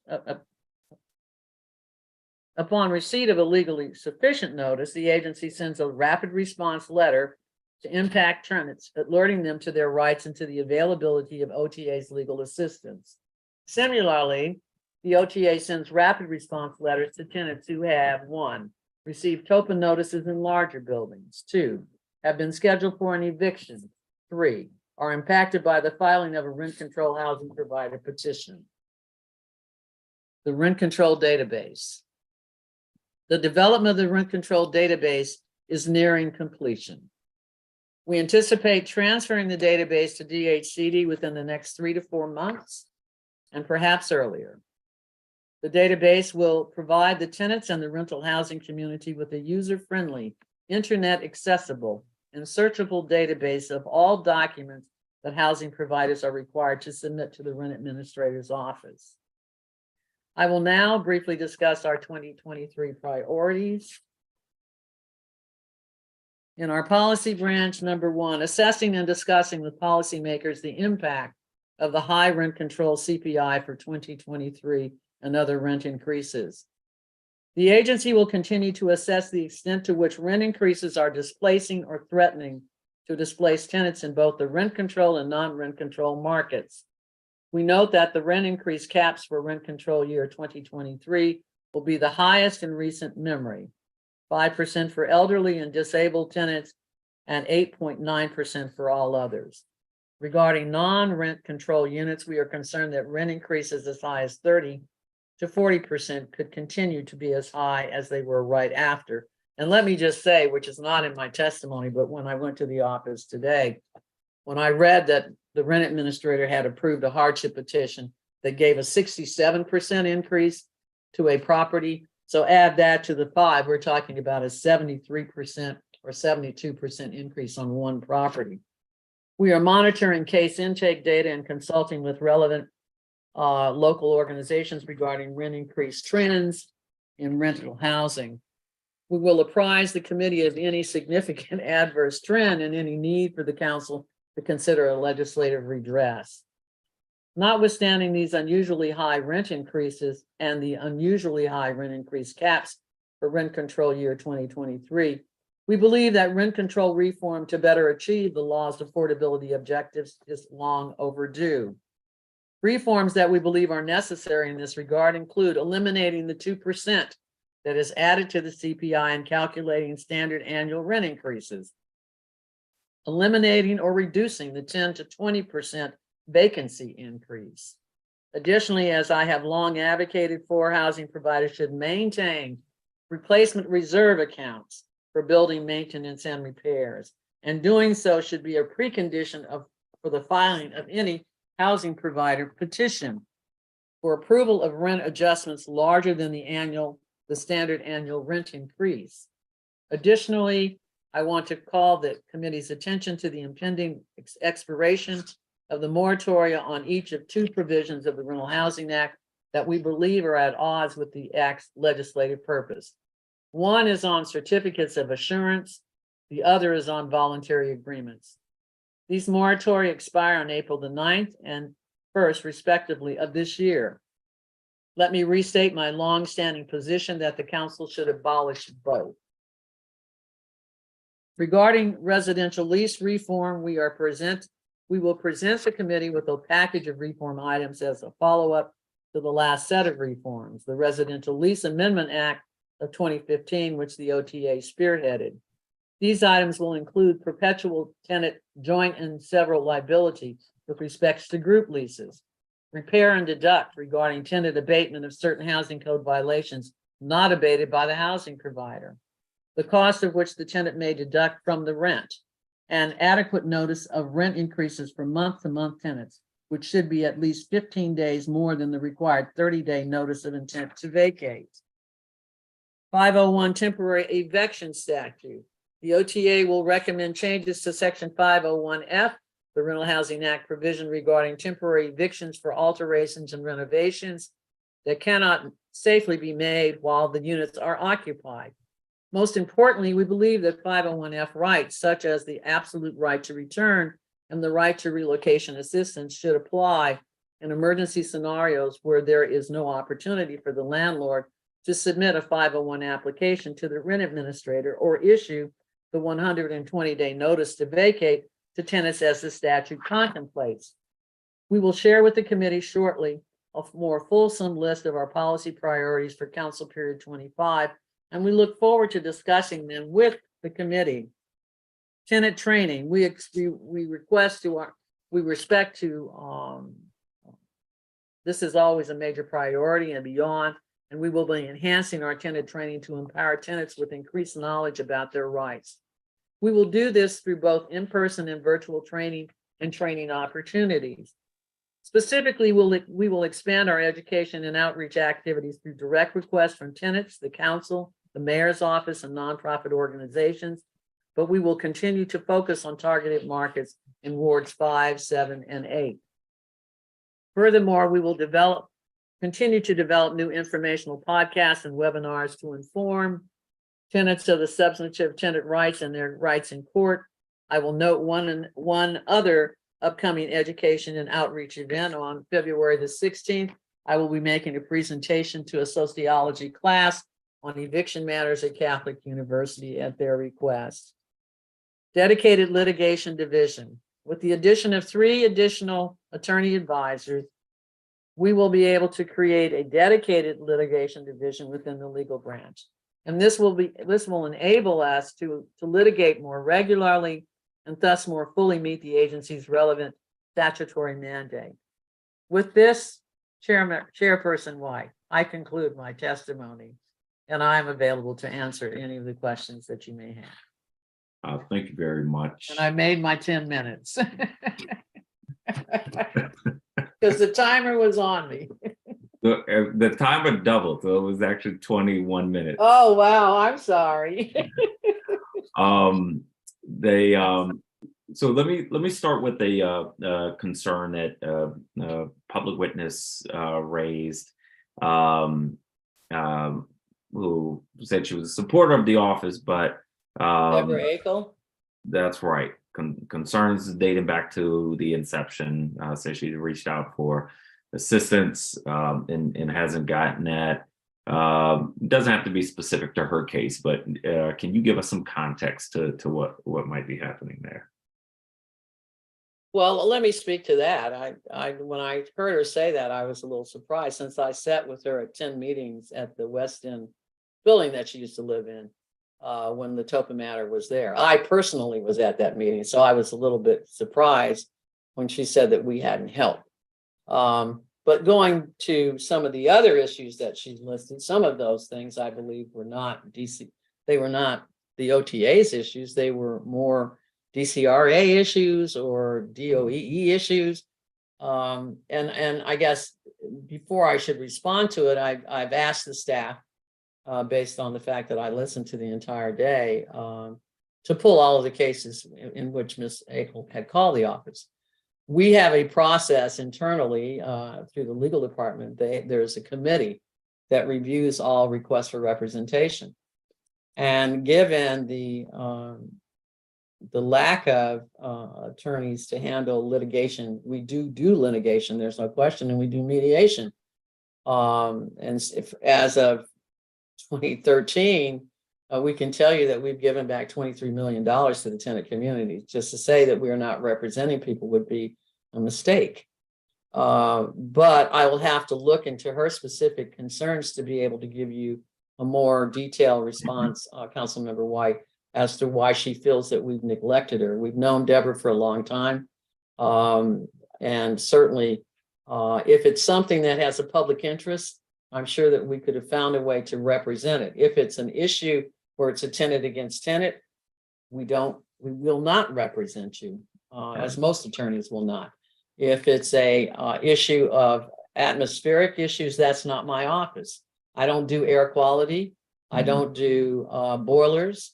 I don't do some of the things that I heard her mention. So I'll have to look into how her complaints came to the office and how General Counsel Taylor and Amir Sadeghi, our supervisory attorney, addressed her requests, and then I can be more forthcoming in giving you specific information with respect to those complaints. We try to service everybody's needs. We really do. The one other thing that came up, a recommendation, was outreach, and that is something that you are doing. The Vanguard Eviction Diversion Program, which you mentioned, where your staff try to get targeted information out to people at high risk of eviction. Sounds like a great initiative to me. Do you have any idea how many households this effort is reaching, or any way to gauge the effectiveness? Well, we were at 232 events last year, as I mentioned in the testimony, and there were over 4,000 some odd people there. We also, and I participated myself in a number of direct involvement with tenant associations where the buildings were being put up for sale. We have what we call a technical advisory team that goes in and works with tenants in learning how to get to yes. It is my belief that while I know that there are nonprofits that work with the tenant communities, my concern was teaching them how to really get the deal done. And my background in community organizing and working with every facet of housing in this country allowed me to prepare my staff to go in and start working with tenant organizations, tenant associations, and teaching them the right terminologies, and how to negotiate a deal with the development group. We worked with Congress Park 1 and 2 on the deal that they are now engaged in, where they lost the developer, a new developer came in. And so they're working through that deal now, and they've got a better deal than they would have had had we not been engaged with them. With regards to the eviction side, I was a little surprised to hear from the ANC commissioner and others who talked about the state EC program. We were very, very engaged and had a table at all the state EC sites, at the libraries and whatnot. I thought that the program was working quite well. I didn't realize that there was still a group of people that still did not get assistance.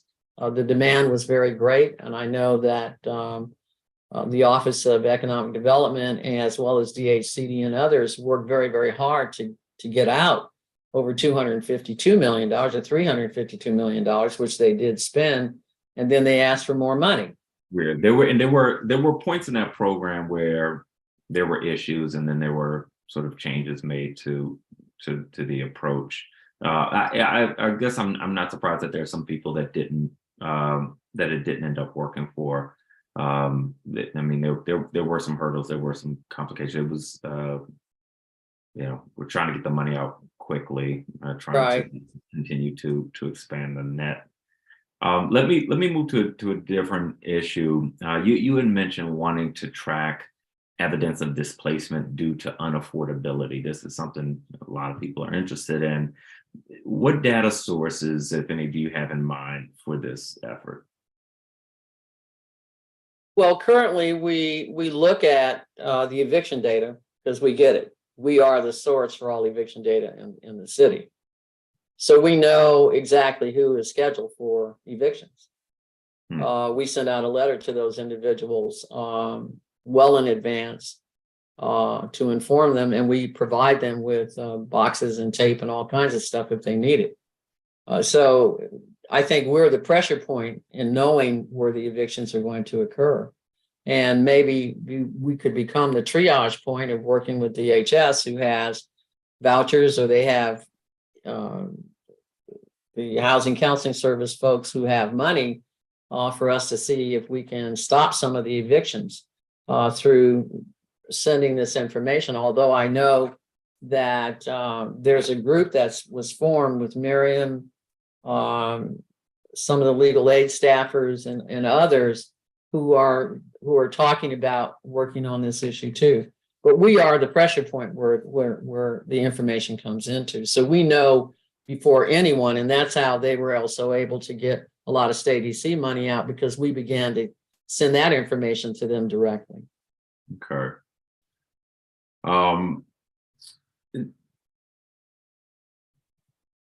Earlier today, the committee heard from the head of the Rental Housing Commission.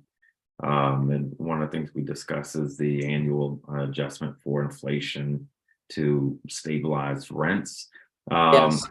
Not sure if you heard the exchange, but you're familiar with the issue, I know. Any thoughts on those rent increases and what, if anything, we can do to help? I'm very concerned about it. I'm real concerned about it.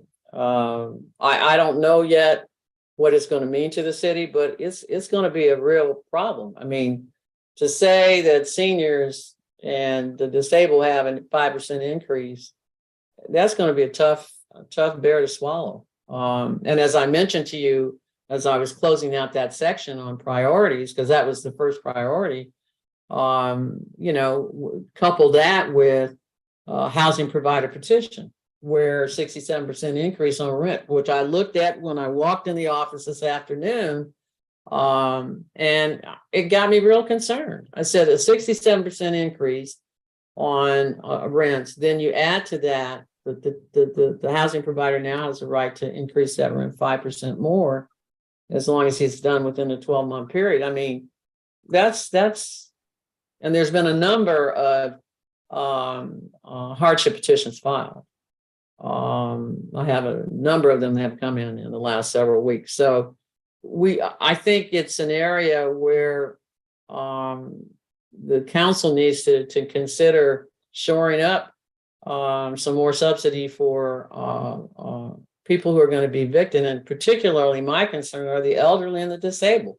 Yeah. They are the most vulnerable of the populations. Not to say that families aren't, but the elderly are, and I'm not sure. I don't have a beat on it yet because I don't know how many rent increases have been filed. I'll have to talk to the rent administrator to see what she's received, which she would start receiving now.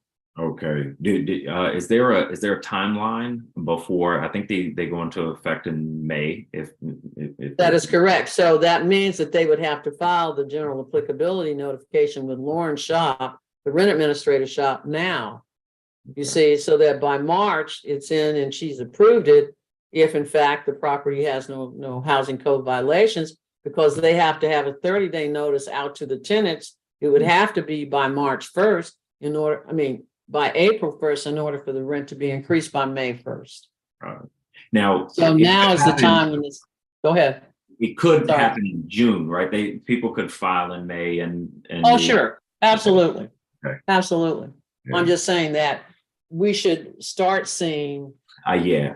You see what I mean? We can start monitoring now with Lauren Shop to find out what it looks like on her side for the increases coming in. Okay.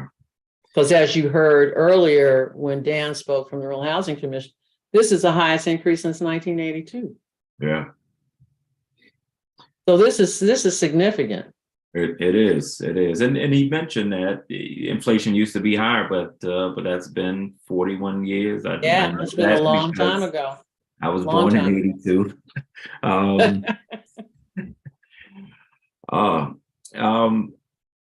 Rental housing conditions are something I hear about all the time, something you hear about every day. More than I do.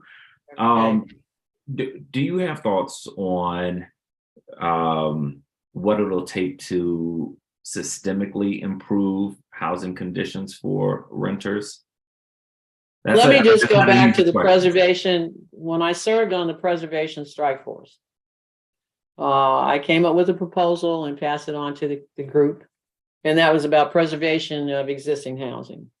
I'm still convinced that, particularly as Dean talked about naturally occurring housing, here you have all these small buildings that have not had the capital to improve upon the infrastructure of their properties. Mm-hmm. It is my belief that preservation program should have been designed so that we could provide them with grant dollars with the condition that the property stay as an affordable property, and that the grant dollars, which you consider as a loan if you want, would evaporate at the end of the covenant. So if you had an affordability covenant that you assigned to the dollar amounts that you provided to those particular properties, now you are continuing affordability. But what we're doing is we're environmentally cleaning up those properties, bringing them into the 21st century with, sound piping, sound electrical, and of course, let's look at what Councilmember Allen has done with changing out the appliances from gas to electrical. So if you added all that into it, and those properties were then brought up, you've got new shower heads, you've got the right toilets in the units, and you've upgraded the properties, and that owner would agree to keep that property in an affordable place for a covenant period of affordability, let's say 15 years or 20 years, depending on the amount that you put into the property. And at the end of that period, you've retained the affordability of the property, you've upgraded the property, the people don't have to move because they're living in decent sound, affordable housing.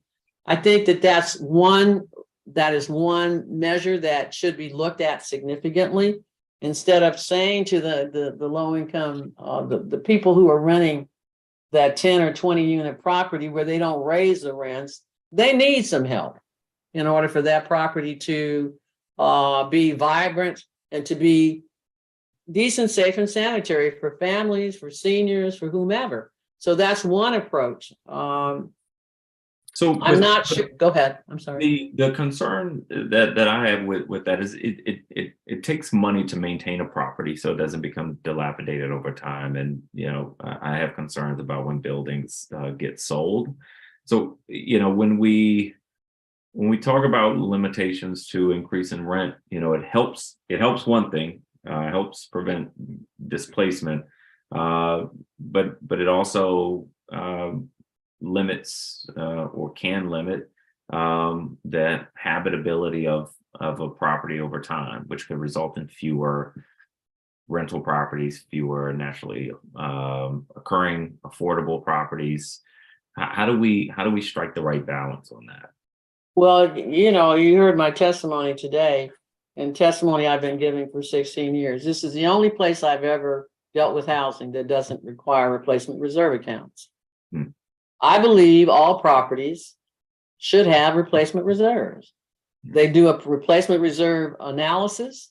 If you go to any of these condo buildings, they all have replacement reserve analysis. If you go to any of these high level apartment complex, they all have replacement reserve analysis, because you know that at some point you got to replace the carpet, the appliances, the roof. Well, on the backs of the tenants, this is the only place I've ever been where the tenants are paying for somebody else's asset. Yeah, that's a bad thing. That's a bad thing. So if I buy a building that has, you know, lower rents and deferred maintenance, how do I create that account without? When you go to the bank to get your loan, okay, you factor into that loan the replacement reserve. You do the analysis just like you have the architect give you his stuff, just like the insurance gives you the risk. You have that replacement reserve analysis done, and they can tell you exactly what that initial fund should be. And from then you fund it every month. You see, they're discipline in the end, and this is not a new conversation. If you look at any HUD program, all HUD financed developed properties, starting back in the 80s and 70s, they all had a way of making certain they allowed them to fund the first 2 years of the replacement reserve. The banks, if you're coming in here and you're getting a property syndicated, you need a replacement reserve. If you've got if you look at, I gotta believe that low-income housing tax credit properties have replacement reserves. The syndicators are not gonna let them not have one. Yeah. You see what I mean? You've got those investors. That's a 15-year investment that you've got. You've got to show them that the property is going to be maintained properly. And there's no reason why we should not be doing that here in the city. The rationale that Marion Barry told me, because I sat down with him and asked him why this didn't happen. His concern about getting development into the city, allowed developers to come in here and give him a program, wasn't the other way around. And so I think that the time has come for the city to start looking at how do you turn the dial. Right. Tenants should not be paying for somebody's asset. That's just I take your point on that. We got several more issues to get through. I'm sorry. I appreciate it. So does your office keep track of landlords that repeatedly harm tenants? No. To answer you frontly, no, we don't have a database that allows us to do that. We have a database that I guess we could, if I had the funds I had asked for $300,000 a couple of years ago to broaden the case management database I had, because I needed to add more criteria to it. If we did that, we could then begin to identify repeated landlords that were coming into the turnstile. Yes, we could do it that way. But right now, I don't have a way to capture that data and give you a report on it at every quarter or at the end of the year. So even if you could, a significant chunk of the district's housing stock is owned and managed by limited liability companies and other corporate structures that can obscure ownership. how difficult is it to tell who's calling the shots in management of a housing unit? Well, the property manager is the one calling the shots. I mean, we would start with the property management company, which we always ask for if we're dealing with the property. And once I have that, then we find out who the owner is. But the owner is often a limited liability company. That's true, but usually there's a name associated with that question that we ask. And you can find the name or names associated with the limited liability company? Yes, I mean, as an example, when we have a fire and we're talking to a property management company, the first thing, who's the owner of the property? Because we're trying to figure out how long we're going to keep those people in a hotel. So that owner has to tell us what he's going to do in order to get those people back into that hotel. And that's who we're talking to, the owner. We're not talking to the property manager.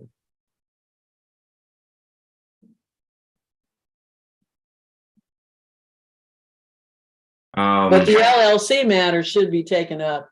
When the database comes, you should be able to get that information because it's required. It's a required feature under the database. Is it? Oh, yeah. We made sure of that. Huh. Okay. I'm glad to hear that. You addressed part of this earlier, and I take your point with respect to getting involved in things like smoke coming into units from other units. Do you have thoughts on the best approach for addressing this concern? No, not at this time. I mean, my personal reaction to it is it's a consequence of a law that was passed. There's not a lot that we don't have the tools to deal with the smoke. That's a DCRA. They've got the tools for that kind of stuff. Or noise. They have those tools. We don't have those kinds of tools. We can't monitor it. What we do know is that property management companies their hands are sort of tied in two ways. If the building is a non-smoking building, it should be very easy to do a notice of cure or quit. If the building is not a building of non-smoking and you've got both marijuana and cigarette smoke going on, it's a double indemnity to the people that live there. But for the buildings that are where the smoking is not permitted, the witness seemed to feel like her hands were tied on that. Maybe that's just that the management company needs to step up in a different way. But if they don't, I don't know what the tenant can do. Well, I'll tell you what we see happening. We now see tenants putting up their own not smoke detectors, but their own security cameras for all kinds of reasons. Now, that's not going to get smoke, but if that person comes out in the hall smoking, they'll catch them. And I'm not sure. This is becoming a phenomena that we're going to have to study because there's nothing on the books that deal with security cameras inside of multifamily properties other than those that are allowed by management.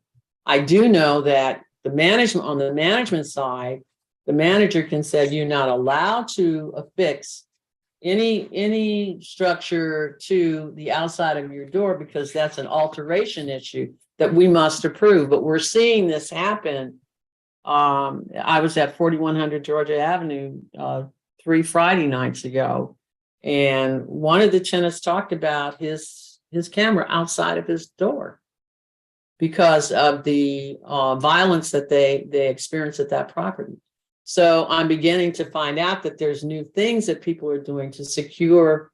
They're securing their lives. I got to protect myself against this person who's harassing me.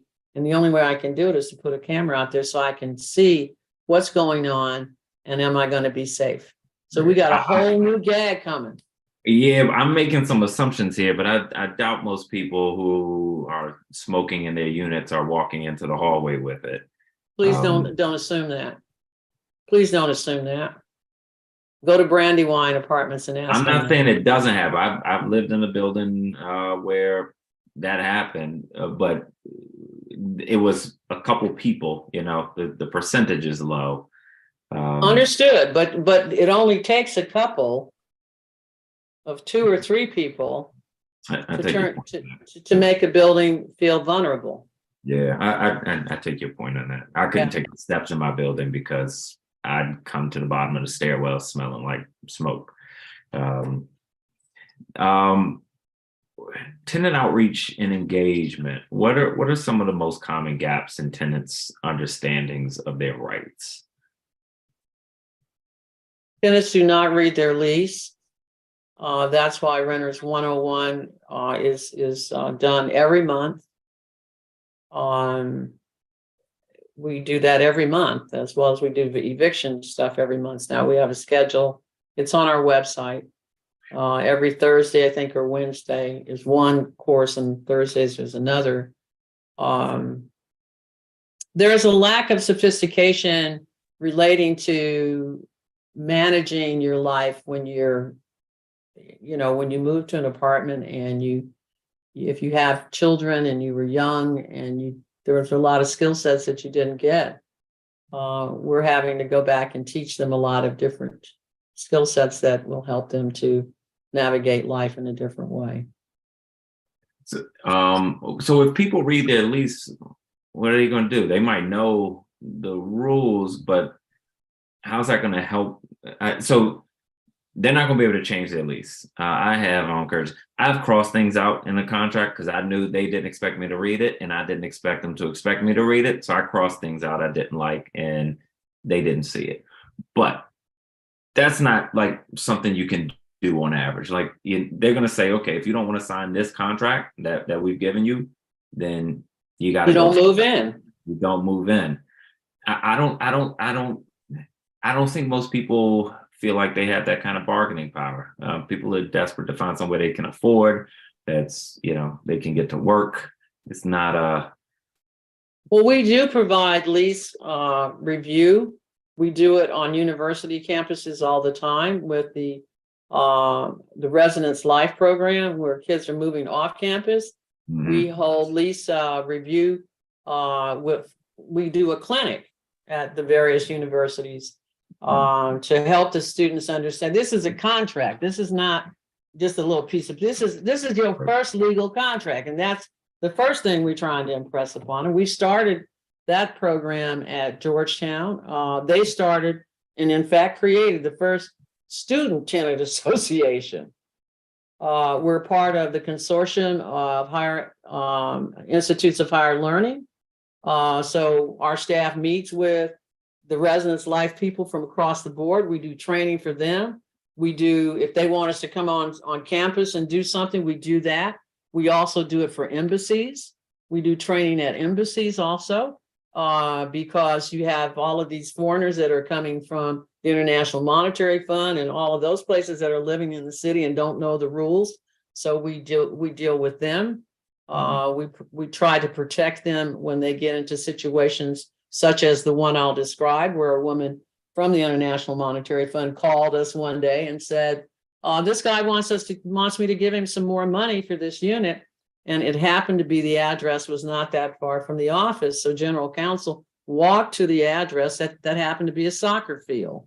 So we were able to save her some money. But what we find is that the process of dealing with the community on moving into properties, and of course, remind yourself that we represent all tenants. So because of my Section 8 and other background, I may be the one doing training on Section 8 with the people who get into Section 8 housing to understand what their rules are, what their rights are, what they need to make sure that they understand their responsibilities are. So there's a variety of outreach activities. And I know that I did write in my testimony that we have 2 temporary employees. We got 2 full-time staff people. That's it.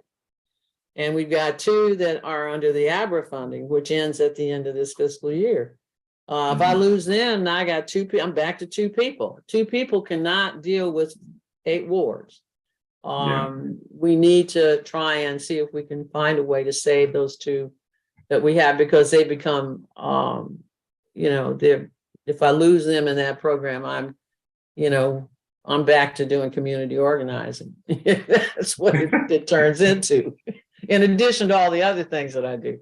We'll talk about that. We have the need to assist, and of course, you're aware of the bus loads of people coming into our city. There, some leave and some stay, and so the swelling of the Latino communities has taken a toll too on understanding where do you put all the people.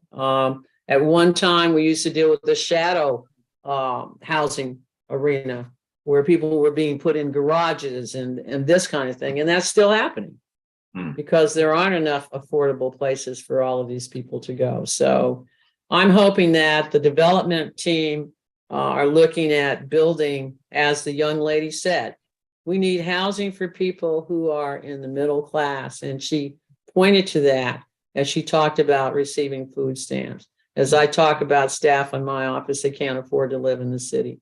As you already know, council member, of this particular phenomenon. We've got to build housing that's not $4,000 a month, but that's, $1,150 a month, so people can afford to stay. Yeah. They're moving out, and I know that there's a program for buying back, but I don't think the apartment complexes are going to be the answer, because they're going to be looking for high rent. Yeah. We are not building to the need in this city, and almost everybody seems to realize it, but not making a lot of progress. Yes. The materials, your materials mention enhancements to your language access policies following an assessment of that program. Obviously, I think language access is an area for major that needs major improvement across the government. Can you talk a little bit about what recent improvements you've made in that area? Wow, And you got me there. I don't have that table in front of me, and Manuel's not here to tell me the answer to the question. We'll send this as a follow-up to the hearing. Okay. Okay. Yeah, well, we'll send it to you. We'll tell you what we've done. I appreciate it. The last question I have is we requested of all agencies P card spending, purchase card spending data, including the purpose for each expenditure. But we received only two numbers, one for FY22 and one for FY23 to date. It wasn't broken down. This was question 21 in the pre-hearing questions. Was there a chart? Was there a chart involved? There were, well, I guess you could call it a chart, but there are only two lines. One for fiscal year 22, we spent $643,000. One for fiscal year 23, $274,000. It says the purpose is hotel accommodations for displaced tenants, office support, supplies. It's not broken down in any way. Question 22? 21.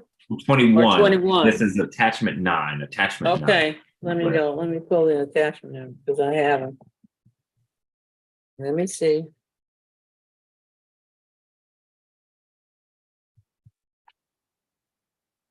That's 14, 12. Okay, here's mine. Oh, okay, I see. You still didn't get, well, the 643,082, that was all P card expenditures for the emergency housing program. Okay, but And office, no, it says office supplies and also office support. I would imagine that was materials, but I see what you're saying. We'll send you a more detailed breakdown.